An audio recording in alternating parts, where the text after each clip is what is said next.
I am so sorry to disappoint, but I will not be doing step 4 today. I'm still finishing up the memories of step 3. I have like 2 left. I don't think what was the reason why I couldn't continue last time? I honestly don't know. I don't remember. But hello! Did you guys miss me yesterday? How's your guys' day so far? How was your guys' day yesterday? Did it go well? You guys have a good time? Tomorrow I have to push the Ruby karaoke to next week. I'm probably gonna sing it Monday, just because. I have something I have to do tomorrow. I'm going to my father's this weekend, so I will not have my setup with me. And even if I did, the Wi-Fi there would not handle my streaming whatsoever. So I am not gonna be streaming tomorrow, and I apologize deeply for that. I'm so sorry. This week was such a messy schedule, but you know, you gotta have some of the messy and the scuffness to begin with, and honestly, that's as good as it can get. But yeah, yesterday was actually pretty fun, except there was 2 things that happened that pissed me off, but I'm not gonna say. I'll say one of them. One of those, okay, so we went to the mall. I went to the mall with my friends and our sisters, you know. You know what happened? So, at the mall, there are these little stand areas that people like sell stuff like, oh, you could get jewelry, oh, you can get a phone case and everything. These 2 dudes were offering to clean our shoes to show off the product of how well it cleans our shoes. I was warned ahead of time by my friend to ignore, like, to be like, oh, okay, like, oh, here we are, we're about to walk past them. So we prepare ourselves. Originally, my sister was just going to ignore them. And we were just gonna walk straight away. Okay, we were gonna walk straight away out of there. You know what ended up happening? The 2 guys were debating on who was gonna be the one to ask to clean our shoes. So one of them had the courage and was like, hey, do you guys need your guys' shoe clean? My friend and her sister replied no, but obviously he didn't hear it at all. My sister ignored him because she did not give 2 fucks. Me, I was the loudest one, and I said, no, it's okay. We continue walking a few steps ahead, and he goes, anyone else want their shoe clean? And so I kind of just go, no, it's okay, it's fine, and I'm all nice about it. I'm being really nice, you know, just sipping on my friend's drink, helping her finish. And then as we were walking away, this dude had the nerve to go, oh damn, okay, so she speaks for all of them, and he's butthurt. He is butthurt that I spoke for my friends who he clearly did not hear. Listen, dude, no means no. Do you see any of us stopping for you to clean our shoes? Does it look like we want to take off our shoe for you to clean? No. We are clearly walking away. And I said it in the nicest way possible. No, it's okay. And you had the nerve to be an asshole? Not my fault that you got this job, alright? But my friend's sister hears what he says, and then I pray he heard. We're like maybe a few feet away from the dude, and she says kind of loudly that, like, she calls him a bitch, and she's like, she wasn't speaking for all of us, bitch, like she was she was like, she heard it, and she said something that I forgot what she said, but it was targeted towards him, and called him a bitch at the end. It was just really funny. I was like, I pray he heard. I pray, because it is so annoying. It was so annoying. I was like, dude, I am gonna speak up for everyone because clearly you didn't hear the other 2 and my sister ignored you for a reason, okay? Does it look like we want to stop and take off our shoes? We're continuously walking. Come on, get the hint. Get the hint, alright? Not only that, they're the type of people they're the type of people who go, oh, I can clean your shoe for you, and then ask, like, force you to give them a tip after for asking to clean your shoe. Because my friend had to, last time she was there, she had to give the dude a tip for cleaning her shoe, and it wasn't even that good of a cleaning. They didn't even clean it that good. But they forced her to pay tip. I was like, what the what? I was like, what the hell? Why ask? Like, why ask if you're gonna force someone to, like, pay you after? Like, the fuck? But yeah, that pissed me off. I was gonna go back and, like, give him a glare or something, but, you know, it's fine. I'd rather not deal with that. It was so annoying. It was so annoying. The most annoying I've ever, like, the most annoying experiences I've had at the mall ever. And I've never had that shit. But it's whatever. It's whatever. We gotta pay, though. It was raining, and I did have to run to the car after the mall to drive the, I was like everyone's chauffeur. I didn't mind it. I was gonna wait for the rain to stop, but I decided to just run to the car. So everyone stood in like a little shelter area while it was raining. It was pouring really hard. Like, the raindrops were huge. But I, like, bolted to the car, and I was like, wait, did I park here? And I almost tripped on my pants while I was running, so it was pretty risky. But hello, hello, hello! Are you guys ready for more struggling with reading as I continue our life? Because I know I am. I'm prepared. I am well prepared. I feel kind of bad, though, because I'm basically taking 2 days off of streaming this week. And my goal was, like, at least 4 or 5 streams a week, and I have failed my goals. But it's okay, you know, it's fine. It's okay.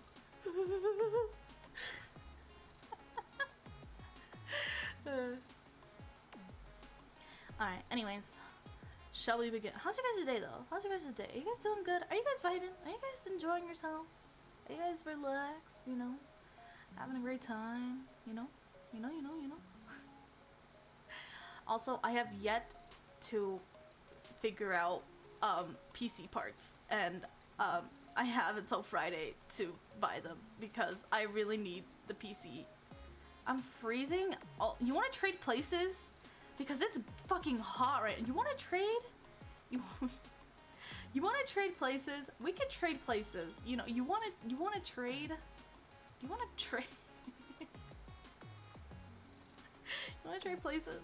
Let's trade places. I'm fucking burning hot, and the fan is facing me, and everything. The AC is on, but the AC hates me. Anyways, make a chat. All right. Yanity. Oh no, it's okay. Take a break if you need to. Don't force yourself to finish it. Please take a break if you need to. You know, step away, go doodle something else if you have to. Don't force yourself to finish if you don't need to, you know. Also, where the hell is it? Wait. Oh, there it is.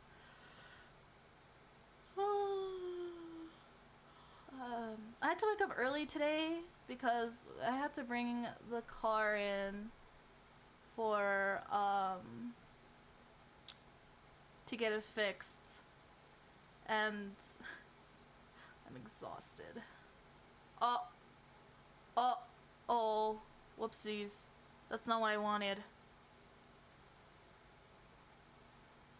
Wait, what the hell?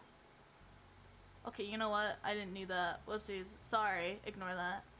Wait, it's a window. Yeah. Is it not this?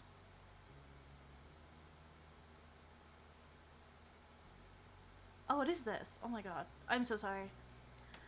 I like I say now since I couldn't before because I'm like, I hope you had a great one. You really make good art, don't you? I think people who make fan art for me make amazing art. And I hope they continue to do art.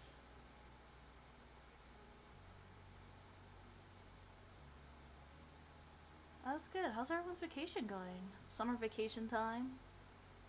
How's it going? Wait! Wait, I did these! I forgot to save! I forgot to save! I did all of these! I had these 2 left! No!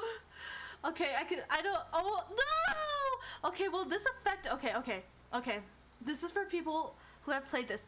Will this affect how Cove turns out? Will this affect Cove's personality if I choose to ignore him? Will this affect Cove's personality if I choose to ignore it? I need advice for this. Will it affect him? It might. Fuck! Okay, we're gonna speedrun this real quick. Speedrun. Alright, speedrun. We're speedrunning this. Ah, I went too fast! Go back. I went too fast. Alright, I clicked this one. Okay, slowly, speedrun. We can speedrun this, okay? Yeah, let's go. Okay, we're gonna go. We're gonna head out. Oh, look at our boyfriend. Alright, look at how cute he is. The ponytail. Alright. Alright, we just speedrun this. I'm sorry, Cove. I got, alright, I picked that one, I think. We're gonna go. We're gonna keep going. See you later. We're gonna speedrun. Despite change, we're still glad to be there. I think I said this one. Alright, let's go. Let's speedrun. We got this. We got this. I forgot which one I picked, but we're just gonna go. Alright, we go. You thought Mom was ridiculous, you felt left on your own, you didn't know what to think.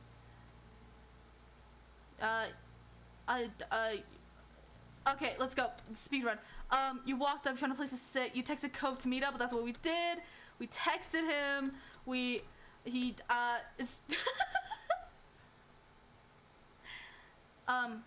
Alright, I think we got this, and then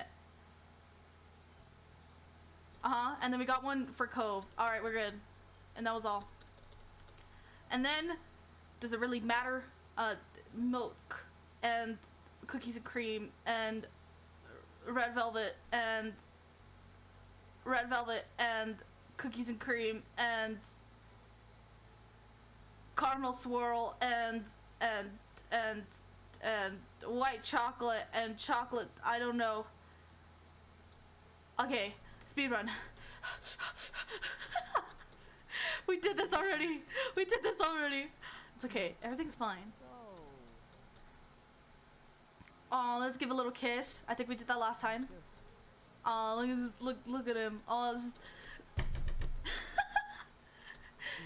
Don't worry. We'll get there. What the hell was this for?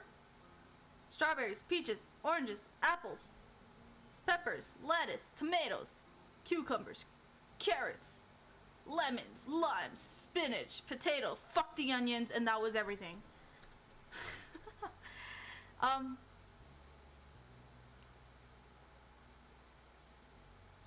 Let's do that one. All right. And then we fucking... I am beatboxing. You want some honey? I remember I made that joke. And then I got strawberry, clover honey, orange blossom, honey butter, and that was everything. All right, let's be. This is so... Yeah. Yeah. Let's go. Oh right, I asked him for a piggyback ride as a joke, and then I forced him to get on my back. We're gonna piggyback ride Cove.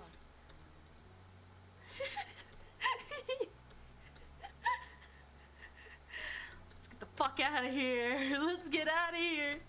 Oh god, I have another one.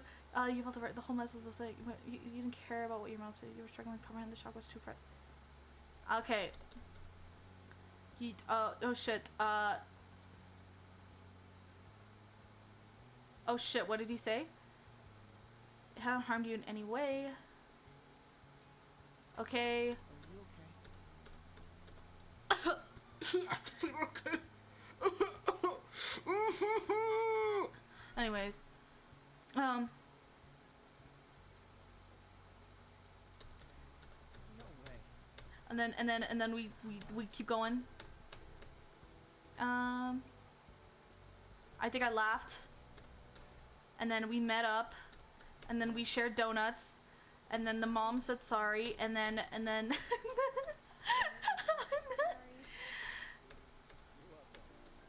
oh, Mr. Holden. In that case, Sounds good to. Oh wait, did I say make it 2 weeks? I actually don't know. All right, I think we'll be done with this soon. You did this already? I did. It was last stream. You know what I noticed? Do some people in chat, like, you know how when you FaceTime a friend, most of the time you're looking at yourself instead of your friend because you're trying to see if you look. You're trying to see, like, how you look. Do people in chat do that? Like, do you just chat to see yourself pop up in chat? You know? Like, is it like a whole FaceTime thing? Is that how it works? Does that make sense? I don't know if that makes sense. Like, if you were to type in chat, is the only reason you're typing in chat is to see your name pop up in chat and not for the actual stream? Cause that's what I'm kinda that's what I was thinking. Like, do some chatters do that? Seriously? Then we got him a box, we showed him the box, and he was hungry. Look how evil our mother looks. I think it's easier because I don't have a lot of chatters, so you can actually see your name pop up. But immediately, oh, look at him. Look at it. He's so cute. You know, maybe I'll customize how Cove looks in the next step. Thank you. Get me out of here. Get me out of here. I said that to him.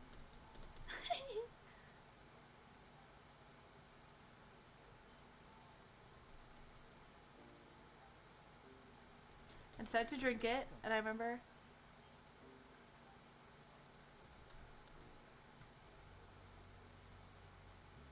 Alright, next was the talks, and that's where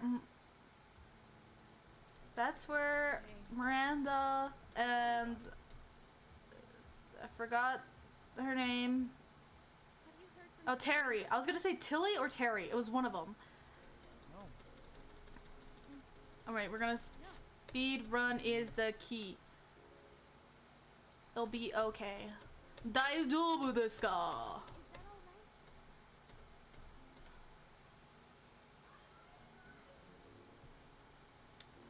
Cliche Davis, I have given you a warning already.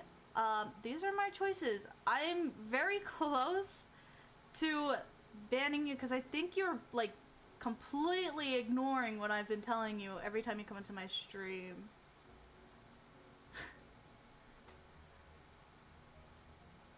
It's okay, but I've given you warnings ahead of time, and I don't want to keep giving you a warning because I know you enjoy my streams as well. So I just want to say, please be aware and like think before you say anything. I've told you this many times that the decisions I'm making in this game are my decisions. If you want to make your own, go ahead.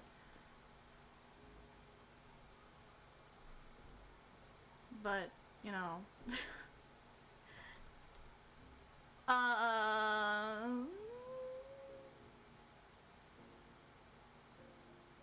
I don't remember what I put. We're gonna speak.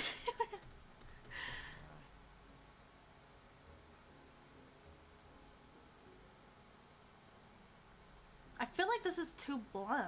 I forgot which one I put. They're gonna get over it. I think that's what I said. And then we got into a little bit of like an argument.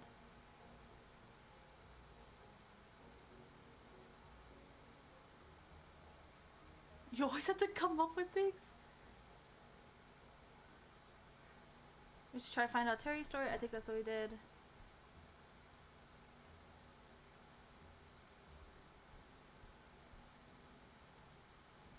Wait. I'm gonna text Terry. Okay. I don't remember what I put.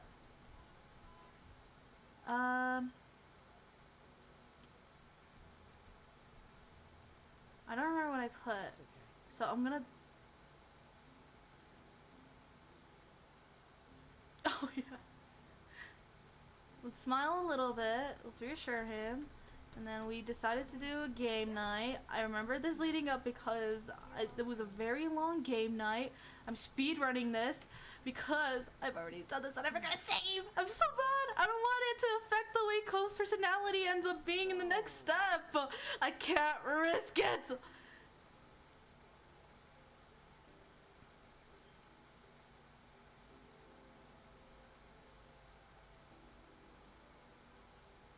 I don't remember which one I put for this. I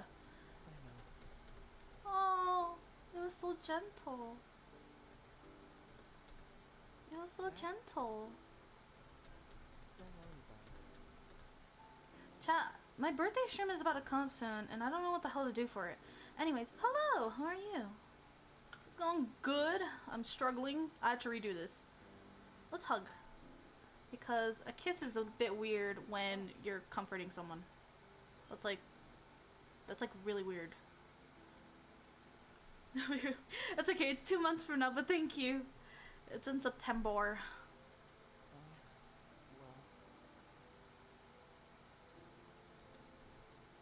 Me too.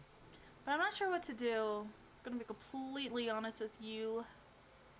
Should I just do it just chatting? Should I do a birthday karaoke?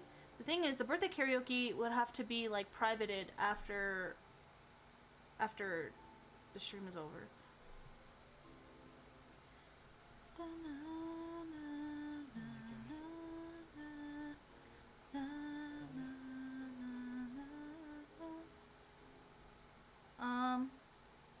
Tell her to call us. Oh wait, I forgot. Right. Hey. Are you okay? This place is so nice. All right. Anyways. Da, da, da, na, na, na. You pick. I know, but like I don't know what to do. I'm not really a celebratory person. Yeah, I remember picking that one. Hi. What happened? Now you two talk. You two chat. Become friends again. I'm sorry. Sure. You're really nice. Speed run.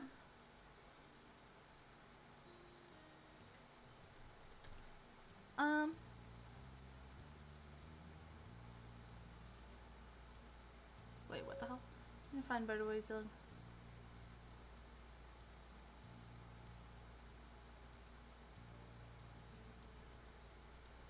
Alright. It's like we had another fight. I know, it's just another fight. It's okay. It's completely fine. I totally didn't see this. Nice to know. Have I ever pushed you or made you feel uncomfortable? Oh, this is where he finally give you how to. Hey.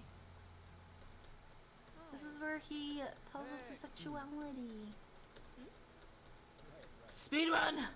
Speed run! I need to get to the other ones!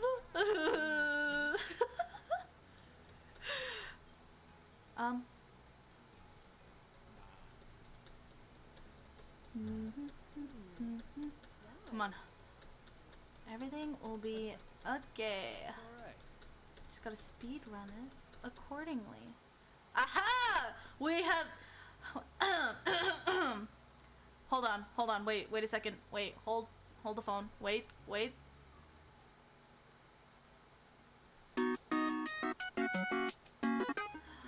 my god! Welcome back, chat! Today we're gonna be playing and continuing step 3.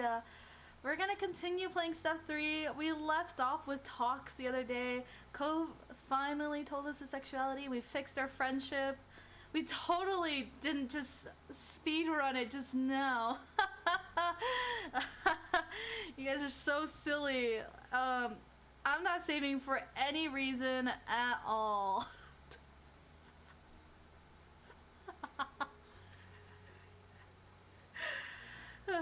Hello, Helga's very hard. Hello. But yes, welcome, you know, stream just totally started, and now we're gonna continue with charity. Let us begin. Sun beamed in through your window, warming your skin as you lay comfortably on your bed. With your arm hovering in the air, you held your phone above your face, squinting against the sun to read the latest text Kof had sent through. He was out with a group he volunteered with, Orca, doing some kind of activity. They'd been at it since early that morning, and he'd been keeping you updated by messenger. The latest one explained how he just finished up cleaning at the beach, and now was heading over to man a stall on the shopping street to sell tickets for a fundraising dinner. Before then, he wanted to call. You didn't mind that, and replied saying as much. As you waited for it to come in, you let out a big breath, thinking of the formal dinner that Orca organized. Being a completely fundraising focused event for large donors, it was crucial for the organization projects in the year to come. That's why Cove had been so busy lately. All you had heard about it so far was it was a prim and proper occasion, with speeches and everything. And then the notification popped up. Incoming call. You picked up immediately. Hi! Sorry. You don't need to be sorry. Hey, Mom. Sorry. I don't have a lot of time to talk, but this was my chance, so, you know. What a mature and responsible boy you are. Are you getting enough rest? I hope you can pull yourself to get away from your beloved beach. It's between these two. It's between are you sure and what a mature, responsible boy you are. I'm gonna go with this one. Yeah, one of us has to be responsible today. Hey! Hey! Excuse me? Do you wanna come by to see me? At the booth, I mean. Sure, why not? Okay, cool. See you soon. It's just down the shopping street. You'll see it. Alright, bye! See you. After the temporary goodbyes, you tucked your phone away and pushed yourself up from your bed. Heading downstairs, you found Ma lounging in the living room, seated on the couch with her legs tucked up and a magazine in her lap. She looked up at the sound of your footsteps, giving you a smile. Hey, sweetie, what are you up to? Cove just finished his first work activity. He's going to do this... He's going to the shopping street to sell tickets for their fundraising dinner. I'm gonna meet him there. That's fantastic. Good idea. That sounds wonderful. She nodded happily, and then her face fell a little as she put her magazine to the side. I'm so sad your mom and I can't make it to dinner that night. She seemed honestly disappointed, but her face brightened again when she looked at you next. You'll be going, right? I can buy the ticket for you if you don't have enough. What's the price? Thanks, but Cove hasn't mentioned hasn't mentioned how much it is. I'll check it out when I'm there. Okey-dokey. Perfect. Let me know how it goes. You agreed with a nod, walking backwards towards the door.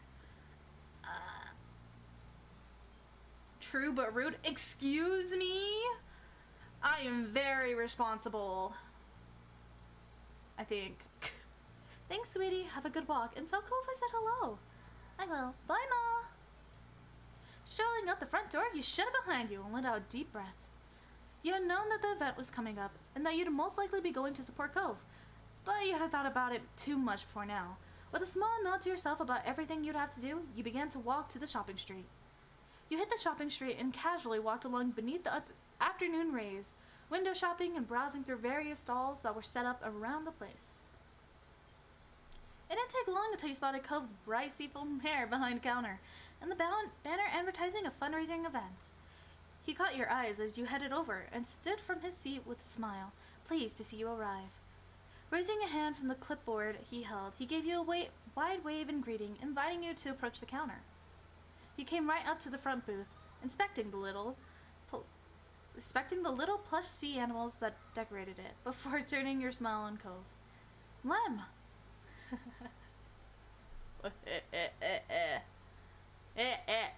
Cove took the cue as you moved forward, placing his hands on the table and leaning his...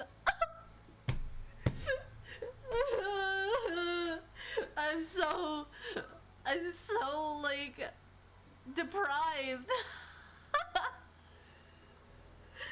Why? I'm such a hopeless romantic. You know you're really hopeless romantic when you dream about being in a relationship. I did a couple days ago, and I woke up feeling even more single than I was before. And I was like, fucking dream Mel, you fucking bitch. No, getting down bad. Hey, excuse me. I will. No.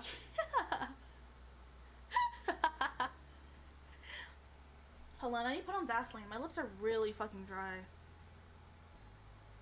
From all that kissing. I'm kidding.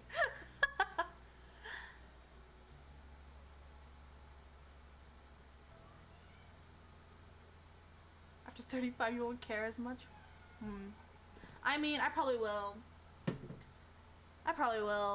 Being 35 and still single? That seems so sad for me. I better have had my life together by 35.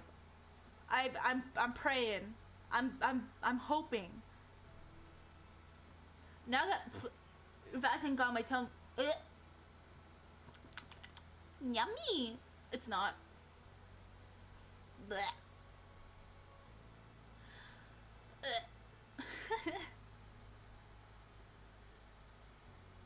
Ooh.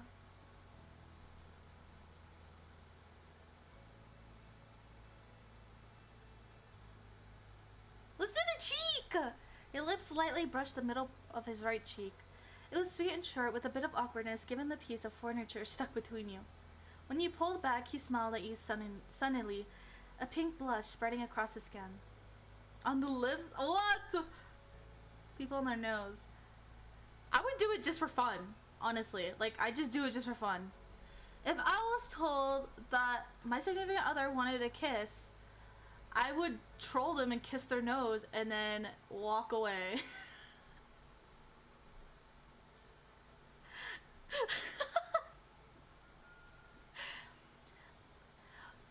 Lifting a hand, he reached across to run his fingers along your arm gently, and then moved back and stood up straight, clutching his clipboard tight. Oh. Hey, good to see you. Hey, you made it. Have you settled in and everything? He nodded, taking a quick survey of the simple booth. I appreciate getting to take a seat for a while. The beach was great, but it's nice to be off my feet for 5 seconds. He chuckled. You were glad to see that despite all the work he'd been doing, he was in high spirits. He seemed to really be enjoying working with the charity. So, how much are the tickets for the event? He hesitated for a moment, rubbing the back of his neck awkwardly. They're $150. I only found out today. 150? What is this, prom?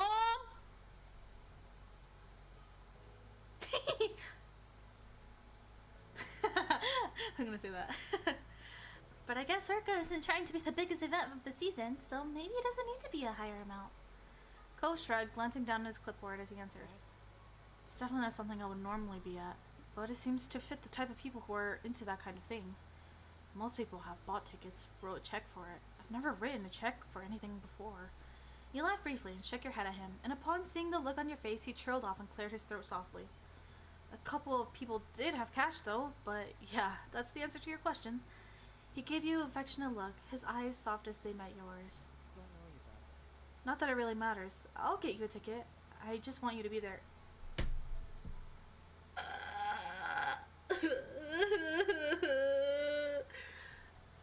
I'm so lonely. You will? Group members get to bring a guest? No, we only get entry for ourselves, and it's only people who volunteer a certain number of hours, or if they're actually part of the team running it. So basically, I'm gonna buy it for you. Oh, no, that's too much.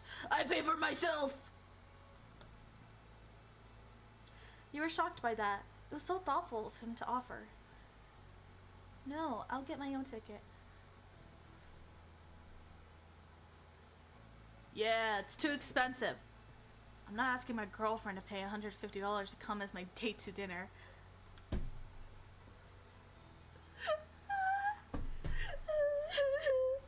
I hate dating simulators. I hate it. I hate it. Why? Besides, I've been planning on donating some money to the group at some point anyway. This is a chance to do it. Can we at least split the costs? Cove gave you a gentle look, his shoulders dipping as he relented to your compromise. You know you're worth having there, right? I'm not making myself miserable by offering. But I don't want to make you feel bad by being pushy, so we can do that. Just promise you'll get a ticket, okay? My horse! Oh my god! Man! Why must I be a hopeless romantic? Why must I be a hopeless romantic? My heart! My heart! I promise. Cool. What matters to me is that you're there. You smiled at him, satisfied with an outcome that you were a lot more comfortable with. How does it feel like to be in a healthy relationship, Mlem? You lucky bitch. Even though you're just me, you're lucky. He glanced over his shoulder quickly, before turning back to you, his lips tilting mischievously at the corners. Well, I'm not supposed to, but if you want, you can sit behind the counter and keep me company while I sell tickets. Really?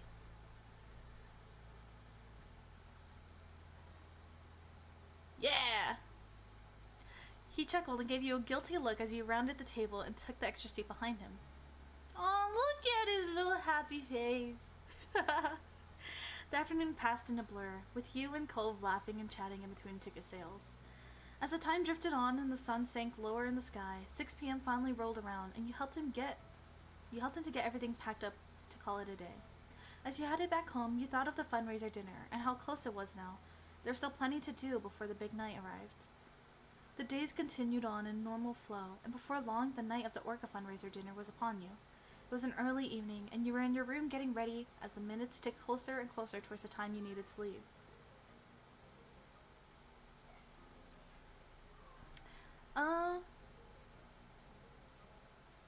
Let's make Liz help us pick our outfit and keep Cove unaware. We're gonna have a cute little sparkle moment with him, alright? The glitter is gonna be there. I'm gonna ask Liz to throw glitter as if it's like an anime cutscene. And then, our mom's, like, putting up flowers, like, to give the illusion. And then Mr. Holden could hold a fan, and then the hair will...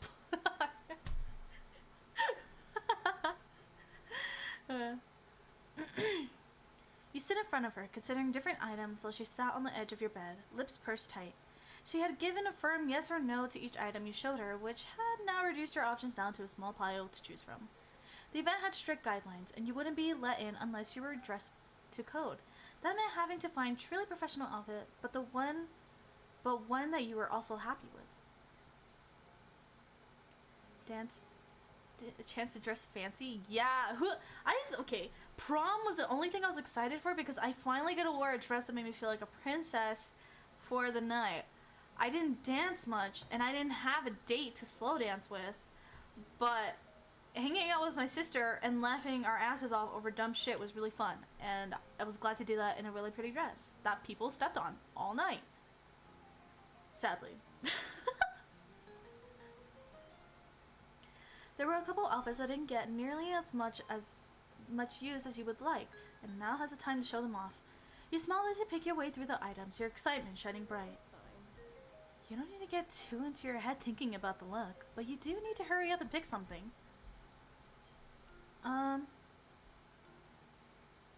You laughed a little. It shouldn't be this difficult to pick something out. You just needed to take the plunge and do it. Take a deep breath and refocus yourself. You looked over your options one last time. It was time to decide an outfit, and quick. You chose a dress, you chose button-up blouse. I like a dress. Let's dress fancy. Liz nodded in approval, clapping her hands together, satisfied. Good. Finally, we're making some progress. Sitting in front of your mirror, you quietly assessed your outfit. Let's add an accessory. A little jewelry wouldn't, like... you know what? Let's clip the little crab plushie onto our strap so it can give a little bougie type of vibe. And it's a sea creature. You need a little something extra to finish it off. Rummaging through the rest of your wardrobe. Dude, I did not say any of those words. Rummaging through the rest of your wardrobe, you picked out what you needed to complete your outfit. A necklace? Turning back to the mirror, you let Liz drape your best necklace around your neck and clasp it together at the back. And a bracelet. You slipped a bracelet around your wrist and made sure it was fitting properly. And a pair of earrings. And a ring. Alright, I think that was good. And with that, I'm not good with makeup, so I'll ask Liz. Leaning in front of the mirror again, you spoke over your shoulder. Do you think you can help me with some makeup for tonight? Absolutely! I'll show you everything I know. You're welcome for that. Thank you.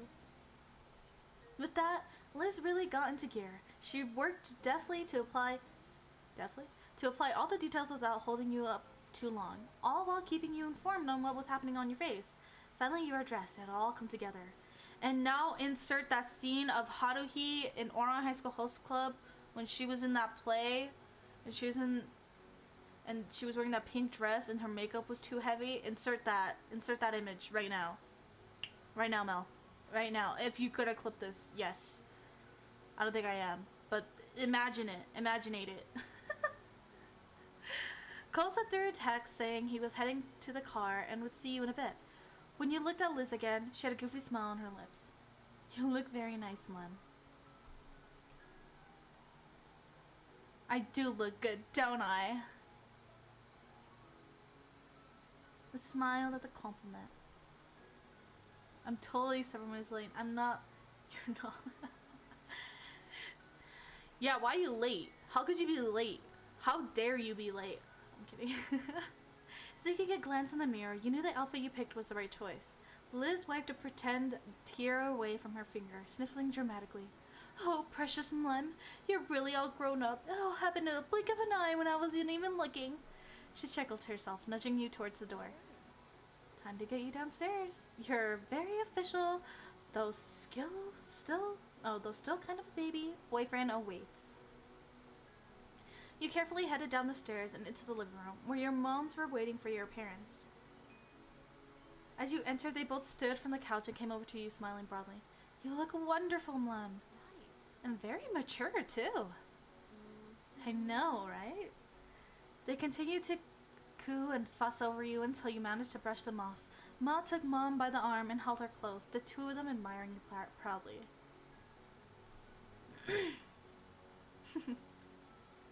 Thank you. It felt a little strange to have everyone's attention on you, but you liked it nonetheless. Liz smiled at you from where she stood, her expression soft. Ma came in to give you one last hug, and before you knew it, another pair of arms were wrapped around you, and then a third. Both Mom and Liz giggled as they hugged you tight. We hope you have so much fun tonight. We won't wait up for you. Stay on as long as you need. You're old enough now. With a last say goodbye, you left your family and approached the front door. It was time. Stepping out into the night, you closed the door behind you gently and looked out across the street. Oh, look at him! He's in a little button-up shirt. A little tucked in and everything. It's so cute! Cove was standing there in the street. His eyes met yours immediately. As if he had been watching your house for the moment you would come out. He smiled bashfully. Hey, Mom. Hey, I hope you're ready to do this. You took the chance to check over his outfit as he walked across the way to meet you. It was formal for sure, though it didn't feel overly posh. It made sense for him, and it was honestly a sight for sore eyes. He was always beautiful to you. With a growing smile, he stepped closer, his cheeks reddening all the way down to his neck. Thank you. Aw, thank you for coming with me, for dressing really nicely for this. Your outfit, it's just perfect.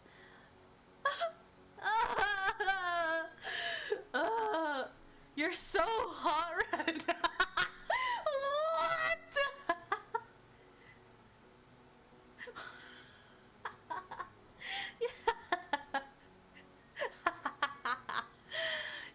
amazing tonight. You glanced over him from head to toe. Nothing that his shirt, pants, and shoes were all shiny and new. Wait. Oh, noted. I added an H there for no reason. He had put in the effort, and it showed. He couldn't stop himself from looking down in order to inspect his outfit now that you pointed it out, and to avoid having to face you directly after you did. But turning away did nothing to disguise how transparently pleased he was with the compliment. Thank you. Then he shook his head, glanced back towards the garage, and, throwing a thumb over his shoulder, spoke. We should probably get going. We don't want to be late to such a grown-up event, right? Yeah, let's go. Aw, they're so cute. You headed over to Cove's car together, hopping in and strapping on your seatbelts. You were on your way. The event was being held at a place you had never been to before. You brought up the location on your phone to help Cove navigate there. It took some time to find the right address, and once there, you were met with the task of finding a parking lot. Though you were on time, it seemed like everyone else had already shown up and claimed the spaces. Eventually, you found a suitable place, before realizing that it required payment. Cove covered the amount, taking a ticket from the machine and leaving it on the dashboard of the car. Wow! So fancy! Despite the small holdup, you managed to ultimately make it to the event and confirm you were on the guest list, before being shown into the dining area. Cove whistled low as she looked around. As he looked around, taking in the extravagance of the room. Chandeliers hung from the ceiling, and the entire place was decked out with beautiful oceanic displays.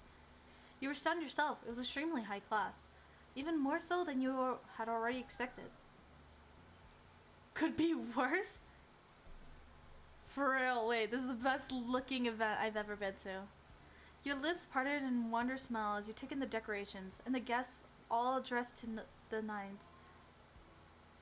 Cove met your eyes with a similar look on his face. You got the impression that he felt the same way all about it. The sound of Cove's name being called out echoed in the din of the room. When you looked around, there was a couple of unfamiliar people coming your way. They headed over to greet Cove, giving you both a welcoming smile and a hello.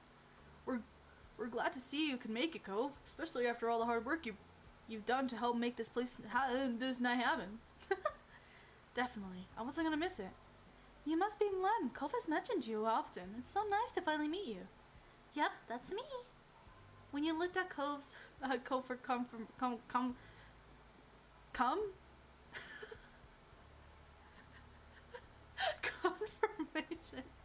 you saw he was running his toe along the ground, and his face flashed. Not the twirl. Lem and I, we've known each other for a long time, since we were kids. That's wonderful. There's nothing like old friends. Yeah. Cove, we have to thank you for everything you've done for Orca. You're always welcome to join in on more activities when they come. You too, Lem, if you ever decide that's something you're interested in. You nodded your head in understanding, giving a small smile. Well, we better head off to greet the other guests. It was lovely speaking with you both. You all said your goodbyes, and they faded off into the crowd, leaving you and Cove on your own once more. Cove shrugged, then eyes darting around the place with an awkward look. So...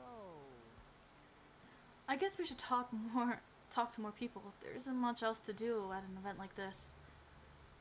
I know. I put the title there because I can never read correctly, and I thought it'd be funny. I don't know. But I didn't expect it to be like hardcore, like every few sentences of me stuttering and not knowing what a word is. You found your way into groups of people who were standing around chatting while some light music played in the background. Servers with large silver trays were gliding between the guests, offering drinks and canopies.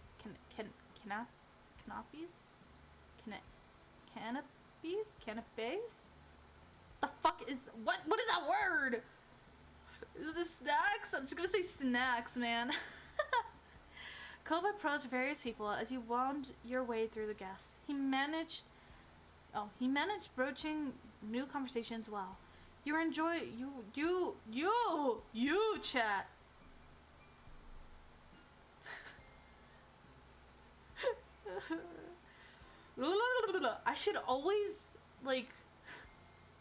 I should like do tongue twisters before. You know what? Let's do some tongue twisters before I continue reading. Surely, if I can do the tongue twisters, then I can actually read. Surely. Fucking damn it. Okay. The basic one. Peter Piper picked a peck of pickle pepper.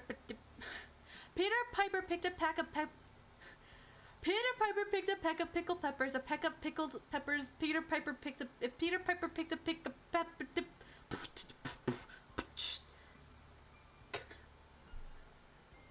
Peter Piper picked a peck. Peter Piper picked a peck of pickled peppers. A peck of pickled peppers. Beep.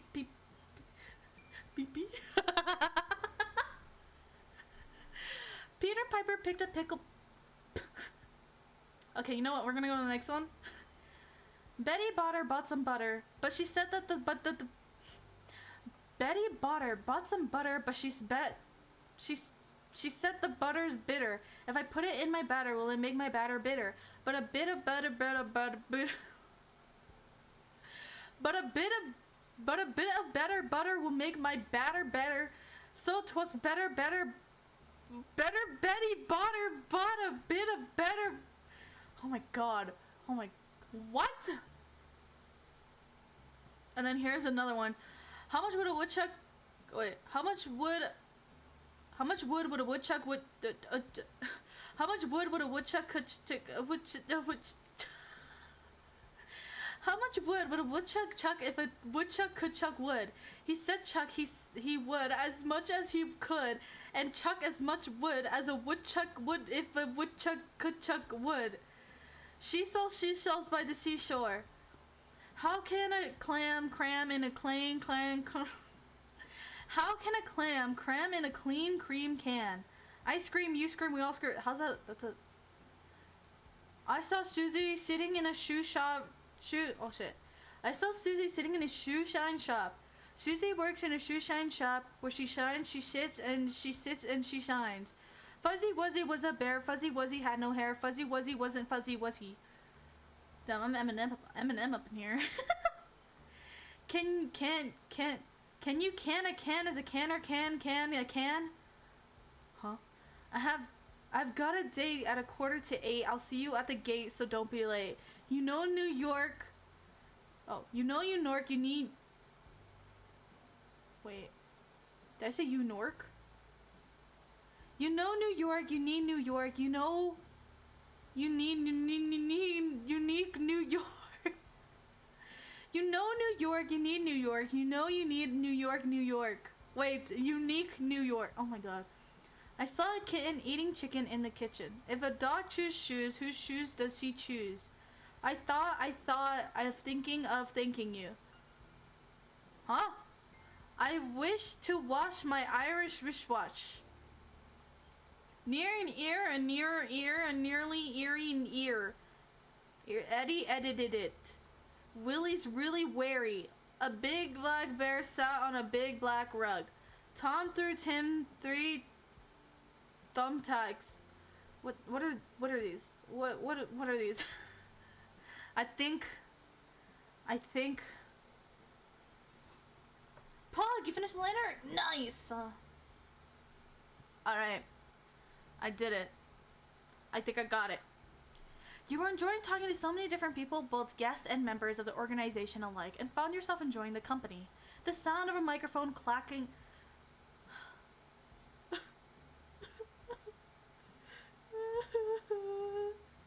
Crackly came from the podium at the other end of the room. Someone who you assume must be the host for the evening was asking everyone to sit down in preparation for the meal and speeches. You and Cove looked for your table, finding it easily enough by the little name cards that you were placed in delicately beside the napkins. The tongue twisters do not work. If anything, I almost bit my tongue. A few others joined you at the table, though they weren't anyone that you recognized. The host was still speaking as people were settling, starting off the speeches by giving a welcome to everyone attending. She went on to provide some more information about Orca, which she supposed was for the guests who weren't a part of the organization and the purpose of the fundraiser tonight. Orca's goals, as she explained it, were to aid in the conservation and restoration of oceans and beaches. There were many people who had helped to make the group as success. I think the tongue twisters made it worse. When she read off a list of several volunteers who worked on making the event, Cove's name was one of them to first come up. His chest puffed. What am I doing? Speaking backwards? His chest puffed out in pride at that. As she continued on to thank the large donors for the event, you checked over at Cove. He was still grinning happily to himself and tapping his fingers over the tops of his knees, pretty pleased to have been mentioned by name. Dang, this is so mean. That's so mean. What the hell? Let's be excited for him. Why are there so many mean options? Do people actually be mean to Cove? He had worked so hard to make this event happen, and it was the least that he deserved. While the host continued speaking, multiple servers dressed in black were setting in the first course of the menu in the front of the guests. One of the servers set down a plate in front of you, and you thanked them quietly before looking over the dish with interest. You recognized the dish as simple as Caesar salad. The host quickly wrapped up at the end of her speech, thanking everyone once more before inviting you all to begin your meal. Let me guess, we're gonna go out for McDonald's after this because this meal was not fulfilling? I'm kidding. Anyone who had included the special dietary note when signing up for the events received a vegan or vegetarian version, and there were also small baskets of bread set around the table. All right. I wish I were a bird. Oh my god! Oh my god! I can't do it. You ate both the salad and the bread. Hell yeah, let's eat everything. Cole wolfed down his salad before munching into a breadstick, quickly devouring that as well. I hope the next part comes out soon and is bigger.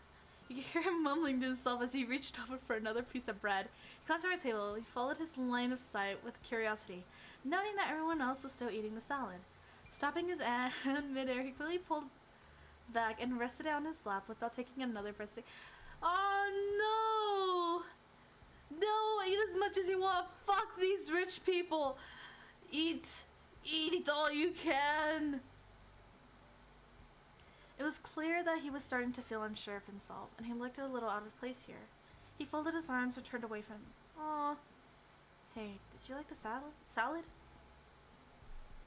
It was too small. Still pretty hungry. Yeah, me too. Let's get out of here and get some McDonald's. His gaze remained purposely tunneled on oh my god. On you. Okay, are there ways to help with like stuttering? I stutter a lot. Is there ways to help with stuttering? I'm not really I'm not really sure what is what. I realize I stutter a lot. I'm so sorry. As if he was trying not to even think about what the rest of the table might be doing. Pat on the hand. You may say faces while the favorite gave it to Cold. Wait. Wait. Ooh. I'm about to do it. I'm about to do it. I'm gonna do it. You took the chance to stick out the middle. Cole snorted with laughter before abruptly slapping a hand over his mouth. His eyebrows turned upwards in both amusement and embarrassment as his shoulders continued shaking with his laughter. You quickly shoved your hand into your lap when the other guests turned their heads up, pretending that nothing had Yes! Let's go!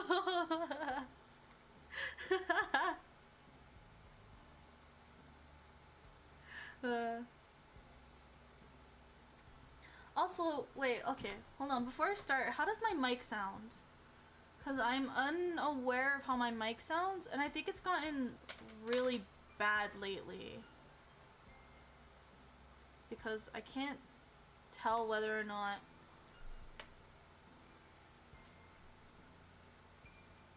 like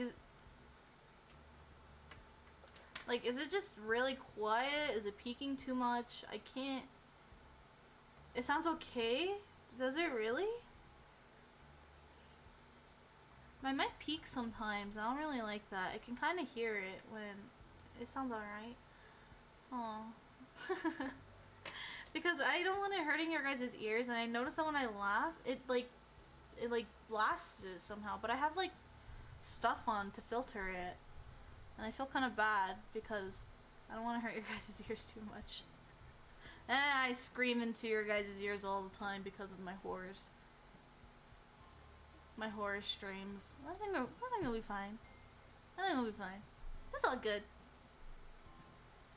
You received some strange looks, but at least I had managed to cheer up Cove. It wasn't much longer until the main course was arriving, and the various chicken, steak, and veggie dishes were being served throughout the room. An array of scents wafted through the room, making your mouth water. Ooh. Chicken or steak? Salmonella? What if it's...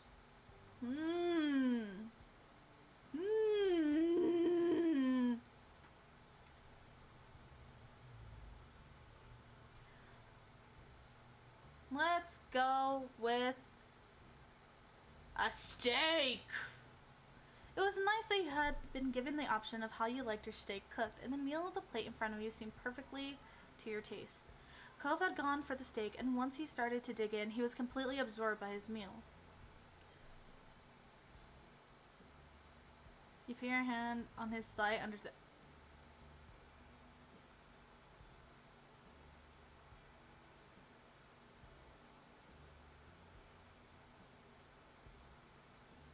He flicked something at him while he was off guard. What if we put our hand on his thigh, chat? What if we put a hand on his thigh?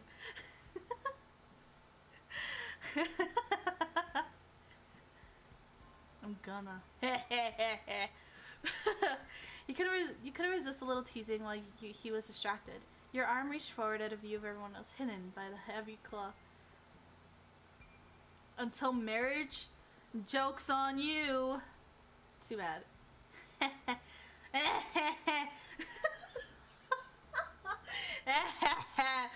You let your fingers lay to the rest on the center of his nearest thigh. Cove stopped eating immediately, his elbows banging against the top of the table, and shocked, his face slowly turning red. The tableware next to him rattled from the impact. When it settled down, he spoke quickly without moving to face you directly. Yes? Nothing. Is something the matter? Bro! The teasing! Oh my god! Bro, teasing seems so fun. Bro! Oh my god! Frown deepened. You should probably... Yes? Is there anything you'd like to tell me, Cove? Cove's voice trailed off quietly, and you got the impression that he was about to ask you... Oh, I'm so sorry! I was just teasing! I'm so sorry! No! Cute. I'm so sorry. I'm not being a No, I just wanted to tease my boyfriend, man. I just wanted to tease. No! I'm so sorry, Cove. Wait, why was I so aggressive with it? I don't. Wait, why? I'm gonna go back. I didn't really like that. Okay, I knew where this led up to. I don't really like that. It made him uncomfortable. That's horrible.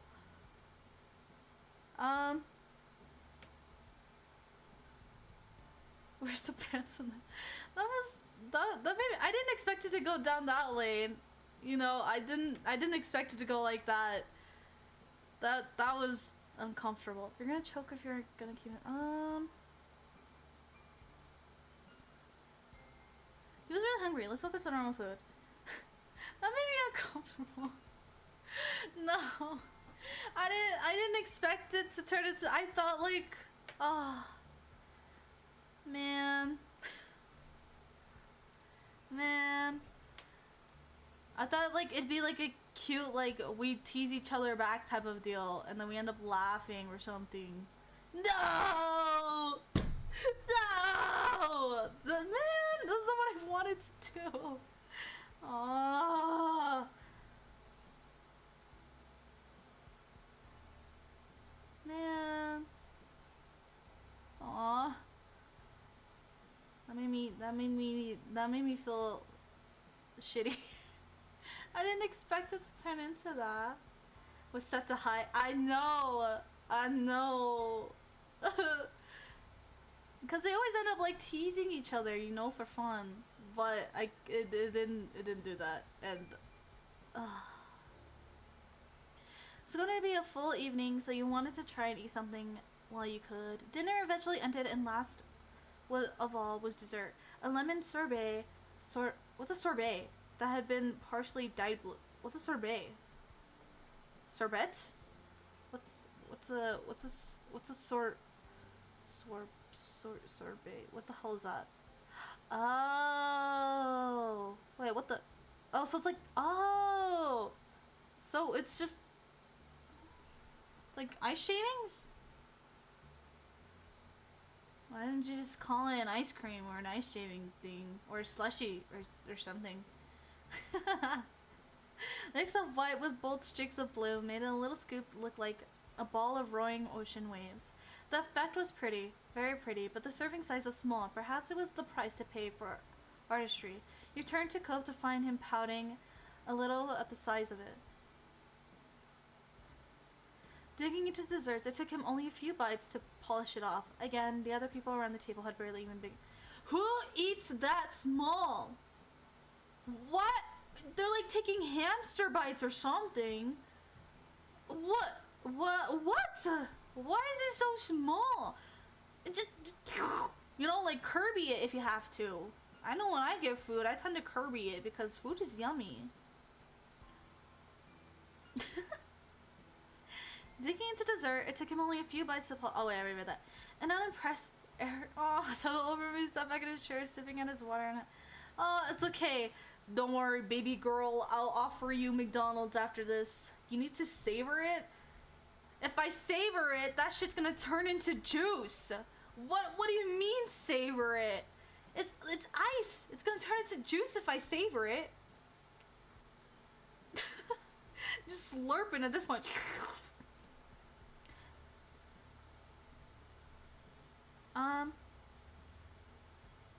We can get more dessert later. You gave him an encouraging smile.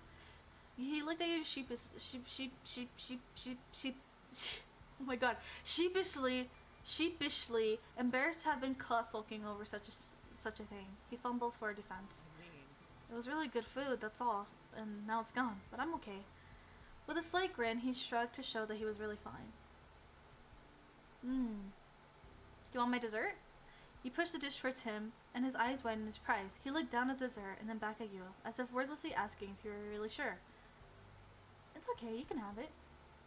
He hesitated for a moment more, before pulling the sorbet in front of him, and a small smile tugging at his lips. Thanks. Aww. He scooped up a spoonful of the tray, put it in his mouth, humming happily. You felt satisfied knowing he'd enjoy it much more than you would. You leaned back in your chair, looking around quietly. After a moment or two, you felt Cole giving you a sidelong glare. He then took another spoonful, held it for you?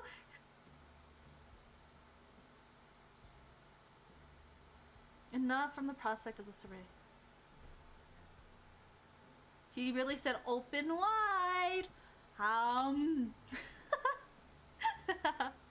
Leaning forward, you ate the dessert from off his spoon, enjoying the bright, citrusy taste on your tongue. It's good. Yeah. Another person from Orca got up on stage to make a speech as everyone was nearing at the end of their meal. They spoke mostly about the individual projects the organization was working on and their plans for the near future, as well as encouraging anyone who was interested to consider volunteering. Cove bent forward on the table with his chin balanced on a hand, listening intently to the words. As it came to a conclusion and everyone gave them a round of applause, Cove caught your eye and smiled. You wonder what would happen now. And then the lights dimmed. A couple of spotlights came on, projecting a water light effect around the room. Wow, that's beautiful! The guests gushed over the ambience, and you looked around the wide eyes of the ripples of the walls. The DJ that had previously been playing some soft mood music in the background, and also the floor was open for dancing, slowly turning the volume on so it drifted into the space. When you glanced at Cove, his eyebrows had shot up, and he mumbled quietly. I didn't know there would be dancing. I guess it makes sense now that I think about it.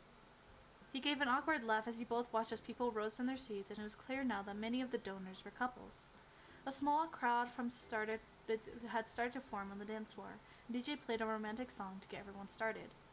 Cove let his gaze float over the small sea of guests who were moving onto the floor, his hands twisting in his lap as his lips pulled into a tight line. And then, with a breath and a lift of his hand, he turned to you. Well, Want to dance with me?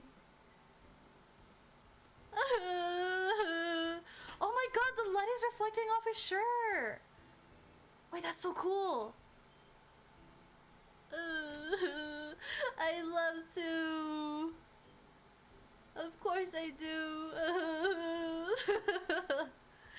I want to dance with a significant other to a slow song. Lucky bastards! Lucky bastards. His face lit up, and you could tell it even beneath the dim light. Is that a silk shirt? Huh. Now that you think about it, I don't know. It could be. Accepting Cole's outstretched hand, you rose from your seat together and stepped out onto the floor. When you had found a spot for yourselves amongst the other guests, you turned and faced him, standing close. Cove gave you a small smile as you looked up at him. He seemed a little nervous. I don't know how to dance. Not for real. He admittedly with a squeeze ties to your hand and the sheepish look. You gave him a reassuring grin and nudged it a little closer to him still. It's okay, I know.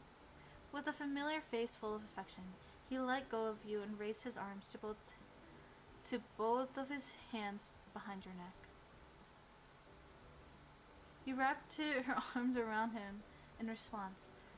Together, you gently swayed to the music, moving your feet in time to the delicate beat. It was nice just being here like this, in each other's arms. You didn't have to worry about whether you knew the right steps or not. There was always a way to make it work between the two of you.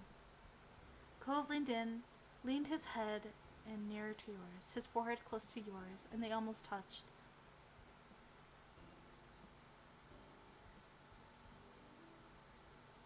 His breath was warm as he let out a contented lie, tickling your skin. You really do look so good tonight. You're such a beautiful... Oh my god! Oh my god! Bro! Wait! Oh my god! You can't just say that out of nowhere, man! You can't just say that out of nowhere!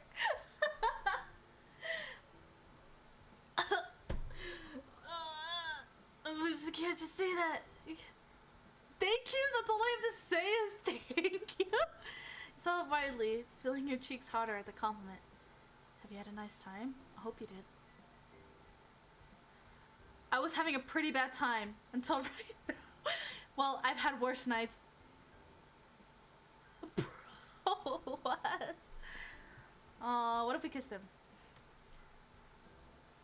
His eyes fluttered, closed as your... His eyelids fluttered closed as your lips met in a soft kiss, and when he pulled back, he smiled at you gently. His bright eyes stayed locked on yours, studying you with an unmistakable adoration. Thank you for staying. You're still here, just like you promised you would be. Your heart felt tight as you continued to sway whilst holding your most beloved person. So glad to be able to share a moment like this with him. A lot has happened, huh? You nodded faintly. You weren't sure if he meant just today, the summer, or your entire time knowing each other. But it didn't really matter. It was true either way. Thinking back on the years that you and Cove had been neighbors, it was difficult to even try to reflect on it all at once. So glad. Aww. He gave you a soft look, and you beamed, knowing that could also mean many things. But from his tone, you were certain he didn't only mean here at this event. It was more than that.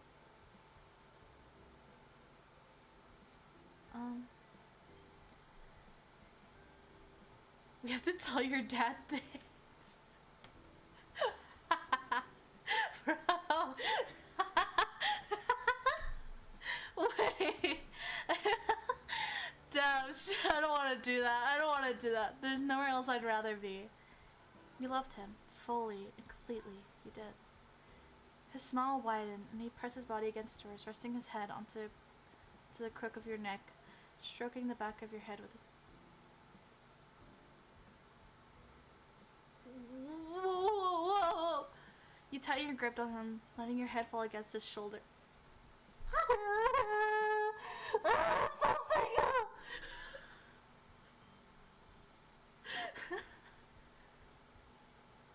No, this is no! I'm also thinking about his mom. Get it correct. As the night drifted on, you held each other tight, swaying to the music as if you were the only ones in the room. Cove was at lost for words for a long time, enjoying the feeling, but you didn't mind. You were enjoying it too. The party eventually started to wind down, and at last it came to an end. When the main lights turned on, you blinked against the brightness of them, making sure you still had Cove in your sights. One final speaker came up to the podium on the stage, thanking all the guests for coming and wishing everyone a good night. It was bittersweet to see it come to a close. Your time with Cove here was precious. At least the memories could be brought with you. Giving the space one more look, you walked together with Cove out the parking lot. The other guests were doing the same, so you got stuck in a bit of a crowd, though Cove was so tall you could always see him, and it was easy enough to not get separated. The parking lot itself was quite big, and even more noticeable with how fewer cars blocking the view. It took a little while to actually locate Cove's car across its expanse. Eventually you found it. Two of you bundled inside the vehicle and buckled up. The trip home was quiet as you both silently reflected back on the experience. The event had been the biggest night of the year for Orca, and now it was all over, just like that. Outside your window, the surroundings soon became familiar, and you found yourself back in your neighborhood.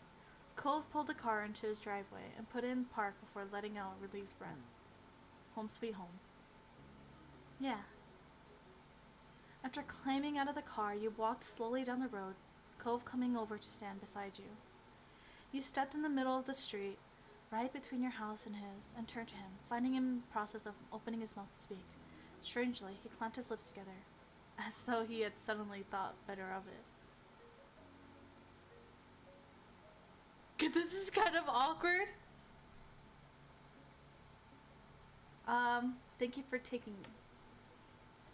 It was lovely. It was lovely.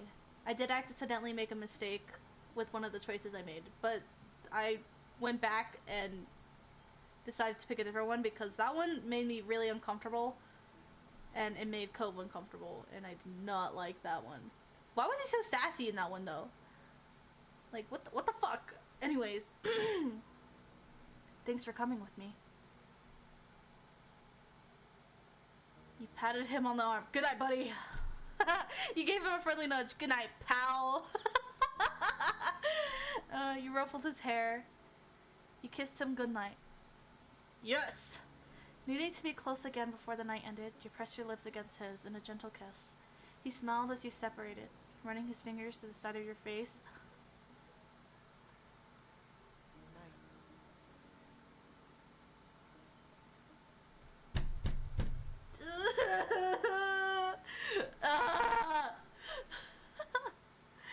With a last wispy smile, he left towards his front door. Figuring you shouldn't linger in the street for much longer, you crossed the remainder of the road and did the same.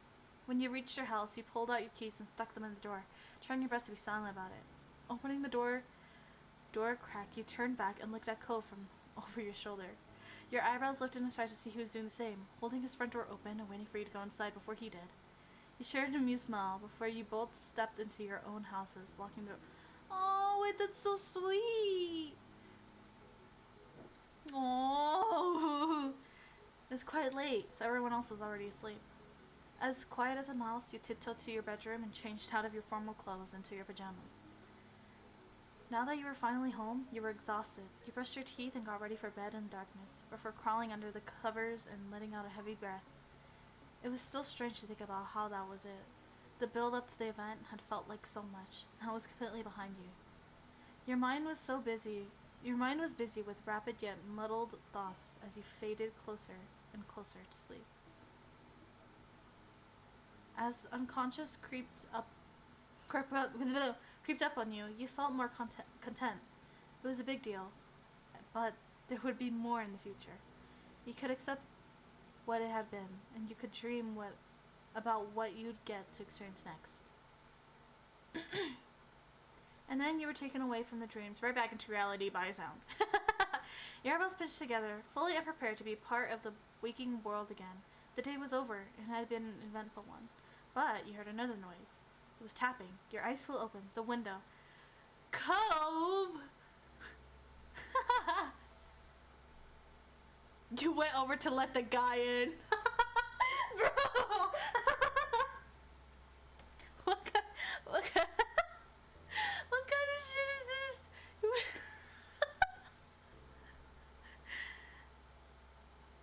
You slowly forced yourself. You rushed over to him. Tumbled on the bed, taking your blanket with you. You left it on the floor when you scampered over to the window. You saw through the glass that Cove's eyebrows were raised, and you suddenly realized that in your rush you hadn't taken care to be quiet. He had probably heard you crash to the floor. You stayed in bed option? No, that's so mean. But that wasn't the matter at hand. You flung open your window and faced him completely, and nothing separated the two of you any longer. You had not been surprised to find Cove awkwardly crouched on your window ledge. However, you were taken aback to see that he was a little overdressed. Cove hadn't changed out of his formal... You haven't changed out, Cove? What are you doing, man? You also noticed that he was perched clumsily. You didn't know if it was because he was trying to keep his fancy clothes clean or if he felt weird about something. His body was too stiff and awkward. Cove smiled sheepishly. Hi, Mannn. Have you looked at the clock? It's too late for this. It's nice to see you, Romeo. How come you're dressed like this? Why are you here? It's nice to see you, Romeo. You moved aside and let him climb inside. He cautiously stepped down from by stretching his legs over. Strangely, he didn't use his hands to support it. It was clear it's clear to you now. He was holding something. Eh? When he was safely on his feet, he briefly checked all his clothes, twisting around to see if the back of his pants. He caught you looking and shrugged. I did go home after event, but I knew I wasn't going to be able to settle down, so I just walked back out. I needed fresh air and time away from everything. He paused for a moment and raised his clasped together hands where you could see them. But then something happened, and, well, so I have something I want to show you. Cove grit. Is it a firefly? Unfurled his finger, not being able to keep his suspense for even a minute. Carefully, I fucking knew it! I fucking knew it!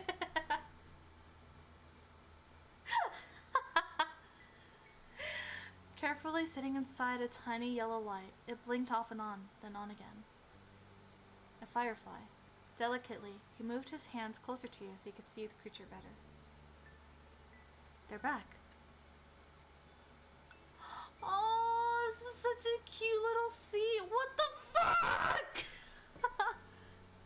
He closed his eyes, his smile now faintly illuminated by his insect companion.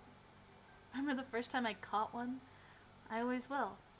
I could barely manage anything because of that neon pink cast I was stuck with all summer. You were still stunned by what was happening, but couldn't help snickering when Cove did. It was thanks to you that I finally held a firefly in my own hand. I was happy to. Honestly, I didn't think I'd see them this year. I don't know why, it's just they were kind of late, and I guess I've been worrying about a lot of stuff lately. You could tell that the firelight genuinely lifted his spirits. He seemed at peace, and he wanted to share that with you. The fact that his first thought after discovering the fireflies was to come over and celebrate the joy with you made you suddenly feel very cherished. Cove opened his eyes. I got slight hiccups, hold on. But he looked away, not meeting yours. It's really nice, I think. Even if the fireflies disappear for a while, it doesn't mean they're really gone. They'll come back. I can see them again. They're just eggs and larvae. Dude! He smiled. And then he looked at the firefly keenly. There was definitely something poetic about them. You felt a warmth in your heart. Cove looked at your face, his smile now fragile. It makes me think about the two of us. We're together. Then we say goodbye and we're together again. Day after day, year after year, and even if our time apart gets longer, that doesn't make it forever.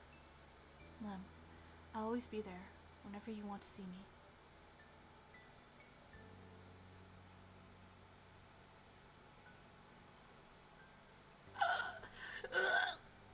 Is this a confession scene? Your heart started to pound in your ears, and all you could hear was blood rushing. You looked at Cove and found yourself fixated. The only thing you were aware of was your rapid pulse in him. It was as if your entire relationship was playing over in your mind, every step that led you here. Everything from the first night you met, to how you started as little kids who were good friends and grew even closer, to the first time you saw fireflies together, to the first time he snuck in your room, and then to every other moment you shared. All of it came back to you. Cove's expression had turned curious as you left him waiting, wordless. He tilted his head in a question, his lips parted to speak, but you went first.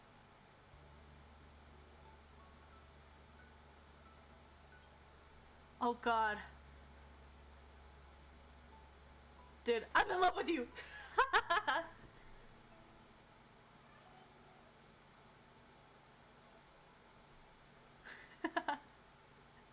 With your confession, the world stopped for a second. Cove froze.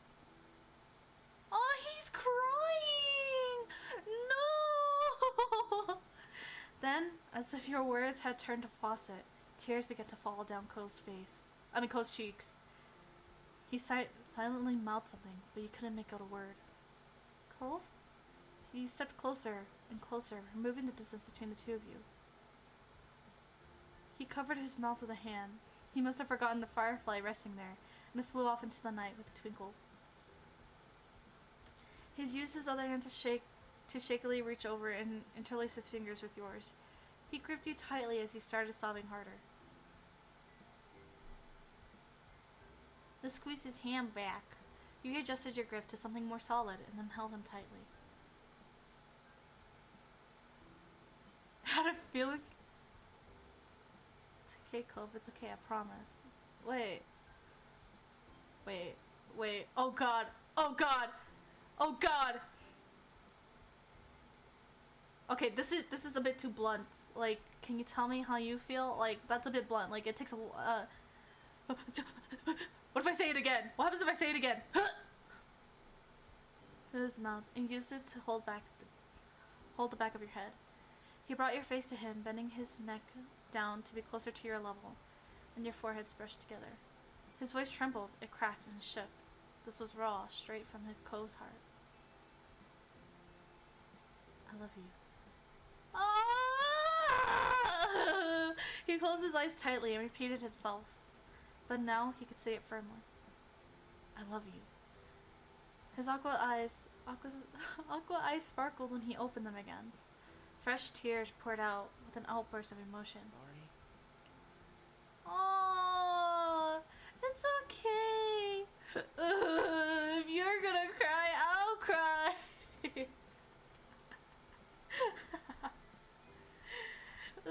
You can't do this, no. If you're gonna cry, I'll cry.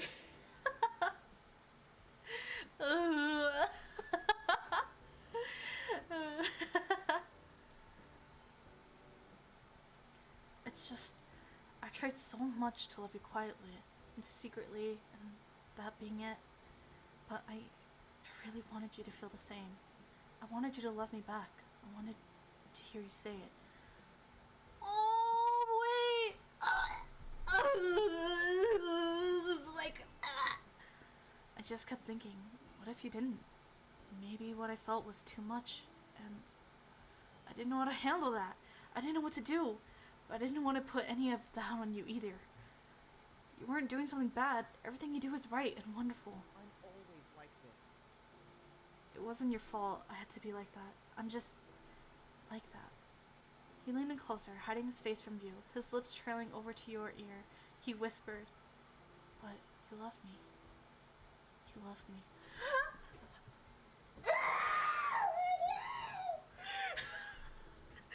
Sorry. Sorry. Sorry. Sorry. Sorry. The whispering in the ear? Dude, it's turning morning! The sun is rising! The sun is rising behind him! He moved his head back so his forehead was centered on yours, and then he closed his eyes. He shook. The hand you still held was trembling. So sorry. I'm really always like this. Kiss it! He pulled him into you, kissing his lips. He returned it deep, desperately. Cove managed to bring a fragile smile onto his face. He was still shaking, but there was something decided about him now.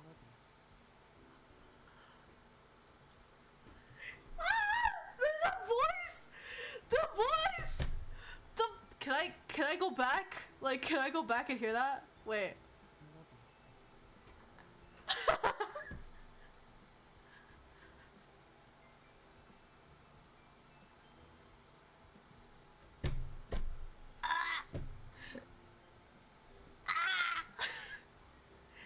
He repeated more, as if to make up for all the times he didn't let himself say it before. Oh, wait, that's so cute! As he spoke, his tears dried up, and his breathing became more even. That reaffirmation helped him calm down. Thank you for telling me. Cove's smile was bolder, even as his voice wavered and he ducked his head with a childish shyness. He clearly fought against getting emotional again.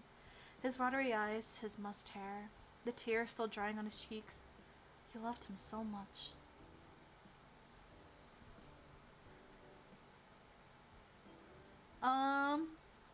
You're welcome. You've always been lucky, haven't you? I needed to tell you. It was the only truth. You know what? I'm gonna say it again. Cove held his sides of your face and moved his thumb down to softly brush your lips. It was exciting. He wanted to keep you. Hey, yo, wait, what? Whoa, whoa, whoa, whoa! What is happening? Whoa, whoa! Wait a minute! Whoa, whoa, whoa, whoa, whoa, whoa, whoa, whoa, oh, whoa, whoa. Hold on. Wait a second. Okay. My decision here might determine something here.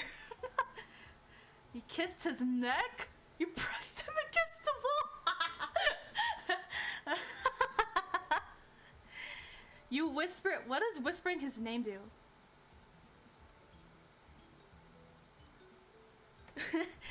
You said it hushed under your breath and then brought your lips closer to his ear, repeated. A shiver went through him and his grip on you tight. He had to with the way his knees almost buckled. Oh my god, I could do more? Let's kiss him. Pull. Wait!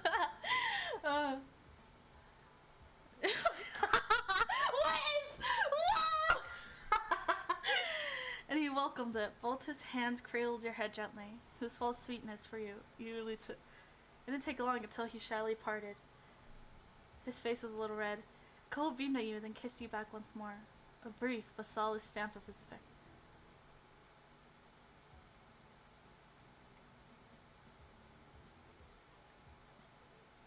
Wait. Wait. Wait. Wait. Wait. Hold on. Wait. I want to see something real quick. You stay close to him and use one hand to calm his... He leaned into your hand with your fingers going deeper into his strands. Cove tilted his head and brought his mouth to yours. Delicately touched, too brief and slight to be a true kiss, but enough to be exciting. The slight touches were because he was also using his mouth to mumble something, although you couldn't make out any words.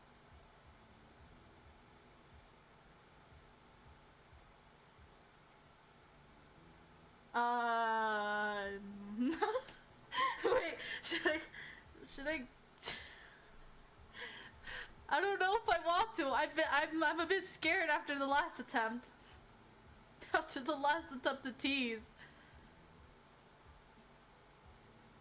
What if I kiss his neck? You know? Wait, children get out. Children get out of the street. If there are any children in here, get the fuck out. You shouldn't even be here in the first place.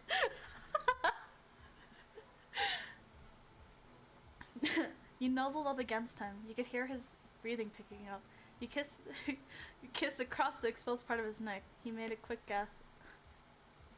While you busied yourself over his neck.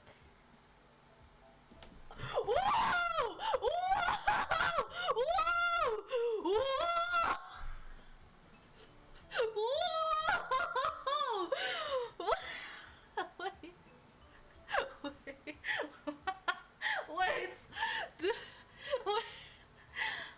What happened to my breast against the wall? I'm actually really, worried. I'm actually, really curious. I'm, really curious. YouTube, don't ban me. That's why I kiss his face. The fact that you kiss across his head and then brush against his eyelids and then the corners of his mouth. He made a small pleasing noise and wrapped his arms around your back. What if I... What if I push it? What if I... What if I just... Hey, baby girl. Wait. I'm actually really curious. I could always go back. I feel like that might have been too much though. I feel like that's too much. Cove squeaked and he made eye contact with the wall. He stared into his flushed face. Cove's body was tense in a position, but you knew with complete certainty that it wasn't a bad way. You feel knees. Whoa! Whoa! Wait a minute! Whoa! Whoa! Whoa! Whoa! Whoa! Whoa! Whoa! Whoa! Whoa!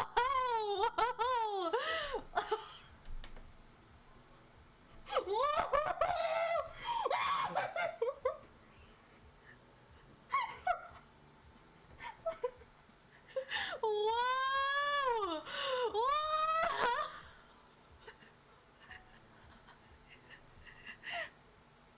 And try to settle down your Cove. It took a few deep breaths to focus again. He did the same, leaning his head back and covering his eyes with one hand. He was red as could be expected, definitely bashful, but honestly, he looked plenty. You couldn't help thinking about how happy you were, how you were certain you wanted to spend your life with him, how you were certain you wanted to spend your life with him. You told him as much.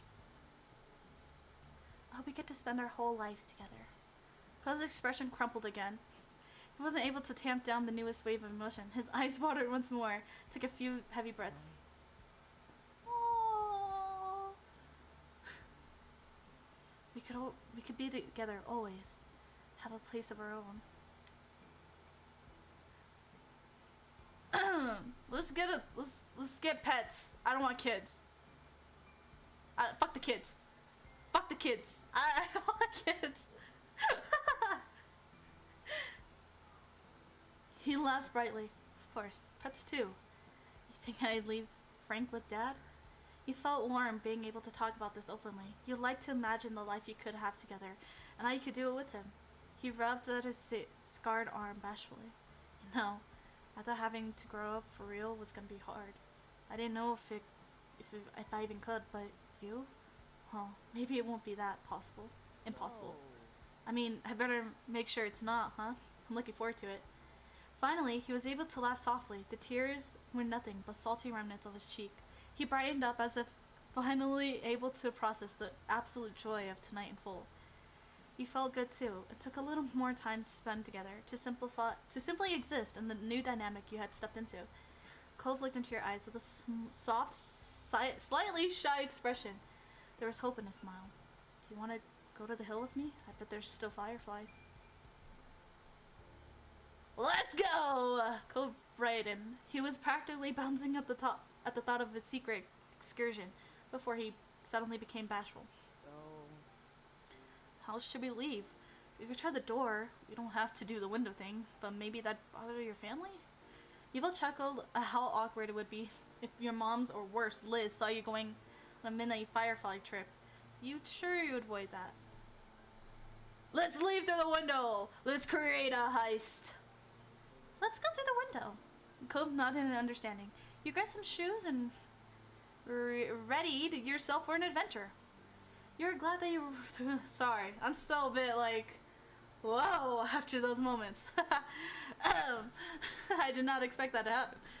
You were glad that there was no way you'd run into another soul outside. Cove would be way overdressed, and you were still in your jammies.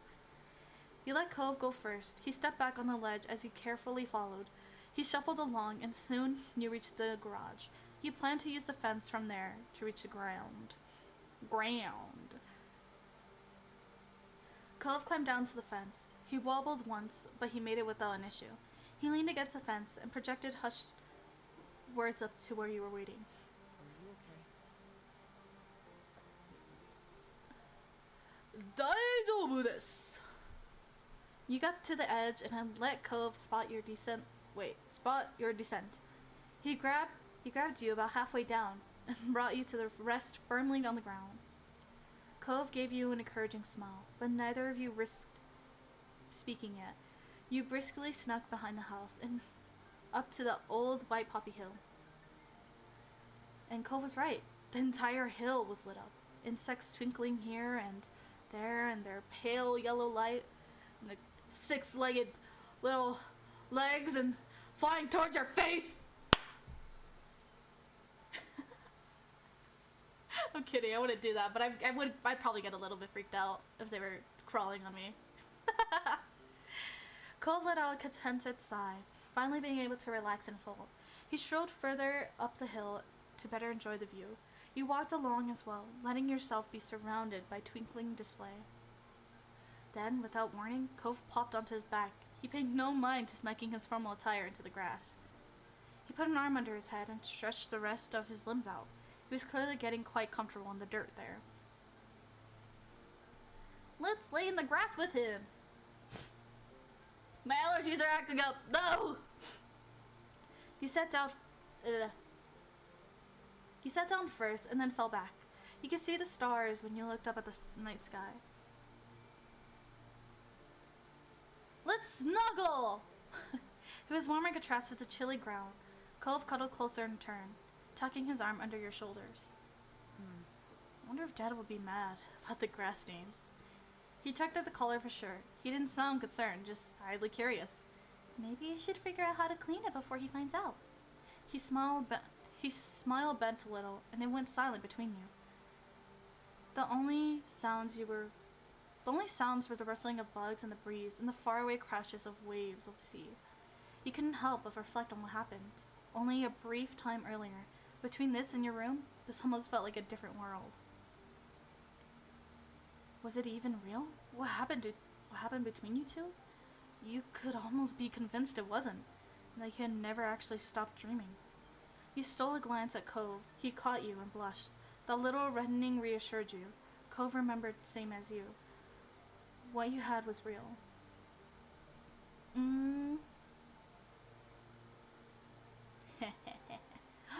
Oh my god, wait! Dancing in the fire! Yes! Hey Cove, do you feel like dancing? Cove stared at you in shock at the invitation. Understandably, he had not expected that. He felt obligated to try to say more. Makes sense, look at how you're dressed. What else are you gonna do in those fancy clothes? He laughed lightly and shrugged his shoulders. You have a solid point. You got up and brushed off your clothes as best as you could. A pesky blade of grass tried to stay stuck to your leg. Cove did likewise, wiping his hands on his pants to clean them off. You faced across each other, and suddenly the prospect of what you were doing became more real. Cove hesitated a moment as you both tried to decide what move to make now. He smiled as he wrapped one arm around your waist and the other across your back. He pulled you closer, near enough that your bodies were touching.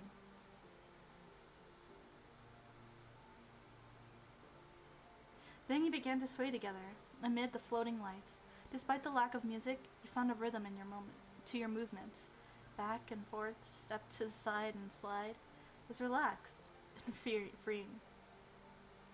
Your eyes never strayed from one another.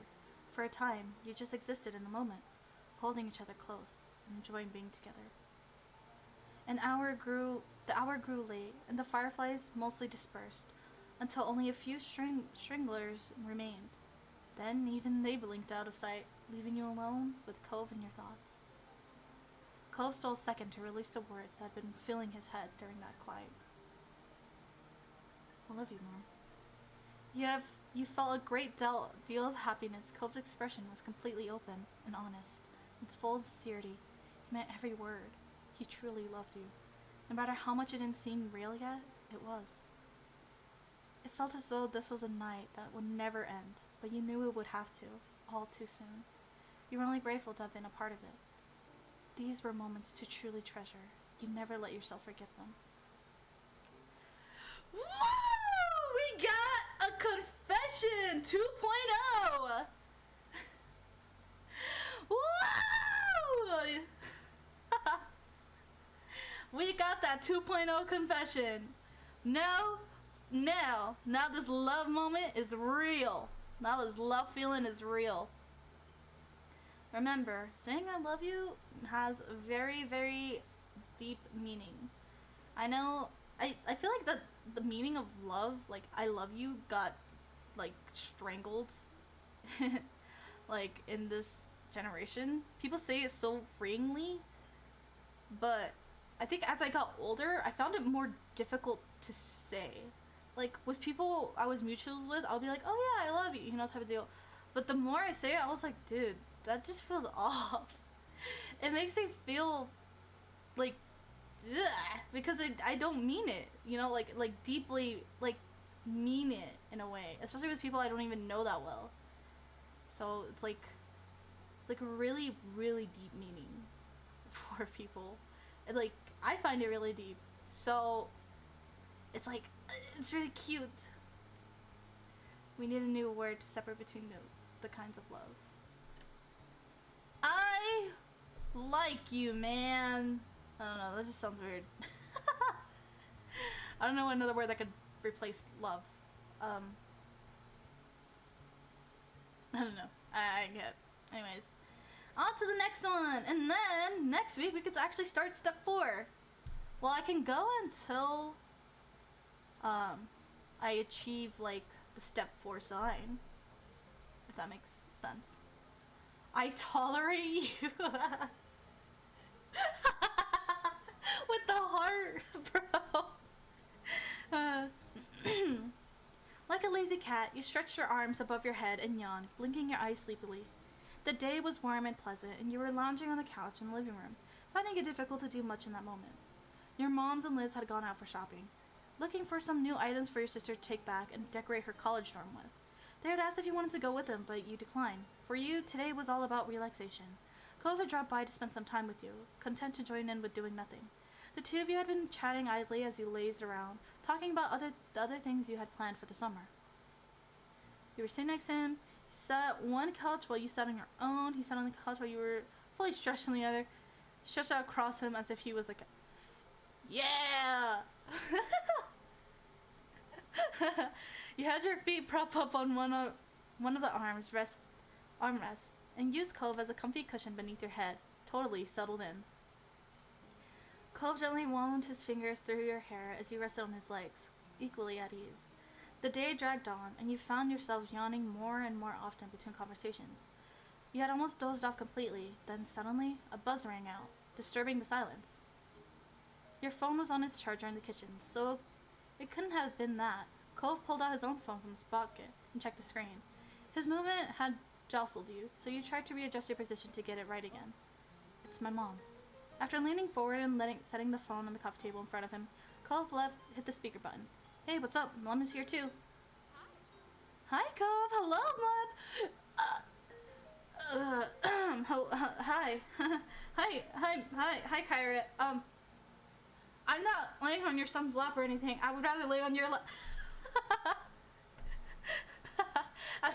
Down bad for the whole family. Hey, Mom 3.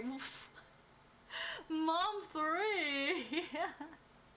Thank you for the sub. I appreciate it. Welcome. Mom 3? What the hell? She aged pretty well. Look at her. He had a small noise response. You're interrupting our very important do-nothing time, you know. Damn, that's rude. Damn, that's also rude. I'm gonna do this. You know your foreignness was making Cove regret putting it on speaker, but you were alright with that. Cove, baby, I wanted to ask you if you have a plan for all your junk. Cove made a small outraged grumble, giving you a sidelong glance. That's not junk, it's important. Though you couldn't see, you could tell by the sound of her voice that Kyra was smiling. But is that a yes or a no about that plan?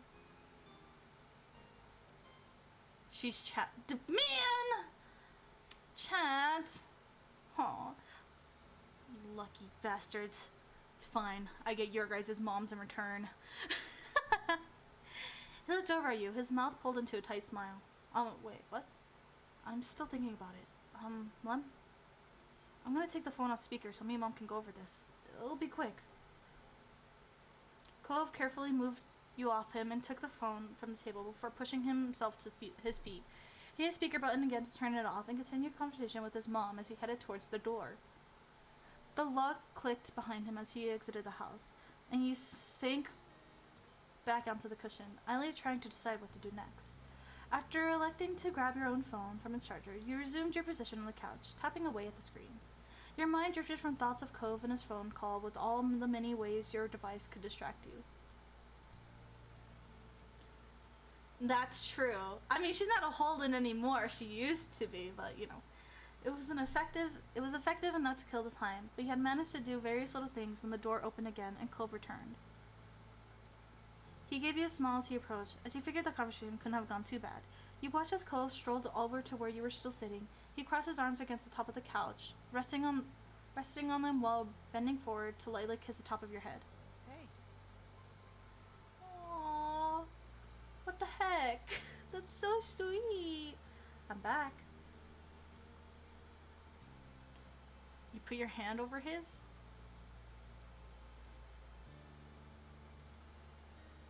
Yeah. He met you with a quick peck before pulling back quickly, a flush of pink staining his cheeks. Is everything okay? Everything's fine. Just... He turned his head suddenly, running a hand through his hair, letting out an exasperated breath. He seemed nervous, but you couldn't imagine why. Nothing anything to worry about. You raised an eyebrow at his tone, moving your head to side to try and meet his eyes. That doesn't explain what's going on. He shrugged and gave you a tight smile, trying to play whatever it actually was off as important. There's nothing going on, just stuff I can deal with later, some other time. He was transparently avoiding the truth, and you stared back at him, seriously, an indication that you weren't going to ignore what he was doing. Eventually, he broke beneath your stare, banging his head in his hands and groaning. I need to make another trip to my mom's place. There's some stuff out there that I'm gonna use, so I'll have to go pick it up. It couldn't make sense to ship it. Oh, it wouldn't make sense to ship it. And I wouldn't bring the stuff back with me last time, since I flew. Oh. Suddenly you understood what the phone conversation had been about. Cove was going to drive to his mom's house in Nevada. When will you go? Mom thinks it would be best to do it now. Well, I'm still kind of free, but... Cove pouted, giving you an unhappy look, and you could see the prospect was already taking a toll on him. I don't want to. I was just there, for even longer than usual. Why do I have to leave? Right now? Was there last summer like this? He thought it was cute, he wanted to say. You can hack it. But I'll be cold too if I gave you my jacket like, whoa! Wait, sit in the front. The front is for the homies. You can sit in the trunk. I never edited my whatever you call it. With a waiter brings a bill, I never wish for my wallet. Anyways. He thought it was cute, he wanted to say. It showed how much he appreciated being here and spending time with you. Looking up again, you met his bright aquamarine eyes, finding a sad smile tugging on his lips. Oh. Suddenly his eyebrows jumped and his eyes lit up like a lamp. You could come with me? You could come with me? What? You should come with me. I mean, I get that the two of us live next door to each other and my mom lives in another state. Our trips are usually to spend time with her, just the two of us. But this time it won't be like that.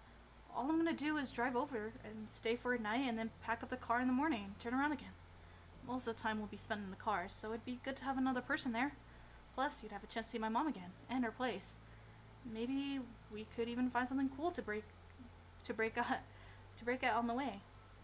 You could have stopped yourself from laughing. Hello, I'm streaming. How rude! How dare you interrupt me? Sorry, my sister came in. Holding these nuts. Oh, you could stop yourself from laughing at his enthusiasm. He blushed a little, reining himself in. Please. I just feel like it could be fun. Please, could you think about it? I want to go. A road trip seems fun. I'll have to let my moms know, but as long as we've got nothing else important on these days we pick, then there's no reason I wouldn't be able to go. He grinned from ear to ear, thrilled about the news. He looks like he has little bunny teeth. It's kind of cute. Excuse me, I'm burping. Alright. He put both his hands over your cheeks, kissing your face all over, having to bend down far to do so, but he didn't mind a bit. Then he wrapped his arms around your neck, letting out a happy sigh. I'm so happy. Oh, this is so great. I'll call my mom back and let her know right now. You spent time together going over your schedules and making plans for when you could take the trip. You needed to fit in around both your work schedules, which took a bit of doing, but came together in the end. Luckily, it was only a 2-day trip, so finding a couple free days in a row wasn't impossible. It wasn't too long before the dates were finally set, and all the plans were made. You were excited! The short trip sounded like the perfect way to spend some time. You could listen to music, eat snacks, and enjoy the open road. No matter what you thought about things, no matter what you thought about things, the morning when you were due to leave arrived. It was cooler than usual, the sun barely peeking over the tops of the houses. You stood outside your house, on the footpath near the road, waiting for Cove. You were feeling refreshed after a good night's sleep and an early wake-up. With your travel bag clutched on one hand, you watched as Cove finished packing up his car.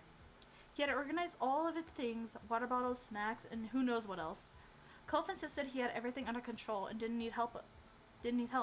At least you could rest easy, knowing that it was all taken care of. And then more do you think Cove would be? Eh? What is that? Wait. Huh? Wait, what is that? Wait, Isabella? I don't know that.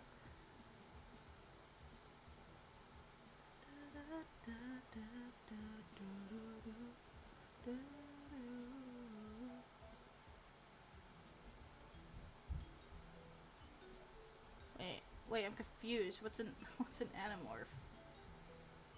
What's an anamorph? Like he looks like he'd be a sea creature, but you pointed out his butt teeth. I think he'd be like a sea turtle, if anything. Or a shark. No, I'm kidding. You waited in glass over car. You knew Cove's car. You knew it well. It used to belong to Mr. Holden. When Cove had learned to drive, it passed to him. His dad had taken the opportunity to get a newer one. It was pretty old at this point, but had served both of them well so far. He just hoped it had enough life left in it to survive a trip as long as the one we were embarking on. The slam of the door closing made you jump. You snapped back to focus and saw Cove was walking towards you. He dusted his hands off with his pants and tilted his head towards the car. That's it. Ready to go? Yeah, I'm ready. He smiled and stepped aside, giving you space to situate your own bag where you wanted it. Once everything was safely inside, he glanced back at you. All right. We could get started. It's going to be ways to go. Whoa! Let's get this show on the road! He chuckled at your enthusiasm, shaking his head slightly. The two of you climbed into the car and buckled up. Cove in the driver's seat and you sitting shotgun. His eyes moved to you. Thank you. Aww. Thanks again for coming on the trip with me. Of course, it's no problem. After checking the mirrors and starting the engine, you pulled out the driveway and the trip began. With a small sigh, you got cozy in your seat and watched the familiar houses in your neighborhood pass by. Cove reached over to you to turn on the radio. A crackle of static mixed with old snippets of songs filled the car as they flipped through stations. Mr. Holden's car was in good condition, but it was well older. There was no way to plug in a phone to play music, so the radio had to do. Eventually, he settled on a classic rock station before sitting back and resting both hands on the wheel. Is this okay? Yeah! Rock is cool. I like listening to rock. He smiled, happy with the answer. Wow. Time flew by, and with the scenery outside your window became more and more unfamiliar. Neither of you spoke for a good, long while, but the quiet was comfortable. You had become all too used to each other's company over the years. Eventually, Cove broke the silence, clearing his throat softly before he spoke. It's been too long since you and I spent time with my mom. I know she still comes to the neighborhood. Oh, I know she still comes to the neighborhood sometimes, but it's not even once a year. I'm always going to hers. I'm happy the two of us are doing this. Yeah, me too. Your elbow resting on the windowsill, you gazed out at the world that was like coming to life as the morning rolled on by. The sun climbed higher in the sky, forcing you to adjust the visor over your head, overhead to keep it out of your eyes. Hey, do you mind reaching back for me? Cole gave you a sidelong glance as he drove, indicating with a nod of his head and a tiny smile. I want some chips, the salt vinegar ones. Yeah, I don't know how you can eat that. Okay. Right? I'm kidding. I don't like that, but you know, apparently a lot of people like it. I don't. The smell really gets to me. Stretching out the seatbelt to give yourself space, you twisted in your spot and reached into the bag on holding sides. It took a bit of effort to sort through the collection of goodies stuffed inside, but eventually the bag of chips crinkled beneath your fingers as you pulled them out and sat back in your seat. Here. Thanks. Do you mind opening it? Do we get to feed him? Do we get to... His eyes lit up in the prospect of snacks, and you shook your head in amusement, popping the top of the bag. Want me to feed them to you? His eyes widened, a hint of blush creeping over his cheeks, but he steadily continued to face the road. No, that's okay. Can you just pour food into my hand? Yeah, sure. Thanks. Aw, he didn't want me to feed him. How am I ever supposed to pay him back when he fed me ice cream? Cove held out one outstretched hand. You did your best to have the chips fall into his palm, and some did end up on the floor. Wait, what the fuck? After you rolled up to the top of the bag and stowed the chips safely in the bag again, when you turned in front, it was to find Cove crushing the fistful of chips in his mouth, crunching loudly. He wiped his down with his hand absent-mindedly before gripping the wheel and spilling crumbs all over the place. Bro! Bro, you're like a little kid. He snorted and pulled a hand from the wheel once more to flick the salt residue from his fingers at you. Excuse me! With a gasp, you raised an arm to defend yourself. You shook your head at the mess of crumbles that fell from his mouth as he chuckled. See what I mean? The hours drifted by much the same way as that, with the two of you snacking and chatting as the day stretched on. It's really calm and quiet, traveling along the open road, and you found a little in the way of interruptions. At one point you passed a welcome to Nevada sign, and Cove gave a tiny cheer. He was in disbelief that the two of you were seriously all the way in another state like this. Eventually he had to stop for gas, and he made a detour at a small diner to grab a proper meal that didn't consist of chips and candy. After refueling both the car and your stomachs, the drive was back on. Just as the sun began dipping beneath the horizon and bathing the sky in a wash of orange light, Cove informed you that there wasn't too much longer left to go. You're almost there. You took shifter. Let's take shifts. I can drive too.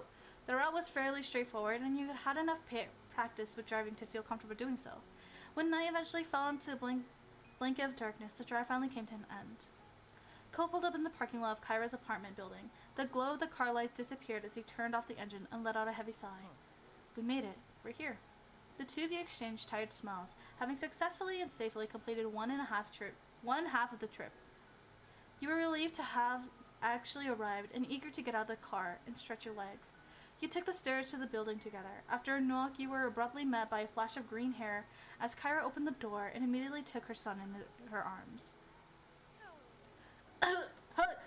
Hi, Kyra.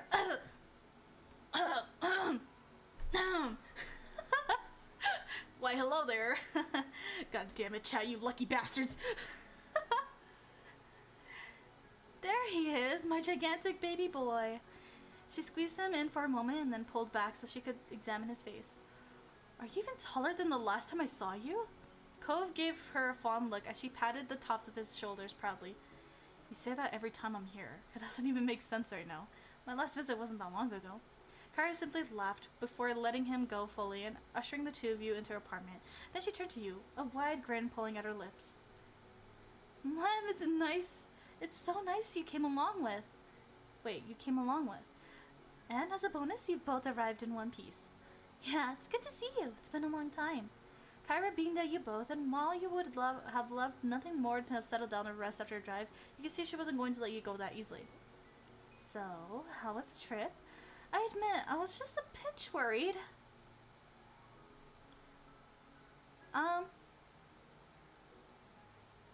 We barely made it. Gave a lecture and a small smile tilting his lips. We handled it just fine. Kyra clapped her hands together, the bracelets around her wrists jiggling. I'm so proud. I could hardly believe how mature you both are. Where did all those smarts come from? Cole ran a hand through his hair with an awkward chuckle. Maybe I got some from my parents.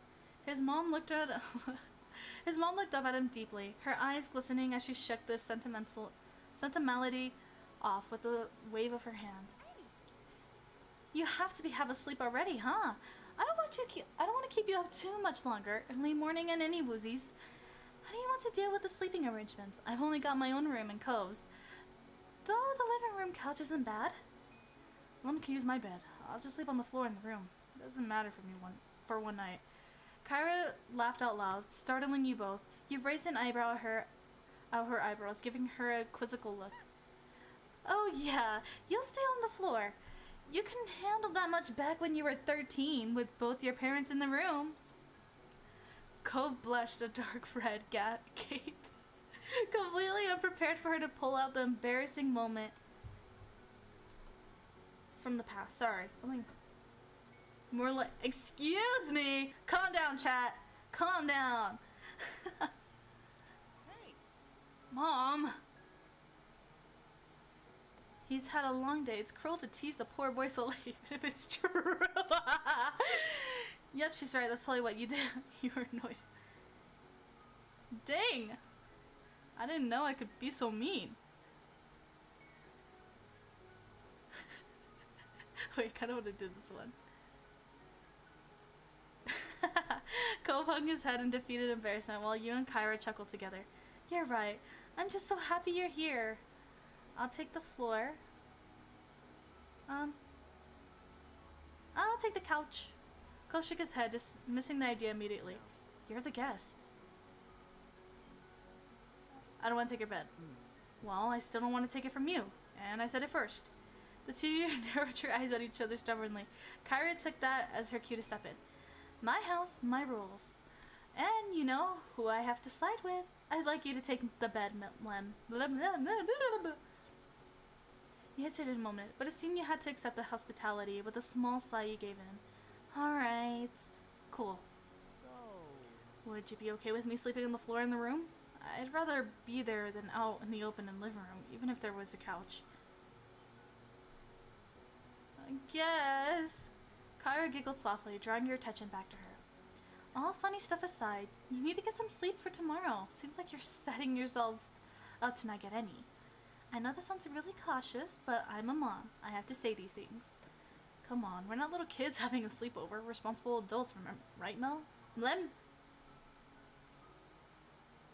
Yes, very responsible. Ha ha ha.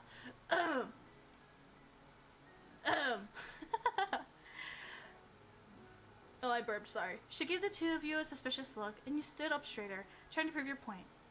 I'll leave it at that then, for now. Just remember that the walls are thin in this apartment.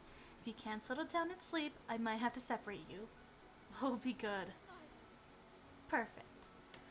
Kyra clasped her hands together, her bracelets softly tinkling against each other. Again. It's only getting later, so I better let you prepare for bed. She nodded towards the hallway and gave you a small smile. I'll play hostess for a sec and show you where the bathroom is first.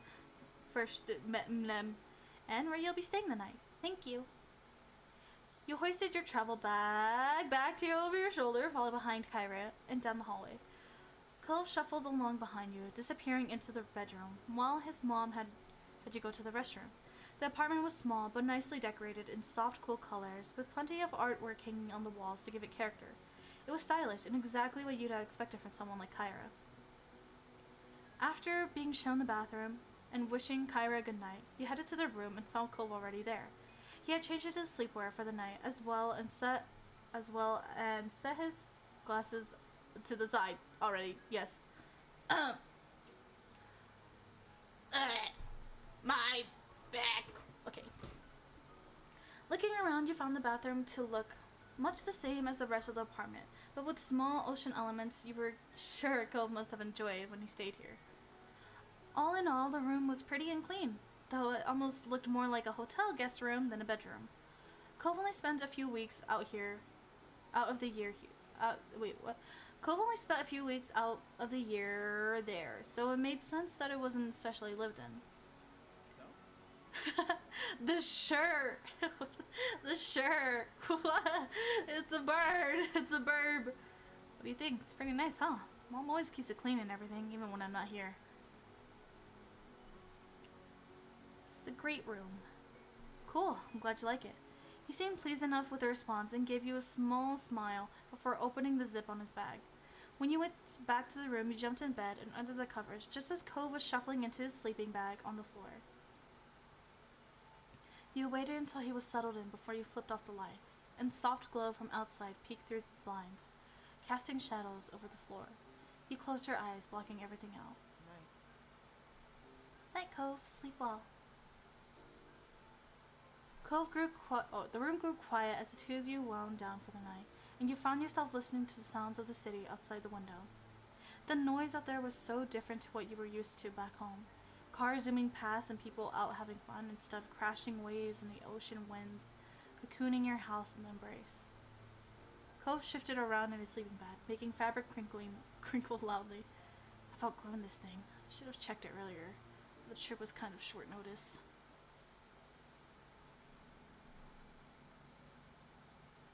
Why don't we share? It's big enough. Cove inhaled deeply, the fabric of his sleeve crinkling loudly as he fidgeted beneath. I told my mom I was going to stay on the floor. You frowned, wondering when that had ever stopped him before. Did you really plan on going through with that? No. He hesitated a little, the silence stretching between you. You couldn't help but smile to yourself. You knew him well. The sleeping bag rustled again, and through the dim light you saw him stand and head towards the bed. He took in a deep breath as he ran his hands across the top of the blanket, gathered his nerves as his eyes met yours. And then he paused, head tilted to the side, as if he's silently asking permission. It's alright. You shuffled over to make room for him as he pulled the bedding up and crawled beneath the covers, leaving the two of you close together, but not quite touching. He exhaled heavy as he lay down on his side, his head getting comfy on the pillows next to yours. You had a strange feeling in your stomach, like it was doing little somersaults, but it felt good to have him close. He raised his fingers and delicately brushed the tips of your cheeks, drawing a shaky sigh from it. Whoa! His touch was warm and feather-light, just like his shirt, making you feel tingly all over. When his eyes met yours again, you found yourself lost in them, the world becoming still and silent around you. Then he froze, his muscle tensing as he closed like a clam, and his breath hitched in his throat. He attempted to whisper something, but it was completely lost on you. Without having no suffices warning, Cove jumped out of bed and crouched at the floor, his head held in his hands as he took in a few deep, stuttering breaths. You bolted upright in bed, staring down at him with a mixture of alarm and amusement. What? Are you okay? Always like this. I thought I'd feel like it did before, when we were younger, but it's different now. I'm sorry, Mlem. Really sorry. I'm just so... He panted deeply, in and out, as though he had just finished running an entire marathon. After finally settling his breath, breathing to a normal rhythm, he crawled back into his sleeping bag and huddled on the floor. His back turned to you. Sorry. What?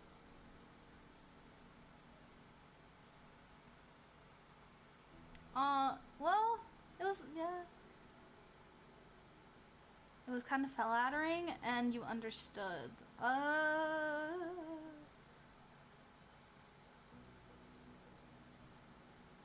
gonna go with that. It was very clear how much of an impact you had on him. Always try another night? Hey, yo, what? You don't need to apologize. He made a small noise, acknowledging that he had heard you, but said no more. With the event over, you laid back down in bed alone for this night. The next day dawned, bringing with it the sounds of birds chirping happily outside the window. You opened your eyes slowly, letting them adjust to the light as you tried to recall where you were, and remembering the unfamiliar sight of Cove's second bedroom.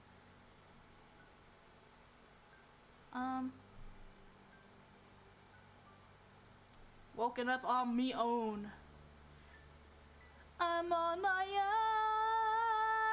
yeah, yeah, yeah. I don't know, it's a Ross Lynch song that I sing in the Teen Beach movie. I'm on my own. The early morning sun filtered through the blinds, telling you it was about time to get out of the bed and start getting ready for the day. The sound of Cove shuffling around the room drew your attention, though you weren't surprised. He had always been a morning person. Sitting up in bed, you let out a yawn, stretching your arms above your head. Groggy. You felt okay. Considering the long drive the day before, the late night, you were feeling ready to get the day started. Though you weren't as perky as him, his energy was infectious. Good morning. You pulled yourself out of bed, grabbing a fresh change of clothes and your toiletries before heading to the bathroom. After that, you met Cove back in his room. He was sitting on the floor when you entered, sorting through the bunch of stuff in the box, determining what to bring and what to leave behind. Hey. Hey. Can you pull out the stuff in those drawers? You nodded, though he hadn't even looked up from his task, so you knew he wouldn't have seen. Heading over to his drawers, you started the task, taking out various items, setting them on the ground in front of Cove. After a while, it became clear to you that Cove was acting strange whenever you went near him. He's switching over your presence. What? A few more times before you couldn't take the awkwardness any longer. You dropped the stuff you were holding in front of him and raised a questioning eyebrow. Is everything okay? I'm sorry. I'm sorry about last night. Again. Quietly squeaked the second part of his thoughts. Come on, speak up! About not staying in bed with you? I know you tried to not mind or be mad at me, but I wish I didn't have to make you accept me backtracking all the time. He swallowed thickly, struggling to find the right words to explain himself. I do think it felt nice. Really. It's just also not bad, but good in an inconvenient way. I mean... Laying together like that, being so close, it gets too hot, you know? His cheeks flustered with color, and he immediately trailed off, his eyes firmly fixed on the floor. Oh? You'll stay the whole night now? No. Too tough for you, huh? Maybe I'm the one who should have Yeah, it's annoying, but it's what I signed up for. No, that's so mean! I'm gonna say, yeah. His eyes widened, a pink tinge creeping into his cheeks before he could duck his head enough to hide. Just don't worry about it. You don't need to do anything. Let's get back to packing. With it more or less resolved, you went to grab some more items as Cove focused on the box in front of him once again. Oh, hey, look at this. When you turned towards the sound of Ko's voice, you found him digging through one of the drawers beneath the bed. Neat. Here's something I definitely need to bring. Neat. Craning your head, you got a better glimpse of what he was holding. An old yellowing book. When he opened it, there were a few dried pressed flowers. Oh, wait, that's so cool! Those had been gifts you'd given him for his mom's place. Something for him to remember you by, and to make his time here less lonely. He kept them the whole time. Oh, wait, that's so cute! What?! I think I like to. No, that's. He started glancing between you and the items in his hands. They bring back some good memories. A faint blush of color crept over his cheeks, and he looked away quickly. Nice. These are special. It was important, having a piece of you with me when we were apart. I feel the same way. That's why I gave them to you. Cove smiled, pleased that the feeling was mutual, but then the expression became more amused. And did you keep the souvenirs I brought back? Nope. He shook his head with a grin. Thanks. Another hour passed by in silence, and you were happy to see you were making great progress with Cove's room, with only the closet left to sort through. It took a minute to take a mouthful of water from your bottle and perched on the edge of the bed, feeling productive. Cove glanced over at you, paused, putting down the tape gun he had been using to seal up his boxes. You raised an eyebrow. You know, it's really strange to see you sitting in this room. Why? He frowned a little, his eyes distant and his voice quiet when he spoke next. That's During the visits to Mom's, when I was sitting alone in this room, I sometimes think about how you weren't here. It was a weird feeling at the time, that you just weren't around. And now that you're here, this exact place, I don't know how to explain the feeling. He shrugged it off and smiled a little, as though he'd said enough already and didn't want to risk sounding silly. Life is pretty confusing is all. I didn't know you thought about me when you were away. What did green mean again? I'm gonna click green. His eyebrows crinkled as you looked at him solemnly, with his eyes bright with emotion. I miss you too, all the time. It made you feel better to know that, somehow. To know that when you were stuck at home missing his company, that he was missing yours too. He looked away satisfied, heading over to the closet and the last of the items to be sorted. Before long, every box, closet, and drawer had been thoroughly combed through, with the items either neatly packed up in boxes or organized and returned to the proper place. With a sigh of relief, you glanced around the bedroom and the work you had done together. We're done. Good job to us. I'm gonna change out of my PJs for the drive. Yeah. When the two of you headed out into the living room, ready to get everything finalized and hit the road, you found Kyra in the kitchen pouring a cup of tea. Cove headed towards her, leaning casually against the counter that divided the two spaces. Hey, you didn't have to get up so early. Are you crazy? Of course I have to see you off before you go. You can't sneak away while I'm out cold. She beamed at him, and in all honesty seemed more happy to be up and getting ready for the day. Do you want some breakfast? I've got some mousse. What the hell is that? Or eggs and toast. Oh, and some of the fruity cereal you used to love. That's okay. We should really eat on the road. Kyra smiled sadly, a little disappointed, but she seemed to understand that your time was running thin. I thought you might say that. In that case, I've packed you some snacks for the road. Even if you don't end up eating them, take it anyway, just in case. You can always feed them to Cliff when you get home, and tell him I said hi. Cove laughed and shook his head, knowing his dad would love nothing more than to polish off whatever food Kyra had prepared for you. Thank you. Thanks, Mom. You really didn't have to.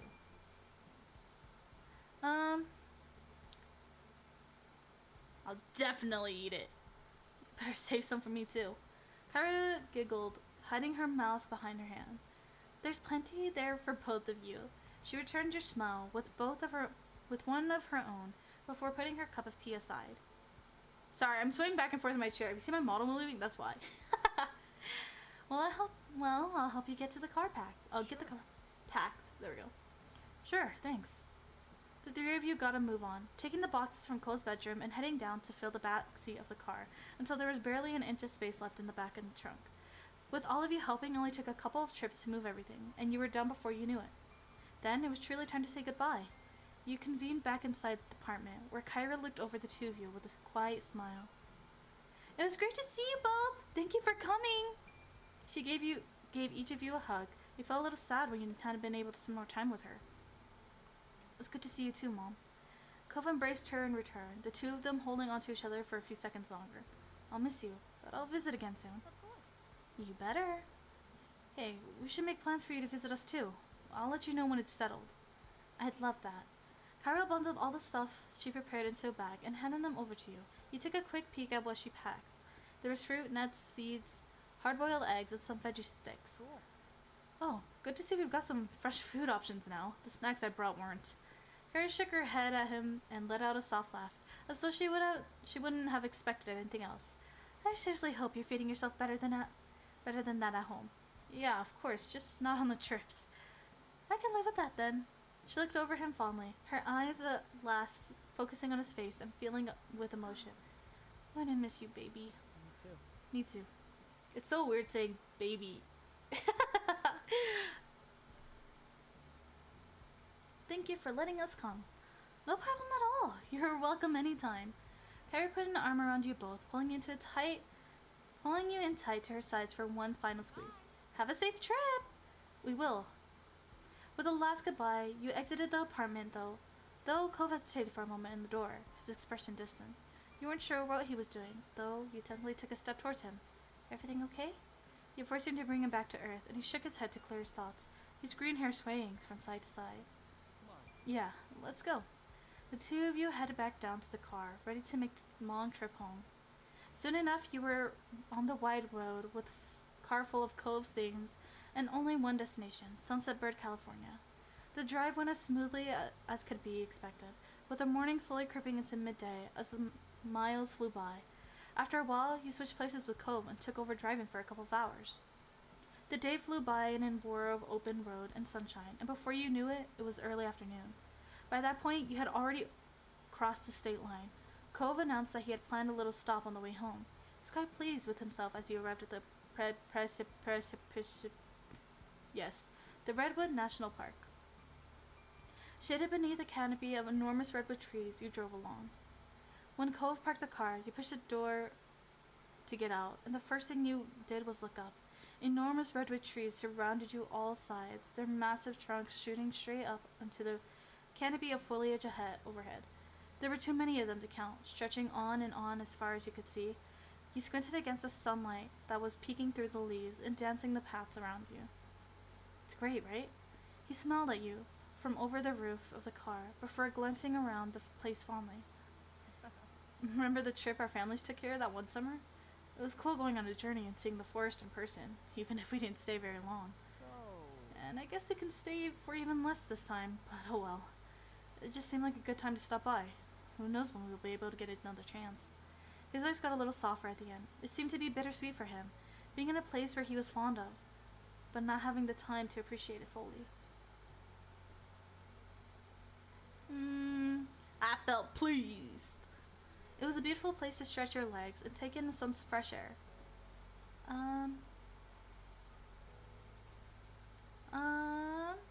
I'll put you up with me. For the trees? What? Yeah. Cole smiled, shoving his hands in his pocket and dipping his head. I'm gonna hold you to that. The two of you walked around for a while, completely dwarfed by the sheer scale of the redwoods. It kind of put your view of yourself and everything in strange perspective. You took in a lungeful of clean forest air, listening to the sounds of bird songs and the cool breeze of rustling through the underbrush, taking advantage of the space to move around freely. However you felt about being there, it was a totally different scene than sitting in that old car for hours and hours.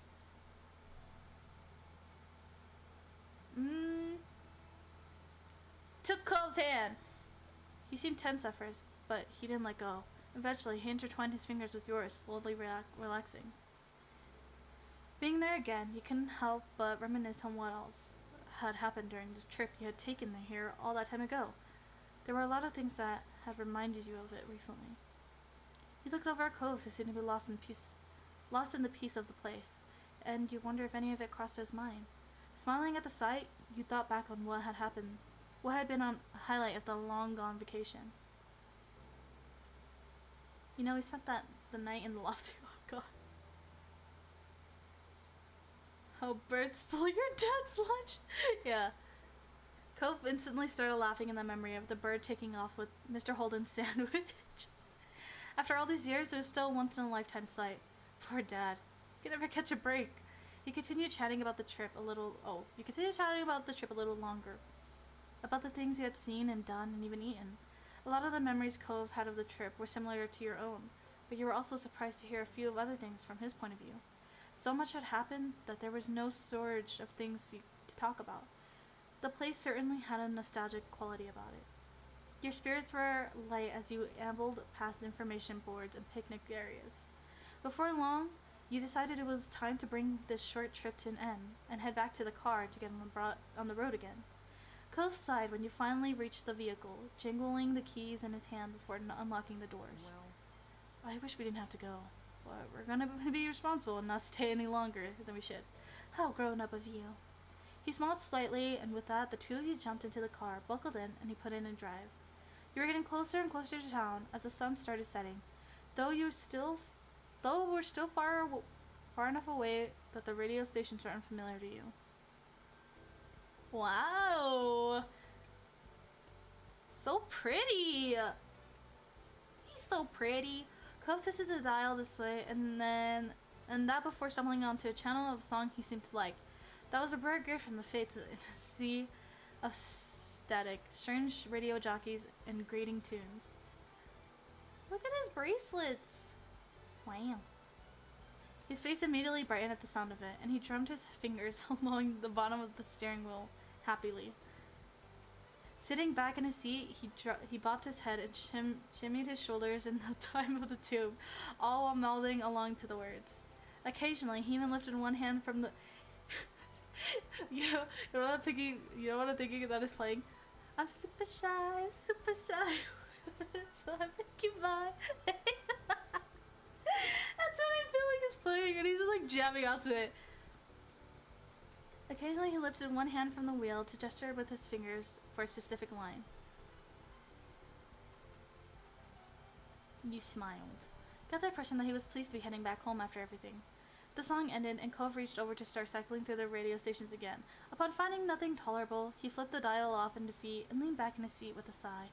You rested your head on your hand and stared out the window as the sky darkened, watching the landscape slowly melt into more familiar views.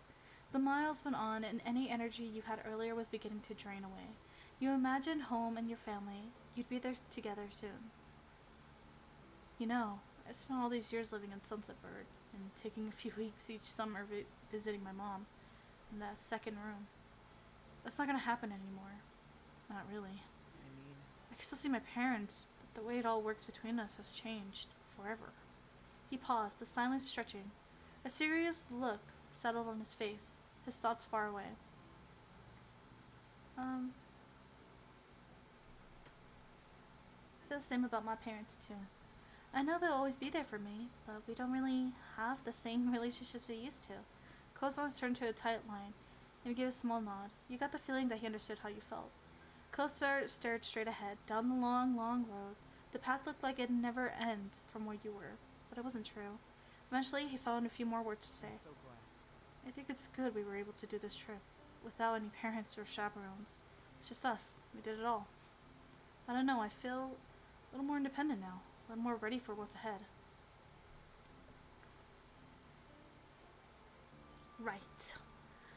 It's like a real first step to be on our own all the time.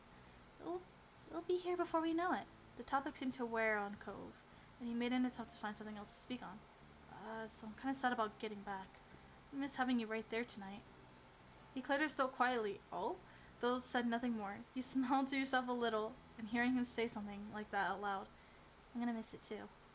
And with the feelings confirmed as mutual, the two of you fell into comfortable silence. The sky outside grew ever darker as the hours passed by, the stars blinking on like tiny fireflies painted onto canvas of blue. The scenery continued transitioning between open roads, industrial areas, and beach towns, becoming increasingly recognizable as time went on. You felt somewhat disconnected from the world around you as you watched it through your window, your tired mind growing hazy. It was a strange, reflective feeling, but peaceful nonetheless. Soon enough, the world would return to you, and you'd find your feet firmly on the ground. It couldn't be helped. The adventure would end, life could continue, but your memories would linger on. Yatta! Woo! We have finished! Step 3! Should I go until I hit step 4? Or should I save that for next stream? Okay, let me save it here. Okay. I am gonna leave it at that. We will continue step 4 next week. I'm sorry that I was like really lagging on finishing step 3. I didn't expect it to take this long to finish it. But no, there's 4 steps, I think. I think there's 4 steps. We have childhood, teens, young adults, and then adults. So 4 steps, I believe. But yeah. Wow. Should I continue it? Wait, should I, you know, I'm gonna go until we go to the next step. Moths bounce against your window, attracted by the light of your room, a siren call in the slowly darkening sky. Just as the day was coming to an end, so too would summer. Liz would be moving... Did I just say toddlers? Wait, I said Wait, did I say toddlers? Kids. Wait, what? Liz would be moving back into the dorms before long. Luckily, Lee had been able to come stay for a short trip before her own new journey begins. She had officially been accepted to her first choice college a few weeks ago. That was her last chance to see you all in person for. You flickered through the plans for the next few months, realizing that you didn't even know what you'd have the opportunity for everyone to be in the same place again. It was hard to think that you'd likely be seeing everyone less. You'd likely be seeing even less of your cousin going forward, but you were delighted that she was pursuing her dreams. While you were still with each other, your family was going to have dinner together. As ever, the Holdens were tagging along too. Let's go to a Chinese restaurant. That sounds good. It was somewhere your family had always enjoyed going, ever since you and Liz were tiny. The long-lasting connection made it a fitting location for a final meal out before Liz and Lee set off again. Technically, you were getting ready to go out, though your mind was only half on the task. It was a pleasantly warm evening, and the kind that optimized the vacation feeling, and you were in no mood to spoil it by rushing around. It was strange to think that summer was coming to an end, yet you wouldn't be returning to school. The pattern had been in place for as long as you could remember, and had come to feel like a natural rhythm, as inescapable as the coming of the tide. This was the first time you were going to be able to set your own tune. Whatever came next was entirely up to you.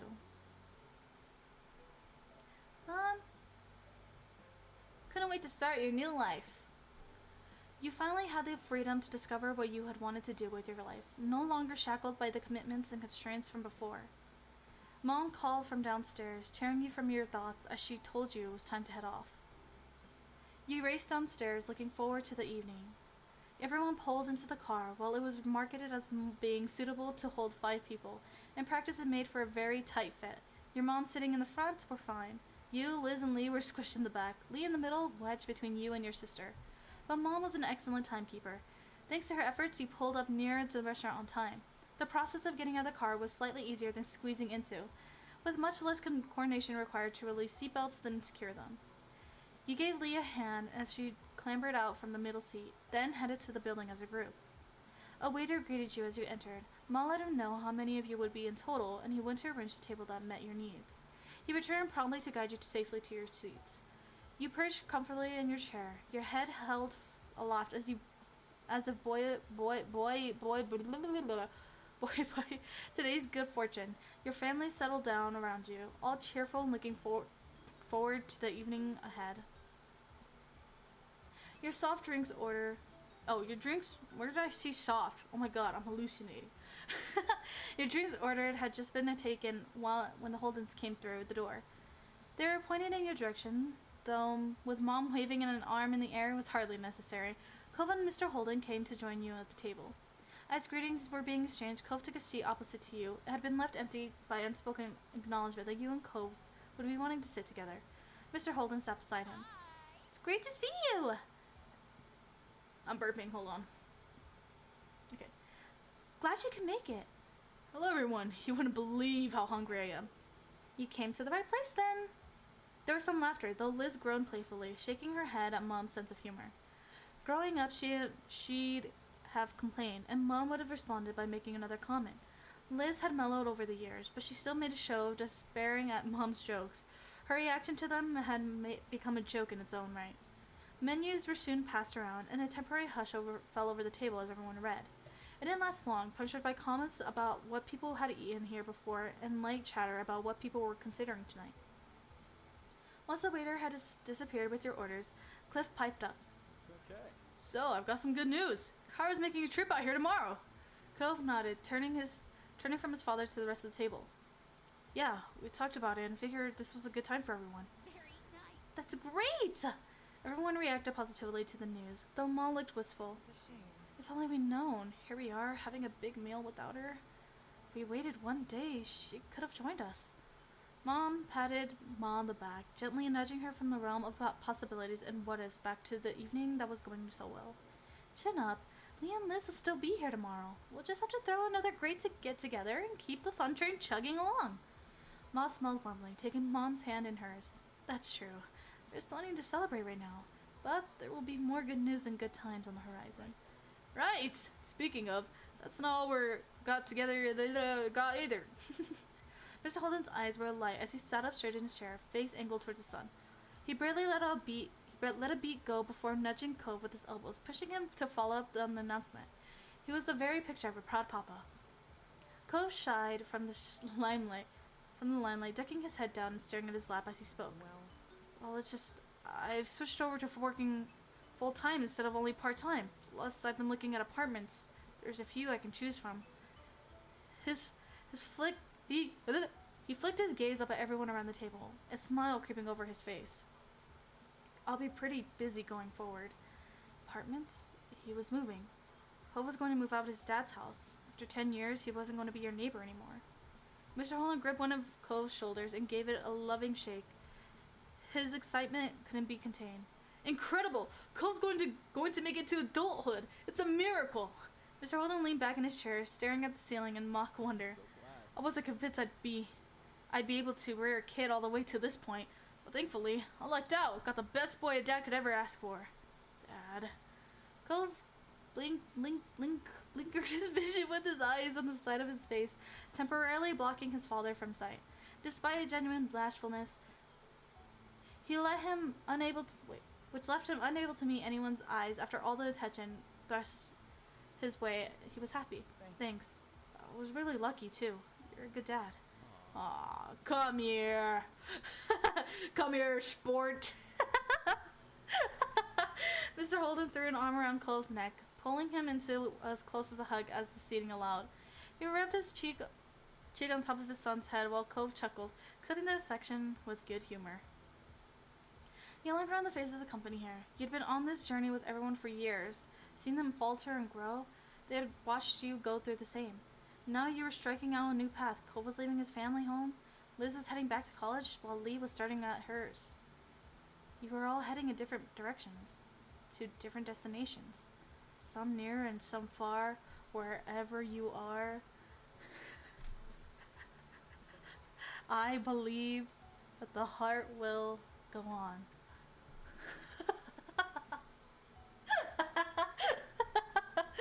But it wouldn't be long until you were all going your own way. It was bittersweet. You turned your head to the side, wistful, not wanting to spoil the event with your troubles. Wait. Huh? Stream crash? Wait, did stream crash? Huh? The stream crashed?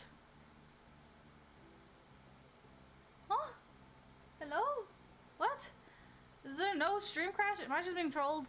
I don't believe you. I don't believe you. You were glad that everyone was succeeding, but the idea of splitting up gave you a twinge of regret. These people had been key pillars in your life. Days ahead without them, no matter how bright and shiny, felt a little empty, like a theme park after closing time. Your mind filled with a bitter part. Cole brought some attention to himself with clearing his throat and a small interjection. I'm gonna stretch my legs while we're waiting for the food and everything. Sure. With a tiny smile, he nodded his head, but the lightness of his expression faded when he moved his face to you. Wanna come? He was attempting to be subtle, but there was very obviously something on his mind, something he wanted to talk to you about alone. Oh no, if it crashed after, I would have cried. I would have cried. You looked up at him lifelessly as he rose from his seat. You weren't sure if you felt like talking, but having an excuse to get some space didn't sound like a horrible idea, so you nodded. Take care. With those parting words, the two of you walked about the place. He was trying to get as far away from everyone else as possible without actually exiting the building. What did you need to say? He hadn't admitted that was what was this about, but he didn't need to. What's wrong? Well, aww. Well, I was gonna say something about all that stuff my dad brought up, but are you okay? He peered at you, and you could tell his concern was earnest.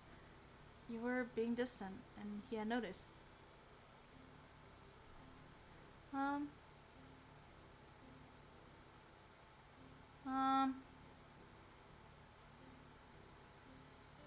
fine. That's a lie. Are you worried about the things ending? He continued to look deeply into your eyes. All you could focus on was that the aqua blue of his iris, and the concerned crinkle in his eyelids. You know, I'm anxious about it too. What do you think, Cove? Your tone was harsh and upset. Wait, what? What? It was... What? Not once looking away. I don't like that you won't be here anymore. At least, not like before. I won't be able to just walk across the street and find you. I won't run to the beach with you whenever it's nice out. You won't be there to sneak up to my window at night to see me. Cove's expression dropped. There was something horrified in his eyes and sorrow in his frown. Even when I'm not across the street anymore, you can always call or text. I don't care how late it is. We'll talk every day. I'll make sure we do. Clutched his hand around his waist tightly. I don't want to lose what we have, Mom. His voice was quiet, barely a whisper. He paused to take you in, and then his voice came out louder but meek.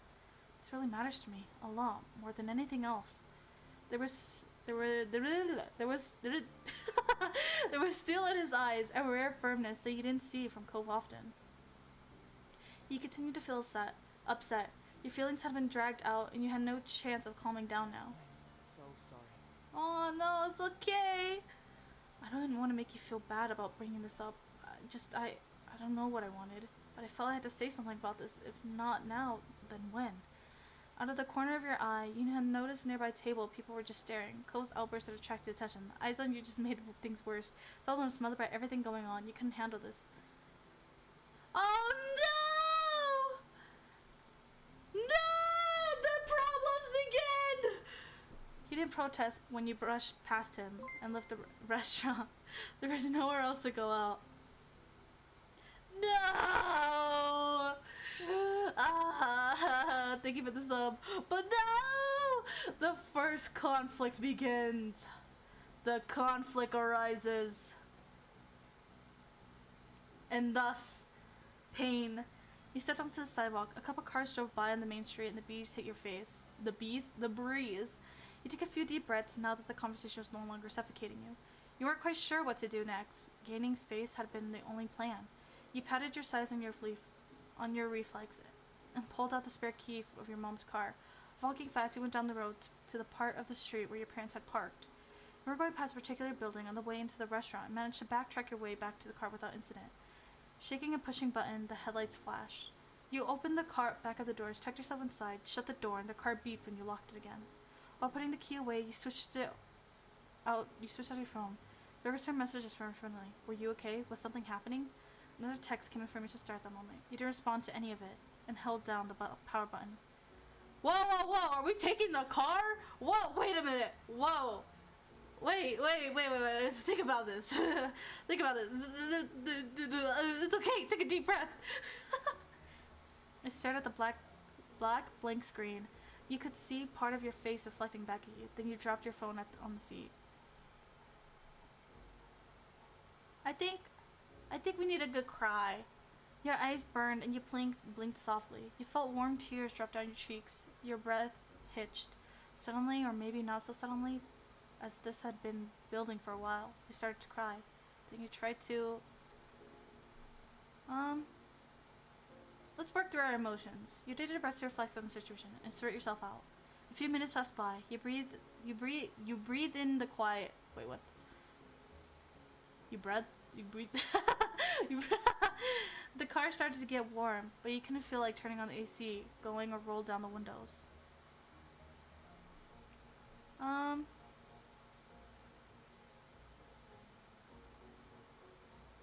You know what? I think we just need to fix some stuff up. Pick your phone with the cushion and push the power button to boot up. There are plenty of additional messages. You planned on checking your friendly text later and tapped into Cove's number first.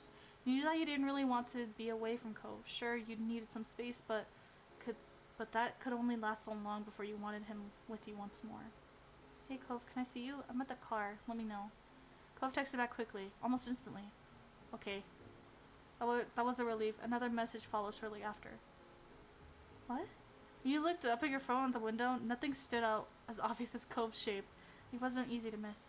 You were about ready to text him back when you saw a shock of green out of the corner of your eye. Cove stood up. He had been sitting in the pavement, leaning against the car door. He straightened out. He followed us! What? He pointed towards the closest car door and raised his shoulders in a clear question. I don't know if it was okay to hop in. You nodded, not seeing the point of keeping him awkwardly outside. Cove walked around to the other side of the car, opposite of you. He put his hand on the door handle and pulled. He tried to open, but the door wasn't expecting to be locked. He pressed the unlock button and he smiled after he heard the click. He sat down and then quietly closed the door behind him. For a moment, he faced straight ahead. His hands flinched when he got halfway through putting on his seatbelt before he realized that he wasn't actually going anywhere. He's such a dork! He dropped his arms and the seatbelt slid back up on the side. He didn't know what to say now. Eventually, Cove turned to face you. He seemed serious. Everyone cared when you left the restaurant. They all wanted to be here, but I promised that I'd look out for you. He gripped the side of the car cushion, regarding his lap. Like Liz, she told me I'd better not be making things worse or I'd never be considered a trusted adult for the rest of my life. But yeah, everyone's here for you, even if it's just me in the car. Okay. Cove stared deep into your eyes. You noticed he had some redness around his. You can do it. We can do it, Mom. Make a good life for ourselves. No matter how hard it seems, we can do it. He gripped your shoulders, and you knew that he was doing his best to project confidence. He wasn't sure about himself, but he was trying for your sake.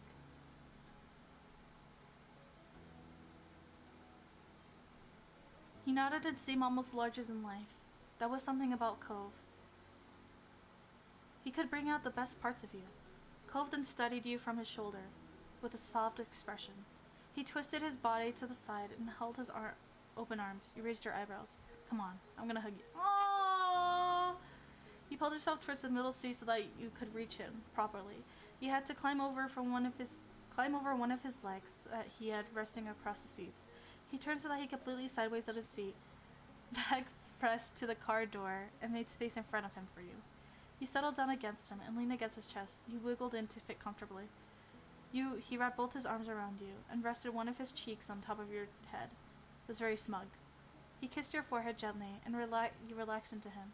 You breathed him in. The scent was uniquely Cove, oceany and citrusy. He made you feel secure and precious. Despite the cramped back seat of the car, Cove was very comfortable, and his reassurance was nice. He was right here, and he cared. It was hard to dwell on future troubles when he was doing his best to comfort you. Hey, Mom. His voice was calming, and his eyes were full of fondness for you. His mouth quirked into a crooked smile. I have a great plan. You can just stop thinking about the future and all that. You had no idea what he meant. He didn't acknowledge your wait, oh shit, I tapped it by accident. Your confusion, and continued. I'll still get that little apartment, and you can move in too. I'll stay as close to here as possible, and I'll get a new job on the shopping street. I'll sell pretzels. No, it's okay. You can go to... No! He lightly stroked his head as he spoke. On the word pretzel, he traced a little loop on the shape on this. He had suspicion it was supposed to be a pretzel. You could probably find a job there too. You could also sell pretzels. We'll be business partners, and then we'll do that forever. We'd never have to worry about what to do or where to go, letting our lives change ever again. So?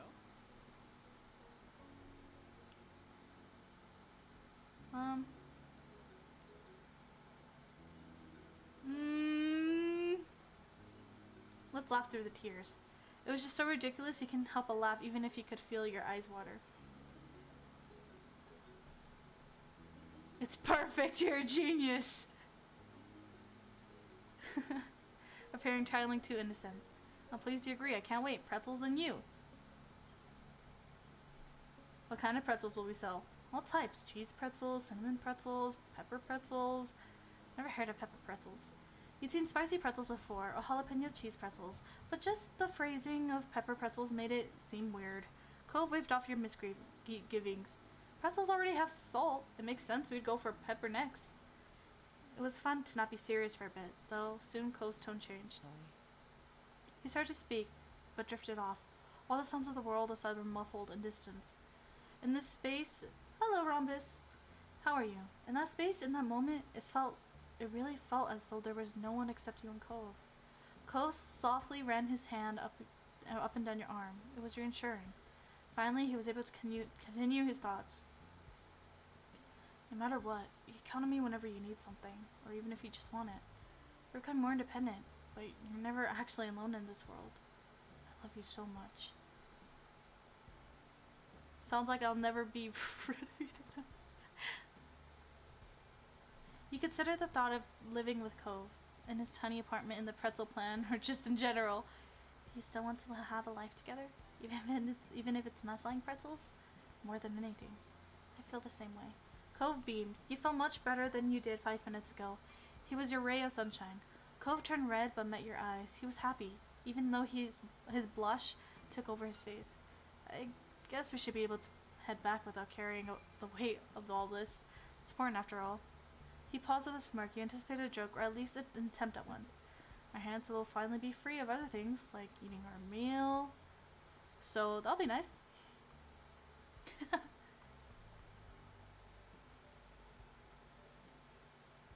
Did I know you were so what?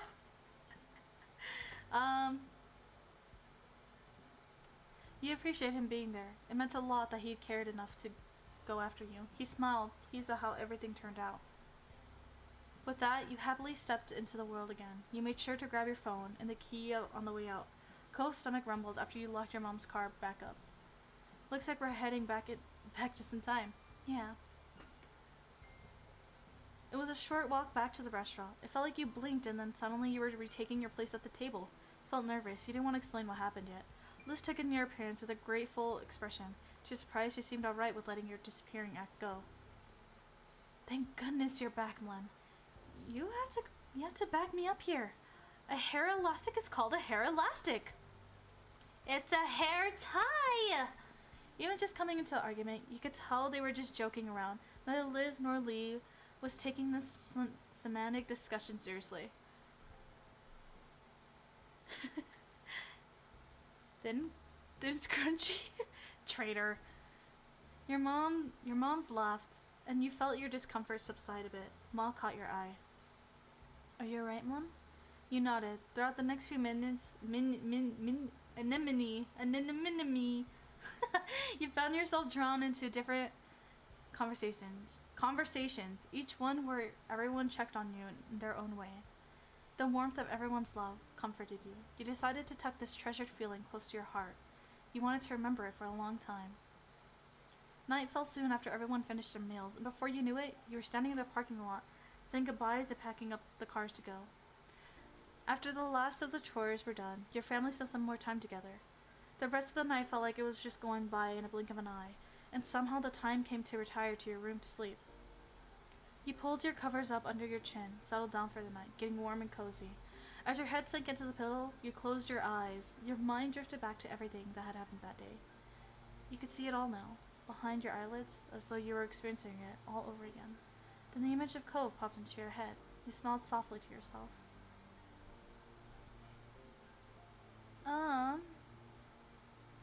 Let's sneak to his room this time. He always sneaks to my room. Let's sneak to his room. Dun dun dun dun dun. If Cove could do it, then you didn't see why you shouldn't be allowed to. You made up your mind. As quietly as you could manage, you put your shoes on and slipped out your room, closing the door behind you softly. Heading slowly down, you took care not to make the floor squeak, especially the boards right by the bathroom. Those definitely squeaked. The stillness of the night made even the slightest sound seem so much louder to your ears, and you were very aware of your mom sleeping nearby. Upon reaching the button, you tiptoed towards the bottom. Did I say button? Excuse me? Towards the front door. Slipping out in the crisp night air, you shut the door and took a relieving breath. Excitement rising, you dashed across the street towards Cove's house. The road, too, was surreal at this hour. Familiar yet strange. It might have been eerie at another time, but with how eager you were, you hardly cared. You attempted to find your way to the normal footpath to the side of the condo, but the limited light was making it difficult. You knew for sure which window was Cove's, and lucky for you, it was on the first floor. Unlike Cove, you wouldn't have to do any building skilling. All you needed to do now was make it safely over to the fence and past the bushes without being caught or injured. Sneaking closer, you glanced over the hedges towards Cove's bedroom windows, finding it cracked open. Perfect. You wouldn't have to knock and worrying him not answering. Hoisting yourself up with ease, you cleared the fence, avoided the shrubs, and then darted over to the window. You buzzed with nervous excitement as you approached in the darkness, having successfully made it all the way here unseen. Lifting the window up so it was fully open, you pushed yourself halfway through, your legs dangling in the underbush below. It was a little awkward, as the small shelf was right in the way. You took care to not knock over a couple of plants, but you made it through with minimal noise. Once safely inside, you dusted yourself off, turned back, closed the window gently, with the only soft glow of moonlight and Cove's fish tank there to see the way. You gave a small wave to the special fish you got to name Frank. Then, straining your eyes through the dark, you crept towards Cove's bed, barely making out the sleep figure beneath the covers. By the sounds of his soft breathing, you could tell that he hadn't heard you come in, and a small smile tugged your lips.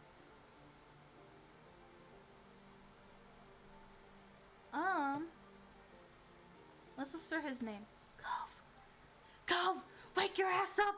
I got some shit I gotta tell you! You figured he must be deep in sleep. So as he continued snoozing away, positioning your lips beside his ear, you tried again. Cove, wake up. This time, he sleepily blinked his eyes and mumbled something incoherent beneath his breath. Hey, I wanted to come over. Is that alright? He let out a yawn and rolled towards you, waking up just enough to understand the question, but not the full context. A faint smile appeared on his face. Yeah, I want you here. He reached for you, his arms wrapping around your neck as he pulled you towards him. When your foreheads touched, he gave a satisfied sigh. Then, as if totally unaware of what he had done, he started dozing off again. He thinks it's a dream! You snickered quietly to yourself as you sat there. He could figure it out on his own, and after a few more seconds, he did. Wait, Lum? Yes, I'm here. He shuffled under the covers and sat up to stare at you in alarm. What? Why are you in my room? What happened? A smile slipped onto your face as he finally registered your presence for real. I didn't want to be alone. He frowned, his eyebrows pinching together in concern. Okay. Putting a hand on your shoulder, he locked eyes with you. Yeah, I'm feeling better. He sat back a little, giving you a fond smile. Should have known you'd do this one of these days. It's only fair. He let out a breath, feeling relieved that he didn't seem bothered by it. In fact, it felt kind of good.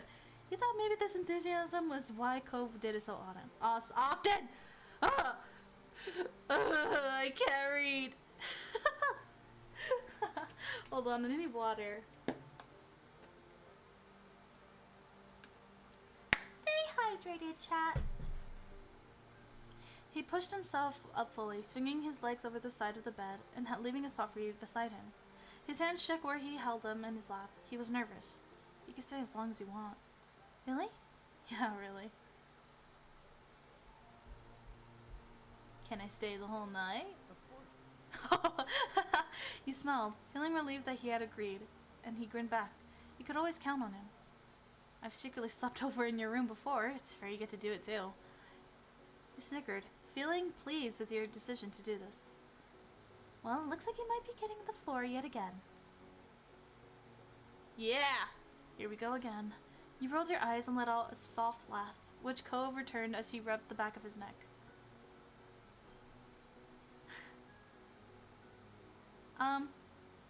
I'll take the floor. I insist. His eyes narrowed into slits of aquamarine. He didn't want to argue about it, but also didn't want to accept your offer. But you were firm by your decision. Your gazes stayed locked on each other until you had silently entered into some sort of staring competition, neither of you willing to budge. As the mini battle of wills continued, you drifted closer until you could almost count every single one of his individual eyelashes. Cove stared you down and he tilted your chin higher. Eyes locked on his, one of you would have to be the first to crack. You know, I'd be more comfortable on the floor than the bed. Too bad. It's your house, so I'm not taking your bed. He pouted and pulled at the hem of his shirt unhappily. Lem, I just can't be sleeping in a bed if you're not too. So that's it. I'm not gonna be the only one on the bed tonight. You raised an eyebrow, folded your arms over your chest, giving him a questioning look. Does that mean you'd share it with me? This time we could share. Really? You'd actually stay and not leave to be on the floor? He nodded, holding back your delight. You tried not to grin at his sudden boldness. Eventually, your smile broke through. Though Cove stayed completely serious, his face set like stone. There, I've made a compromise. If you won't take it, then you'll just have to accept me sleeping on the floor. We'll both have the bed. He swallowed despite himself shaking. It didn't break. We're gonna share the bed? You could hear the tremble in Cove's voice as he held his hands together to keep them from shaking. He let out a breath and shook his hands in front of him mentally. It's all good. You know what? I will sleep at the very corner. You can have the whole bed, you know. Just, you know, it's fine. I could sleep at the very corner, you know, against the wall, curled up, you know. It's perfectly fine. It is A-okay. We can, that's a plan. He let out a breath and shook his hands in front of him, mentally preparing himself. It's gonna be alright. His mouth set into a grim line, and he balled his hands into a fist at his sides, determined.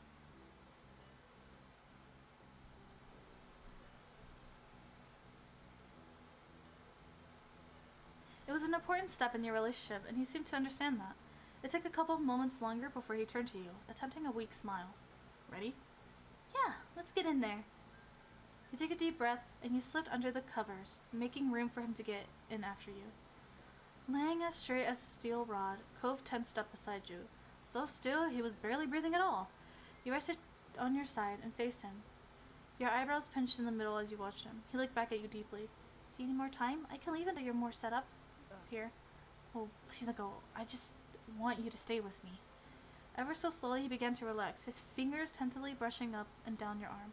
His eyes shut, lashes fanning out over the top of his cheeks, and you still half expected him to run away like the last time, but he didn't. He stayed right where he was. You don't have to worry about me. Doing stuff like this isn't a problem. It's a process. You nodded in understanding, even though he couldn't see it, giving him time to let his nerves settle. After fluffing up your pillow and getting yourself comfy, he stayed quiet. Eventually, his shoulders became less rigid? Okay, is it rigid or rigid? I've heard people say the two way. I don't know. When his eyes opened, he smiled and turned his head towards you. Thank you for waiting, again, as always. He laughed shyly, his soft eyes meeting yours through the dim light. Are you okay? I am now that you are. He let out a deep breath, relief written on his face. Yeah, I am. He shuffled closer, an inch at a time, and nuzzled his chin on top of your head, wrapping his arms around your sides.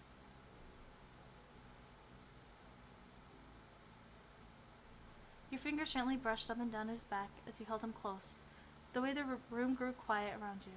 The only sounds to be heard were the faraway crash of the ocean waves and your breath mingling in the small space between you. Cove's heart was pounding, the thump of it rumbling through you as he spoke again softly. That's... I'm not scared of you, right? It's just so many other things that scare me. I'm afraid of what if hypotheticals are actually real. I think about it anyway. And of nebulous concepts of what things mean that I can barely explain even to myself. I'm scared of my own feelings and how much I feel them. And I'm afraid because tomorrow things will be different between us. But I'll be alone again. He held onto you tighter, his breath stuttering ever so slightly. It's normal right now to see you during the day and part ways at night. Except for special occasions. A little laugh escaped him before his tone became serious once more. It's easier to stay where I am than it is to make myself move. To not make a risk, to not know what I might be missing, but... He hesitated, and he reached up to brush a few strands of hair from his face gently, his eyes slowly fixing on yours. When did doing the easy things get so hard? When it comes to you, I don't know how to stay still. I want to keep taking steps forward. Honestly, when I see your face or even imagine it, I want to start sprinting. But when I try, I hit a wall. It's just like I physically can't do it on one side of my mind. There's something blocking me. On the other side, I absolutely can't stop myself from doing it. Never ends well. always like this. I hate it. God, it's the most frustrating thing. Why do I do it every time? I'm annoyed with the way I am, so I have no idea how you stand it. I'm sorry I act so split when it comes to romantic things. I don't want you to think you're rushing me when I'm giving mixed signals. And I don't want to miss out on being happy by being like this, but sometimes I still can't help it. So basically, what I'm trying to say is that I'm glad you're never given up on me. It means a lot. It means everything to me.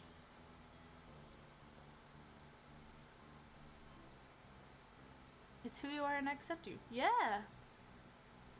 His eyes glossed over a little as he squeezed you closer to him and smiled, his heart rate finally relaxing to a normal rhythm. Good night. Good night. He leaned forward and kissed you tenderly, his hands gently moving to cradle the back of your head. I love you. Aww. I love you too. You were still smiling as you snuggled into him, getting as close as you could. Cocooned in his warmth, you easily grew comfortable next to him, feeling him ease into you as well. Before long, your eyes were growing heavy, and you drifted off in a restful sleep side by side.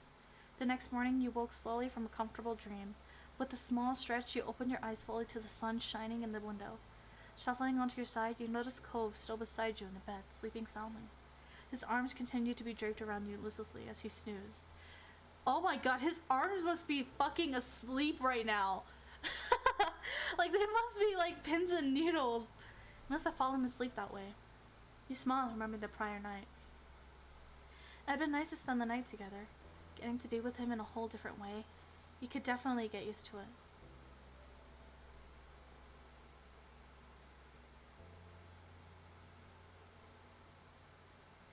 Oh, let's kiss his forehead gently.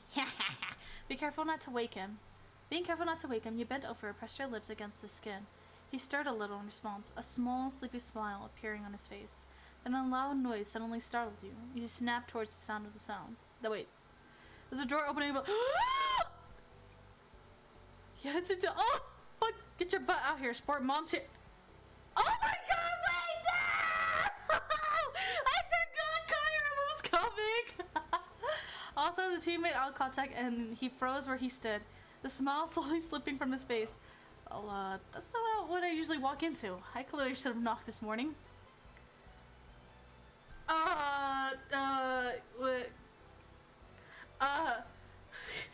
Wait. Of course Cole would get away with sneaking into my room, and I'm the one who gets caught. Oh shit. Yeah, I'm exposed him too. Shit, I pretend I didn't hear that. Cove blinked his eyes tiredly, mumbled something incoherent before turning towards the door. Both you and Mr. Holden stared at him for a few moments, neither knowing what to say or do. Cove, who continued looking at his dad dozily, was obviously having a hard time trying to process the situation. Then his eyes widened. Dad! Cole scrambled on the bed in an attempt to get to his feet, pushing the covers back off the both of you. Forgetting there was an overwhelming ceiling above him, he shot upwards and hit his... Oh! flopped back on his pillow, pressing a hand to his head and groaning loudly. Oh, God. Cove! He reached out towards him instinctively. Cove, bud, are you alright there? Cove stepped further into the room, his eyebrows furrowed in concern, and he bent down towards his son. Please just go. Okay, I'll leave. Cliff bent his hand in front of him in a calming gesture, even though Cove couldn't see it. He turned to make his exit, but stopped abruptly in the doorway, obviously deciding he had something more to say. I know we've been about this before, but I feel like now is one of those times to mention that I was barely older than you when I found out I was gonna be a daddy, so... Just, if anything's there you need to say and ask about, we're not having kids! I know, I was only saying, at that age, things can move fast, and he let out his sigh, running a hand over his face. The first time he saw him staying calmly. You know what? It's fine. We'll chat about this later. Kyra's waiting. With that, he stepped out of the room, giving the two of you one last look before pulling the door shut behind him. What the fuck? Cove rubbed his face before dropping his head into his hands and mumbling between his fingers. Oh my God.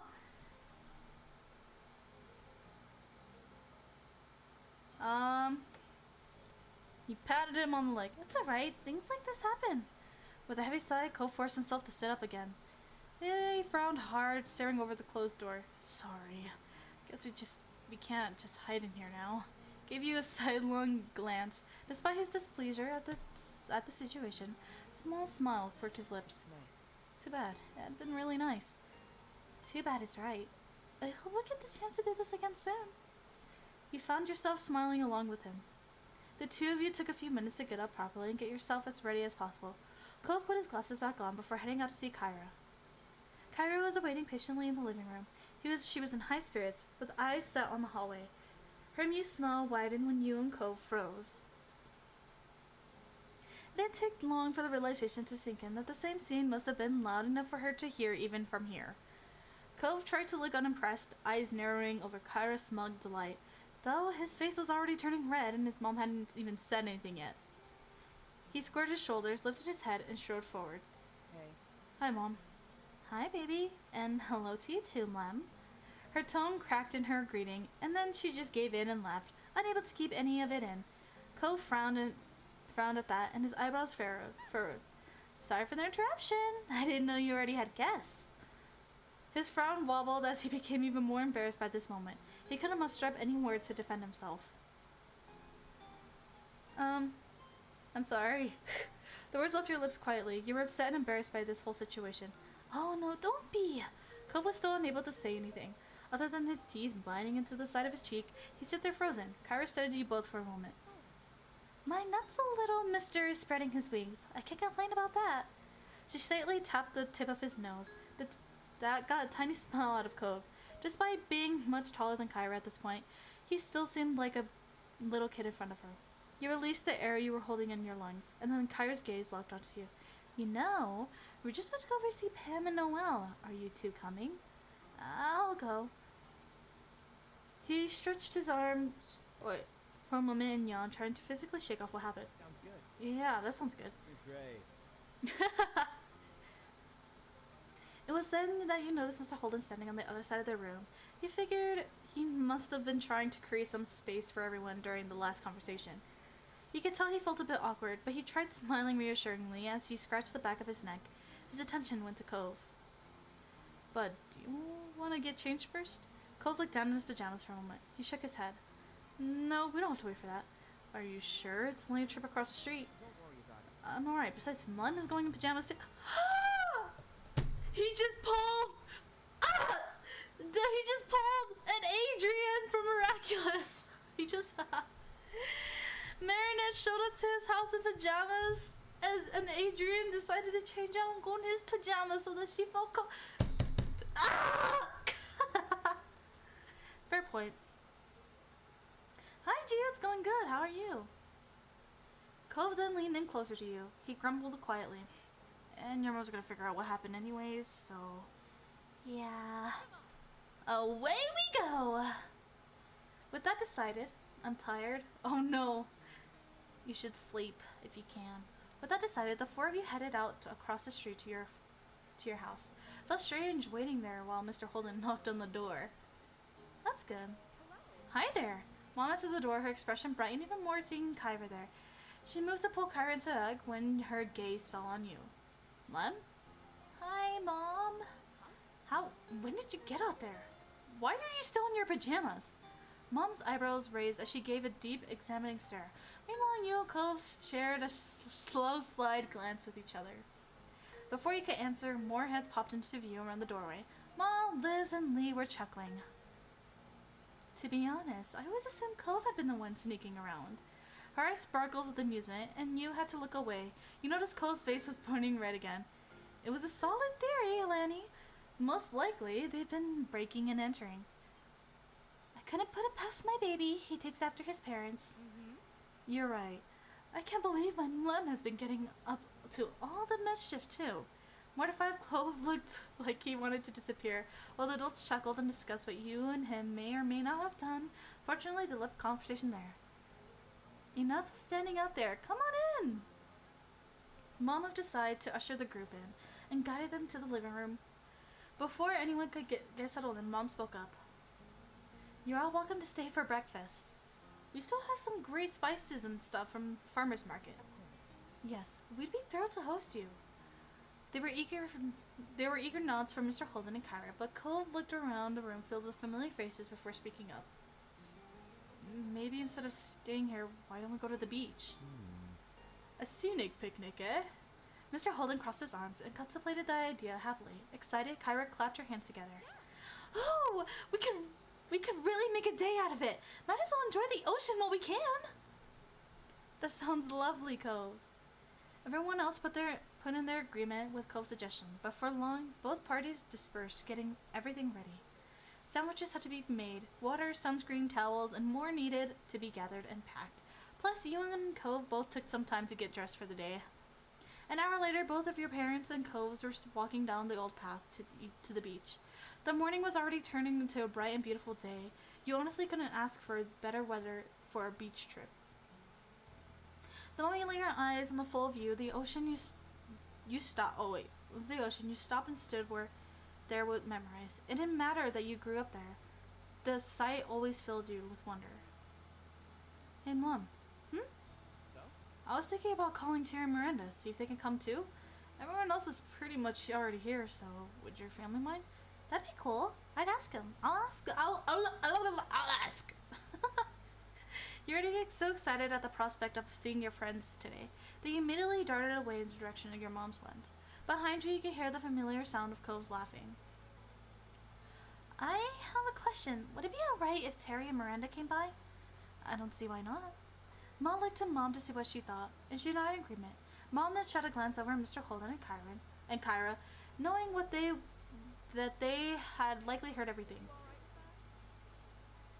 The more the merrier. Okay. Of course, they're welcome with me. Thanks. Delighted, you nodded and turned on your heels. Cove was still several feet away, talking to Lee and Liz. My throat made a funny noise, likely about the same topic. With a beaming smile, you gave him a thumbs up, and the two of them must have also approved, as Cove quickly put his phone out and started making calls. At that, you turned your attention to helping the picnic set up. Unexpectedly, your phone started ringing. You dug it out, curious to see that call ID. You feeling your heart jump with excitement, you answered the video call request. It was Derek. Hey, it's been a while! Derek?!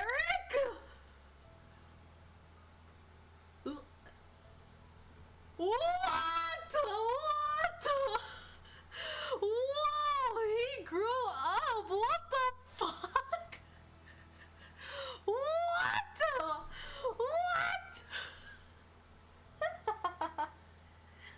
Seriously, what's up? The voice that came through was much deeper than it had been when you first met, but still had been the same enthusiasm as a kid. Have you been enjoying these crazy summer days? It's been amazing. That's awesome. Let's catch me up on that. But what about you? How's your summer been? You were beyond curious to what Derek had been up to since the last time you spoke. He chuckled, noticing your invested tone. Honestly, I've just been slammed with stuff lately. College applications and scholarship inquiries. What else is new? Your only wish uncle will be choosing to play. They're all desperate to have you. Totally. He chuckled, turned into his side. You could hear a small smile when he spoke. Really hope so, anyway. That'd be amazing. What about your family? Are your brothers being good? My little brothers are little punks, but I guess they're doing alright. You both laughed. Mom and Dad are fine. That's great. My mom's are too. Turning your attention back to the surroundings, you smiled warmly at your family buzzing around. Towels were laid out and chairs and umbrellas were being set up. Actually, I'm out with my moms right now. Liz and Lee are here visiting too. Oh, that's fun. But if that's the deal, I'll let you get back to it. Are you sure? I don't mind. Uh-huh, I'm sure. I'm not about to lose your number. Okay, bye. Bye, Mlim. Have a heck of a day. Hanging out, the conversation left you energized and in good spirits. It's exactly what you needed to make this day even better. You hurried over to your mom's and helped put the rest of the food out. In the moments you noticed Cove at your side. So, what did they say? They're gonna come. Cool. Thanks for calling them. No problem. I'm glad I thought of it. They'll meet us here later today. Shouldn't be too long. I can't wait! Yippee! Once the set was done, everyone got comfortable, dug into the food. You couldn't remember the last time breakfast tasted this good, but you attributed to a gorgeous ocean view and soothing sea breeze. The conversation shifted to what you all would do next. In that case, You could do a few rounds of volleyball. There's plenty of us now. is that all right? Could I play? Of course! Miranda brightened, delighted with this plan. Ma looked around to see if there were any other takers. I don't feel like playing. I have to change, but it'd be fun to watch. I could be the ref. Oh, I could be the ref. My eyes won't be missing a thing. Volleyball's a good idea, but there should probably be something happening for those who aren't a fan. Oh, I have some crafting supplies we could use to make jewelry. We could even use stuff we found around the beach to accentuate them. Really? I want to make a necklace. I'd be interested in trying to hit my hand at that too. I will play volleyball. Looked at Ma, ready to jump into the competitive mode. She looked thrilled to have you on board. I'll play some volleyball. Now the plans were all settled. The group temporarily split into two. Anyway. Alright, sports stars. You're gonna have to pick partners and then it's game on. There's only left the rest of you to deliberate and turn his attention to drawing a makeshift court on the sand. Well, She walked up to you, hooked on your arms around you. You laughed. I want to be on Lem's team. Yeah! Let's dominate! Alright. It'll be money. You wanted to have fun with your mom. Cove put on his game face, not intending to go easy on you now that you were on opposite sides. Cove then turned to Miranda. He looked determined. Ready to win? Yeah! When Mr. Holden finished drawing the court, he went and fetched the volleyball from the various other supplies you all brought here. Sounds like we have our teams all set, right?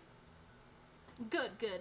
Now get it to your sides. The four of you have situated yourselves on the other side of the other court with your partner. Mr. Holden tossed the ball to Maul. Do you mind? Since this was Noelani's idea, I think it's fair she gets to serve first. Thank you, Cliff. yeah. Ooh, Ma! Show him who's boss! Go, Lem! Make them eat sand! You kicked a small heap of sand out of your way on the simple court, making her laugh. You turned back towards Maul. Wait, am I turning away? You turned back towards Maul. Don't hold back. I want to think of it. With that, Ma got into position and delivered a practice first serve. The game began. Oh my gosh. In the battle over the volleyball, both teams scored points. There wasn't a set number amount to reach the ends, so it went back and forth for as long as everyone wanted to play. And the game went on for quite a while as everyone got into it, especially with the cheers and added commentary. Liz and Mr. Holden made the whole game better with their humor and wit. From a distance, the jewelry making group would also cheer when they heard shouts coming out from the court. On top of that, they would hold up each newly piece they made in the air, and the players would take a breather to applaud the creation. It wasn't until all of you were exhausted from running, spiking, and diving that the truce was called. You enjoyed every moment of it. The afternoon continued to drift by, but the fun was still going strong. Occasionally, someone would head back to the houses to use the bathroom, rest away from the sun for a while, or to retrieve something that they needed. But they always came back. The beach was never empty, and there was always a new conversation to take part in, or another game to join. At one point, Mr. Holden even broke out his pack of cards. He wrote the whole group into going a few rounds of good old go fish. There was only one thing that could bring this beach day to an end, and that was the day itself to end. Before anyone realized, the sun began to set over the sea. As that happened, you were taking a break, sitting on a towel with your legs stretched out past it, and your feet buried in the warm sand. Shortly, you looked up to see your moms approaching. They stopped in front of you, and you smiled. Hey there, kiddo. How are you? I'm doing really good. How about you? We're wonderful. They both sat down, squishing in between them. Ma leaned her head against yours, and Mom started rubbing your back smoothingly. Nothing more was said at first, but Ma sighed contentedly. Mom looked at you wistfully. We're both really proud of you, Mom. True. You got to be more than we could ever have hoped. Start crying. It wasn't your intention, but their praise took you by surprise. Your bottom lip started to quiver. Everything okay? We didn't mean to make you cry. Mom wrapped her arm around your middle and squeezed you tightly in a side hug, and tears started running down your cheeks. Mom lightly brushed some of your hair. It's okay. I'm just so happy I got to have you as my moms. After that, all three of you were sitting there sniffling and teary-eyed. You wiped some of the tears away with the back of your hand. I don't know how we got so lucky with you and Liz. Ma reached out in front of you and Mom's hand. She gave it to her, and Ma squeezed it. Of course. We must have done something right. You stayed there quietly, contently, watching the sun set with your parents for a while, until Mr. Holden called out to you. He was still walking in your direction. We were talking and think we were gonna take a walk down the shore, and if you want to come? Automatically, you looked at your moms, sure what they were thinking. Mom glanced from you to Ma and then smiled. That sounds good. Fantastic. Yes, that'd be very nice. My legs need some stretching. Let's go! Yeah! Thrilled, Mr. Holden threw out the thumbs up and began heading back the way he came, into a light jog. Hey, don't leave us in dust! Cliff kept going forward, but flipped around, walking backwards across the sand so he could face you again. No worries. We wouldn't leave without you. Alright, we'll catch up. Ready to go? Mm-hmm. Both your moms held a hand out for you. Chuckling, you gave them each one, and you all strolled back to the rest of the group. When Liz was in reach, Ma used her free hand to pull her in too. Liz shook her head, but her mouth quirked into a smirk, and she didn't resist. Together as a family, you followed behind the others hand in hand. Your feet squished into the wet sand as the waves rolled over them, and you didn't have a single care in the world as more and more stars began to dot in the sky. Once the sun had long been out of sight, it was finally time to pack up. The closing of the day and the ever-approaching end of summer seemed to intertwine. It caused a quiet, reflective mood to blanket over the group. On the beach, Terry and Miranda took turns compressing Cove into a hug before moving on to do the same to you. You chuckled, still overjoyed that you got to see them today. I'm sorry we have to go already. My parents are here. That's okay. But still, I wish we helped clear this all up. Don't worry about it. Just thanks for coming out today. It was cool having everyone here. Oh yeah, I'm super glad we came. Hopefully we could do it again sometime. Nodding, you turned your attention to Terry. She wore a large grin on her face and held a hand out for a low 5. You pressed her fist into it, which made her laugh. Take care of yourselves, buddies. After that, they walked away, waving you and Cove as they went down the shore. Cove waved quietly, back with a small smile on his face. We will! Bye! Taking you by surprise, Terry jumped and twisted around. She kept up with Miranda by walking backwards. She kept the mood of your farewell light by shooting finger guns at you and Cove. Miranda bumped her with her hip. It left everyone with a laugh just before they disappeared down the bend. Lem? Come on. Hey, Cove. Could you come here? Both of your parents were motioning for you. The two of you went from there. Tons of things ended up the beach course of the day. Wait, what? Tons of things ended up at the beach over the course of the day. So there was still so much to pack up, and parents needed help. With the... Okay. Hold on. Sorry, my sis needs help with dyeing her hair. So, don't worry, this will be done soon. With a nod, he got to it, stuffing various things into bags and bundling them into towels. Once things were ready to go, everyone filled their arms with as much as they could carry.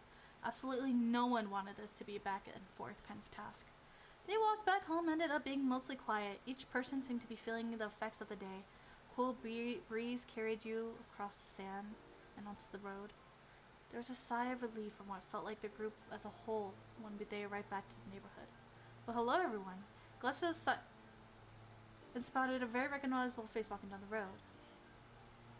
Oh, hi Baxter. How are you? Do you need help with that? It's alright. This is our mess week to clean up.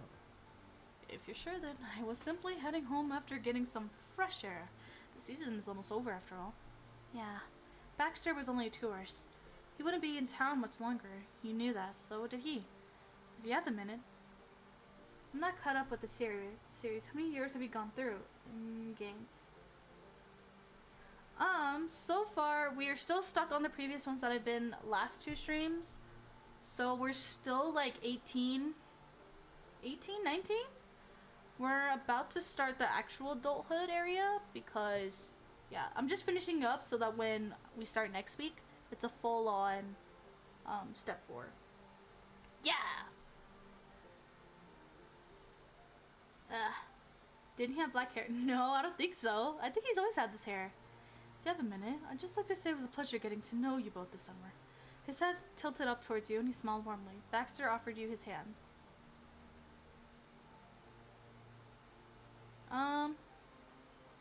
Sure. It was tough with what you were carrying, but you were able to extend one of your hands a bit. Baxter chuckled and shook it. I really enjoyed meeting you. I enjoyed this vacation immensely, thanks to you. Baxter turned to shake Cove's hand this time. He was a little incredulous. Went by fast for me. So unfair. Careless for a moment, but then Cove eventually shifted and he was carrying and took Baxter's hand. It wasn't long, but it was a solid handshake. Baxter was clearly pleased. I wish we had more time together. It was still a nice ride while it lasted. Wouldn't happily do it all over again. Bye, Baxter. Yeah, bye. Baxter nodded and walked a few steps towards his condo. He then stepped and waved. Goodbye. Baxter sauntered away, completely and disappeared inside the condo to return his own things. His time with you and your family and friends ending. You paused for a minute, staring up where he went. Afterwards, you looked back at the rest of the group.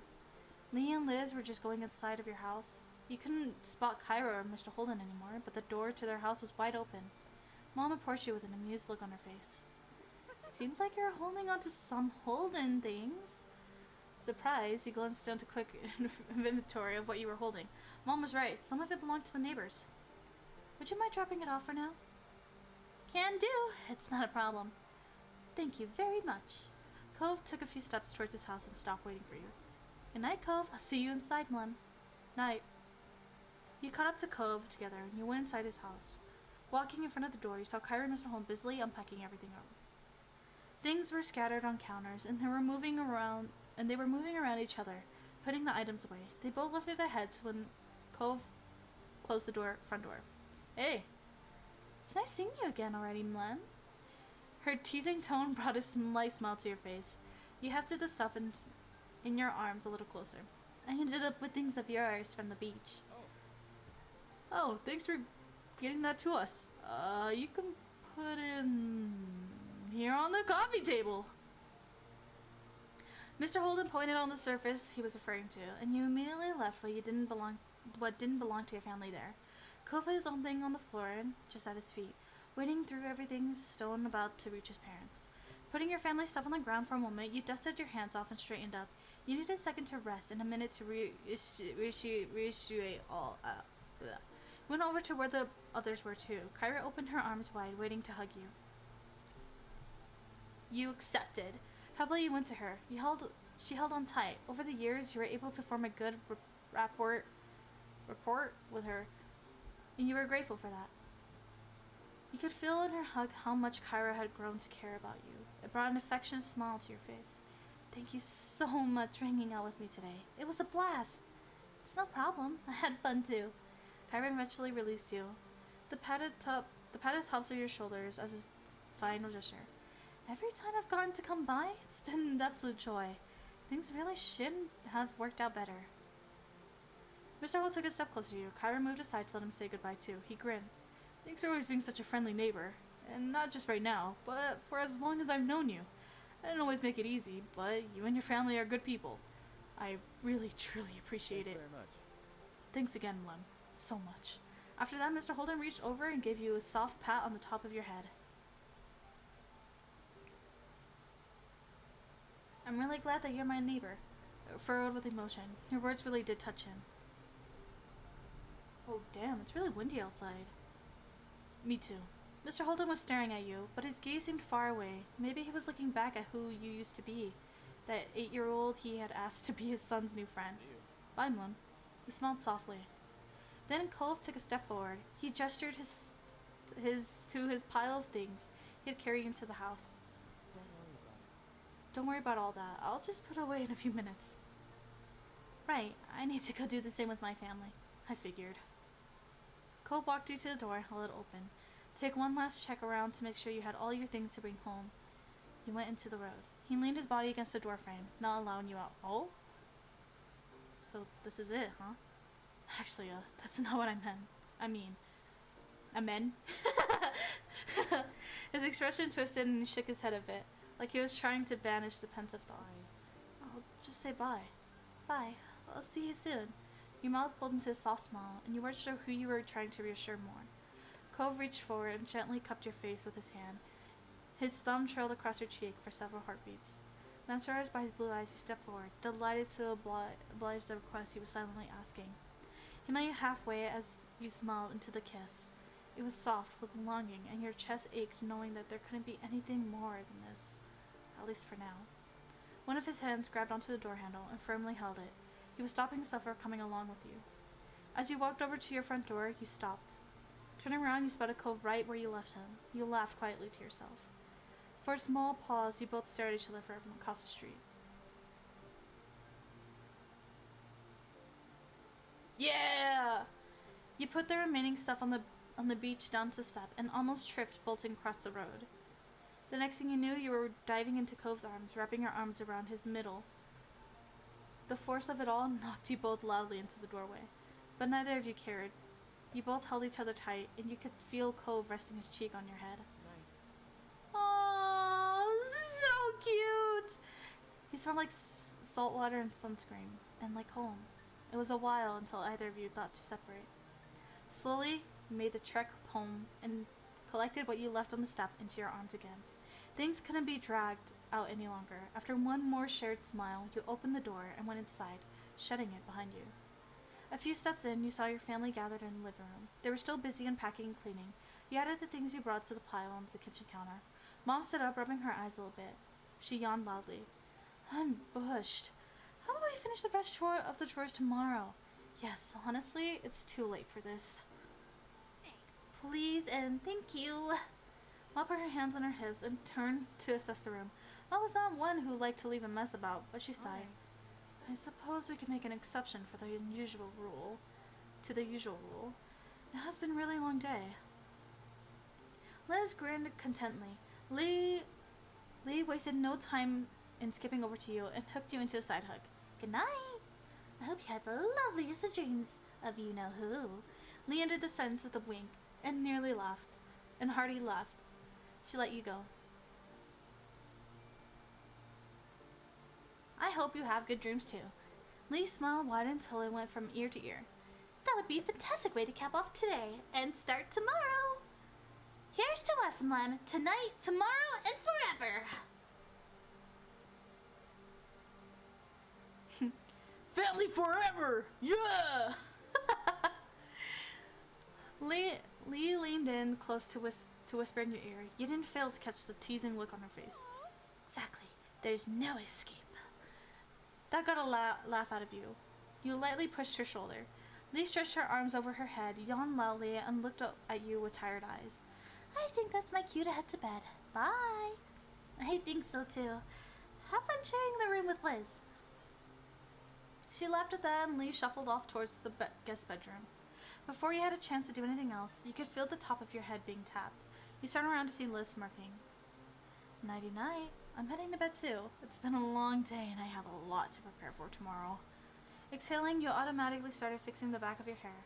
When Liz didn't immediately walk away, you smiled softly at her. Everything okay? Her gaze moved away, and you knew she had more to say. You waited patiently for Liz to compose her thoughts. It's been a good summer. It was nice to come back home. You nodded, and Liz gave you a teasing nudge as she went by. Amused, you turned and watched her go. Love you, baby sister. Let's give our sis a hug. You wrapped your arms around her back to hug her from behind. She laughed and patted your hands. Eventually, you let Liz go from your grasp. When Liz was out of sight, Mom started up the next conversation over her shoulder. Aren't you heading to bed too? I want to finish getting everything cleaned up. What? You sure? It can wait. Glancing around the room a moment, the disarray made you feel a bit twitchy. It made a feeling that you'd sleep sounder if you took the time to clean. Okay, honestly, that's true because, listen, if there's a lot of things that needs to be done and it's not done, like just small little tasks, you know, like if it's dirt, I don't want to wake up to something dirty in the living room, like that's gonna ruin my mood because then I'm like, ugh, not to use the whole day fixing and cleaning this shit when I could have done it last night and then had a more sounder sleep. So it's like a process. Like if I don't get it done now, then I'm gonna have to deal with it in the future, and future Mom will be mad at past me, which is me now. So I better get it done now instead of deal with yeah. Ma came over too, smiling understandingly. She pulled you into a big hug. Alright, you do what you need to do. I love you. When you were done hugging Mom pulled you into another hug, their actions basically handing you off to the other, had you laughing joyfully. I love you so much. You're the best parents. Aww. Ma's eyes sparkled from your compliment. Mom pulled you into another hug. Good night, kiddo. Sleep tight. Good night, sweetie. Why does everything smell like copper? Huh? Night. After that, your mom headed off towards their bedroom down the hall. You were about to turn the other direction when you heard Mom's voice. And don't let the bed bugs bite! You heard Mom chuckling as you watched them go with a smile. It was a while later, when you were finished putting everything away. You didn't rush the process at all. Your sleeping hours may have been cut into, but you felt so much better getting this done. You sighed contentedly, gazing at the organized living room and kitchen. Before you could take a well-earned break on the couch, something at the window caught your eye. Your feet brought to... Is it? Oh, right in front of the large windows, spanning the length of the black wall. Oh, the back wall. Oh my god. You stared out into the hills behind your house. As if on cue, your phone came on, alerting you of a new notification. It was Cove. Want to hang out on the hill tonight? Something inside you told you that this was the right kind of night to take a trip out there. Send him back a quick message. Yeah. Oh, the little bracket and the 3. Oh, that's so cute.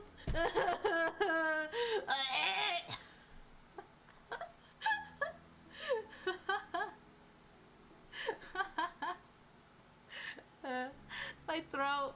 Ah! Hold on, I need water. Hold on.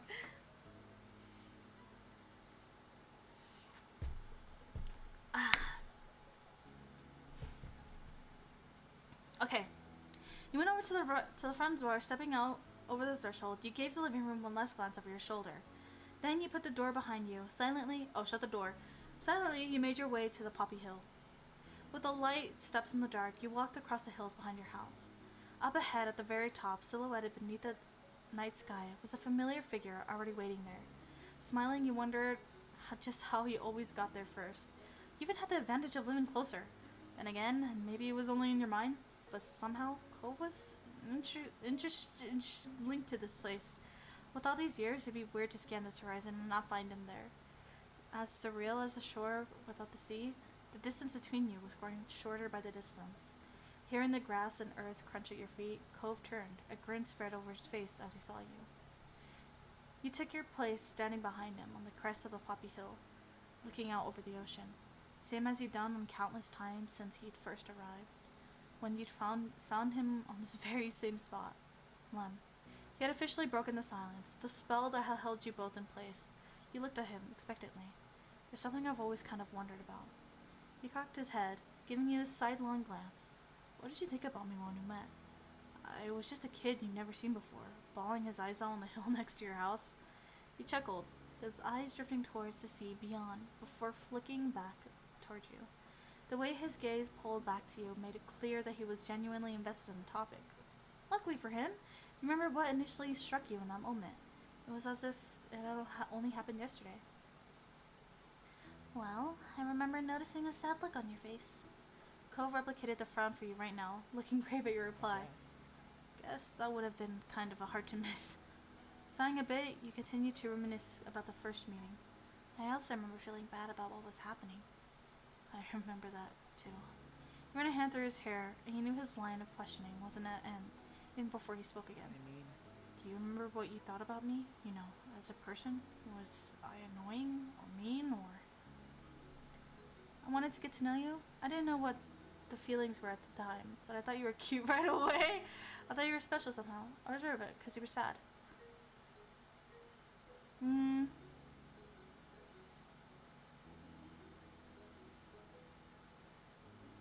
Yeah. His eyes widened dolefully, and he hung his head like a guilty puppy. I'm sorry. Sorry for upsetting you. Cole's hand drifted to the scar on his arm, his finger unconsciously gliding over its scar. It was much less noticeable than it had been when the neon pink cast had first come off, shrunken gradually over the years of his body healed, then dwarfed in comparison to his growing body. Still, his fingers came back to it without thinking. He gave a half smile, not meeting your eyes. I feel bad now. The thoughts I had were, well, considering what you were thinking, I come across as a lot worse of a kid. You didn't like me? No, it definitely wasn't that. Cove lifted his head up, finally committing to meet your eyes fully once more. I remember you that day.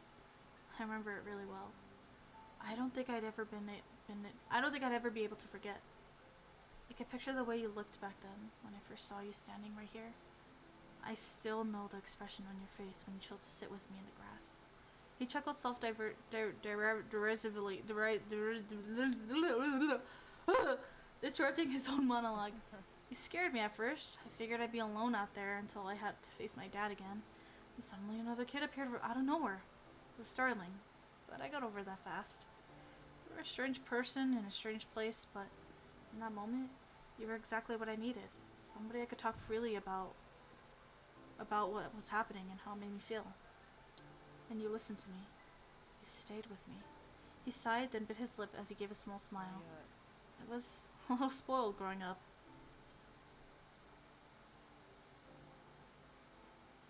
I mean, he was dealing with the law. His parents were divorcing, man. Culp twisted his head to the side, smiling softly at your defense of his smaller self. He looked off again, seeking clarity for his thoughts in the expanse of the night sky. What I'm trying to say is, when I was younger, I viewed myself basically as the center of the universe. I didn't even imagine it wasn't like that. I mean, Things didn't simply happen. That would be weird, according to my little kid brain. It made far more sense that everything in my life had a specific connection to me somehow, right? He saw affirmation in you. Wavy brows raised as he tried to explain his childlike logic. So at the time, you felt almost unreal.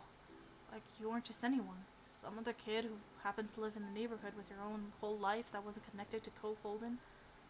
No, to me, you were there so that you could find me when I was lost. Though it turns out you were there for that. You were trying to find me because something bad sent you specifically to do that. I just didn't expect it to be my dad. I guess you knew more about what I needed than I thought. Thank you so much for coming, Astro. Have a wonderful day, night, afternoon, whatever time you are, my beautiful. Thank you. Bye-bye. Thank you for your time. He chuckled, shaking his head as he shook off the thought. Kind of expected it all to vanish like a dream when that night was over. I would wake up and everything would be the same again. I'd be back in my bed at home, my real home with both my parents. The future was something I couldn't picture anymore. I didn't know what school would be like when I came back, or the table where I'd eat breakfast the next morning, or anything. And what if I couldn't imagine it? Or how could I... Oh, how could I think it was something actually happening? I couldn't grasp my new reality. It was too big for me to hold at all at once. So I never thought I'd see you again. Then Cove beamed at you, his eyes shining bright. And I never ever would have been able to guess that 10 years later, when I was grown up, the two of us would still be together.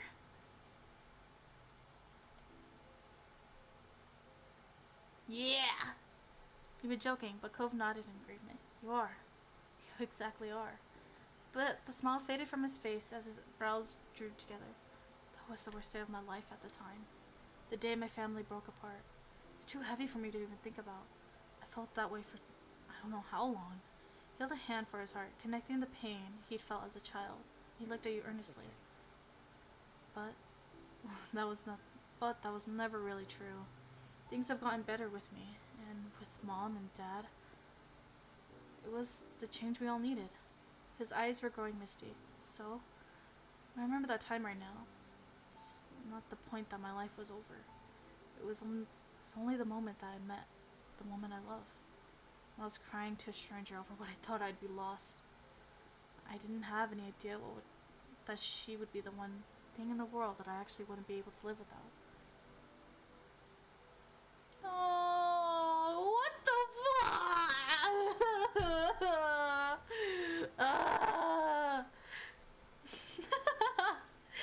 He took in a breath, forever amazed whenever you spoke those words.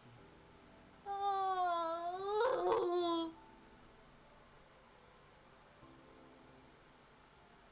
Let's hug. You reached out to wrap your arms around Cove. He opened his arms and clasped you in his chest. His grip was tight and reassuring. Cove sighed contently. His voice was as delicate as the petals on the poppies which crowned this hill. Hey, Mom. So grateful you always took care of me. You didn't even know what to say back to that. His heartfelt appreciation left you speechless. He tilted his head up, thoughts lost in the sparse clouds above. Wonder how late it is. I guess it doesn't really matter. It's fine with me being out whenever.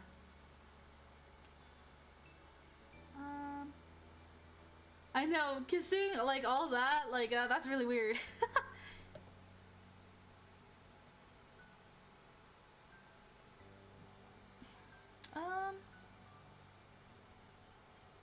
You might appreciate it. I guess. You were pleased to see Cove slip out his phone out of his pocket, type away. You also brought your phone out long enough to shoot off a text. They wouldn't see it anytime soon, but they'd be in a loop once they were up. Are you going to lay in the grass now?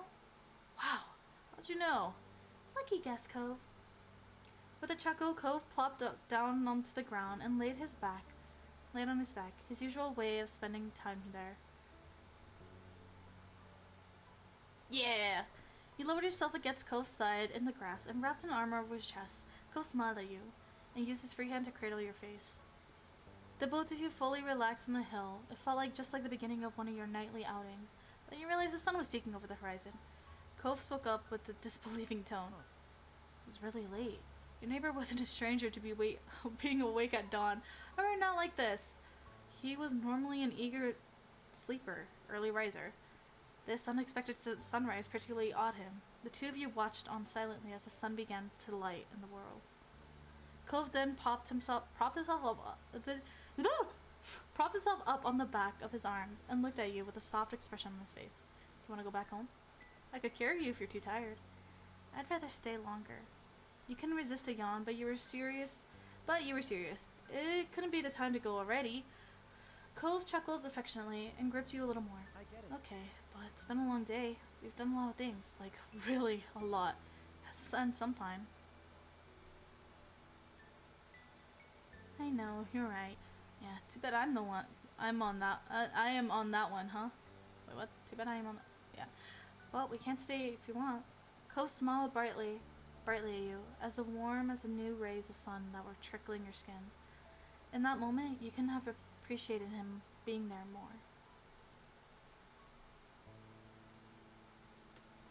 You bent yourself against Cove for extra support. He tilted his head against yours.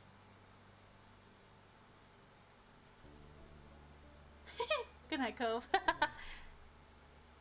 The two of you wow. That's pretty. Dang, that's beautiful. Anyways, the two of you remained together on that familiar poppy hill where you first met until the world began to fade and blur. You were falling asleep. A few more gentle words drifted into your conscience. See you tomorrow. Your eyelids dipped, but you felt good. You were safe and relaxed. Everything that had come before this had reassured you of that. You were confident that when you opened them again, things would be okay. You opened your eyes instead of the walls of your room. You were surrounded by the open sky. It was not soft pillows and sheets underneath you, but a bed of earth and grass. The bugs! The bugs! That would be crawling all over you! They're gonna go in your ears and in your nose! The day welcomed you with the shining sun, a refreshing breeze, and the chirping songs of birds. You cupped your face with your hands as you sat up, feeling the imprint of blades of grass leaving lines in your cheeks. Lem? Hearing your name, you lowered your hands to look around. There he was, your most influential neighbor, Cove Holden. Oh, look at him! Look at him looking at the flower. He's so pretty. He's so pretty. He had made himself very comfortable, laying on his stomach with jewelry and shoes taken off and a flower in his hands. Ew, Magda. Disgusting. Good morning. Good morning to you too. Cove laughed, tickled with the overall situation and simply being able to spend time like this. Told you I'd see you tomorrow.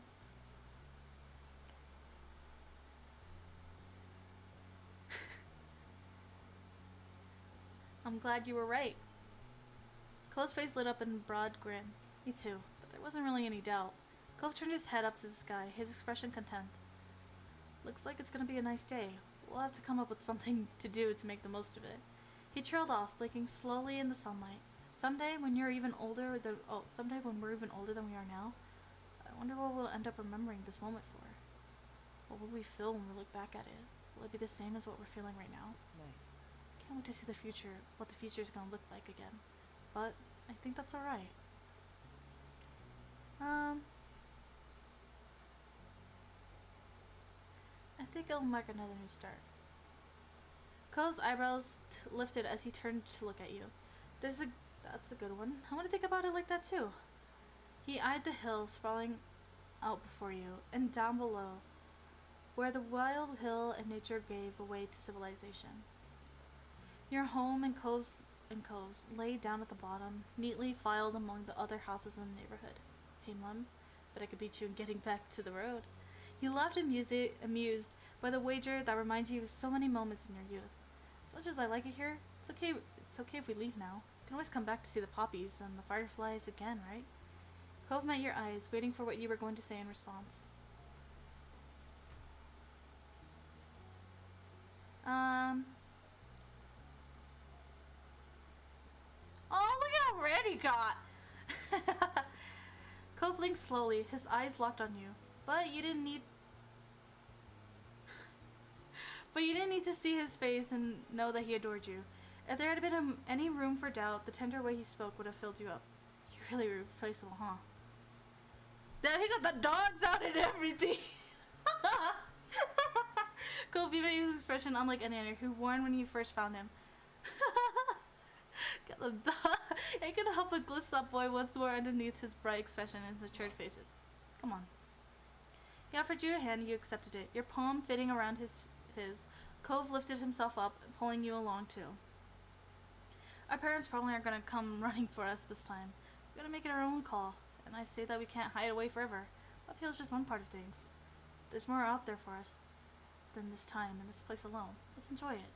You couldn't say whether you were the one to break into the run. If Cove had been the one to start it, or if he had simultaneously made that choice for both of you. The end result was the same, with the two of you dashing down the hill like children. But the nostalgia revelry that could only become as an adult. As the wind whipped past you, you knew that the family and friends were waiting at the end of your sprint. There were more memories to make after all. Life takes another step forward. Yes!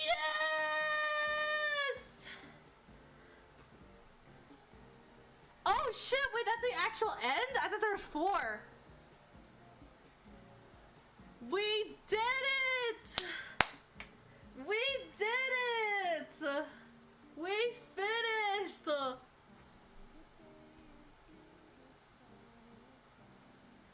Milky Wait, I thought there was 4. Am I going crazy? I thought there was 4 steps. Wait, what? I thought there were 4 steps. You guys hear the lovely song that they made?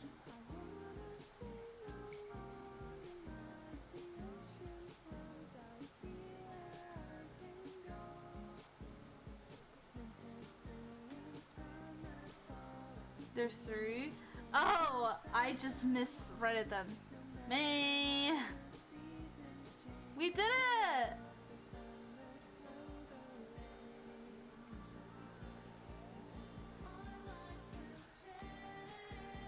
Wow. What a lovely game. I think there's DLCs to have other memories, as well as I think a wedding one with Cove. But it's finally done! Woo!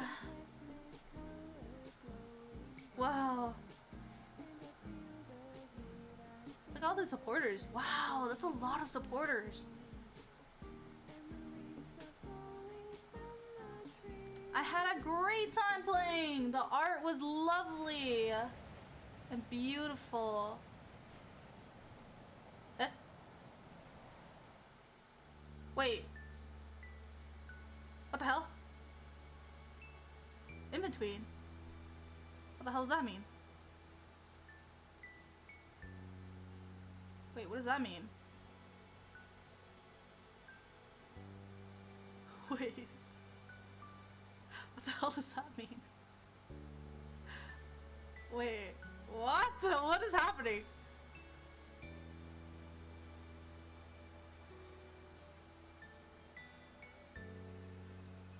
Oh wait, go back. Wait, go back.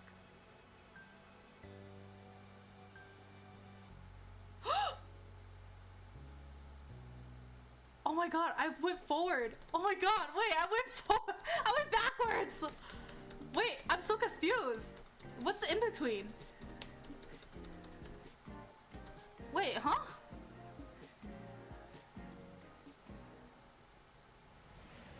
Wait, I'm so confused. What is happening?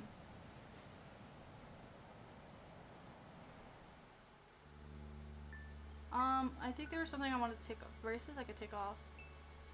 Nail color, nail short. Ring, none. Ooh, let's have a tattoo on our arm.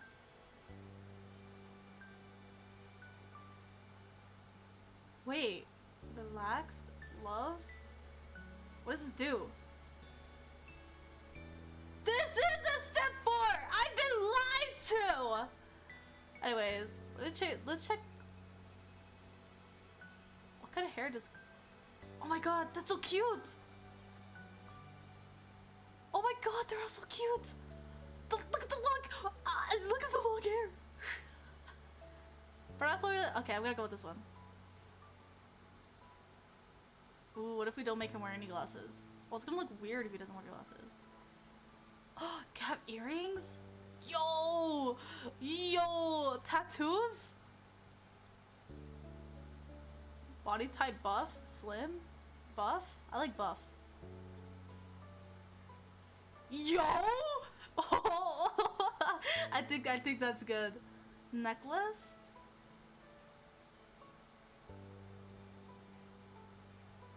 I feel like he...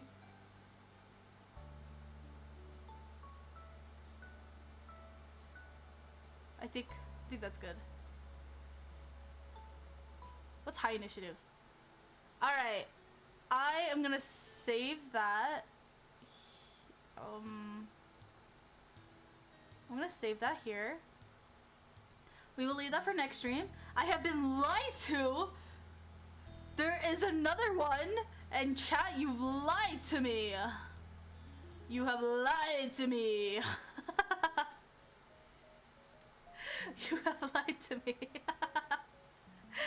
Anyways, I have some things I have to do. My sister's gonna kill me if I don't do them. So I kinda have to do them now. But we will continue. We will continue step 4 next week. We have changed Cole's look for the first time in a while. He looks really cute. Thank you guys so much for coming. I appreciate it so much. If you haven't already, please like the stream. It helps boost my channel to the algorithm. It shows YouTube that I'm an active streamer. There will not be a Rubik karaoke tomorrow because I am off to my dad's and I will not have my setup around the time. So I'm so sorry, but the stream will be pushed to Monday. And such. I'm so sorry. I also have an event going on my Discord for the Valorant event. Next week will be the time I'm doing the event, and if not many people join, then I'm just gonna throw it off and watch a movie or something. But I may or may not stream the event. You get to play Valorant with me, so if you'd like to, please join this Discord. And dude, I'm so sorry, but it's okay. You'll have the VOD. But yes, I have an event going on for a custom Valorant game. You get to play with me, and you also get to go against me in the custom. If you'd like to, please join and all that. If I have an even amount of teams, we can continue playing. But if not, then I'll just do another movie event or something. But yeah, I'll see you guys next week. I'm so sorry. I don't know if I could squeeze in a small stream Friday. I don't know if I can. I don't know. But if I don't, I'm so sorry. I hope you guys have a wonderful weekend. Have a wonderful day, night, afternoon, wherever time you are. And remember, you're beautiful. Thank you so much. All right. See you guys next week. Bye-bye. Bye.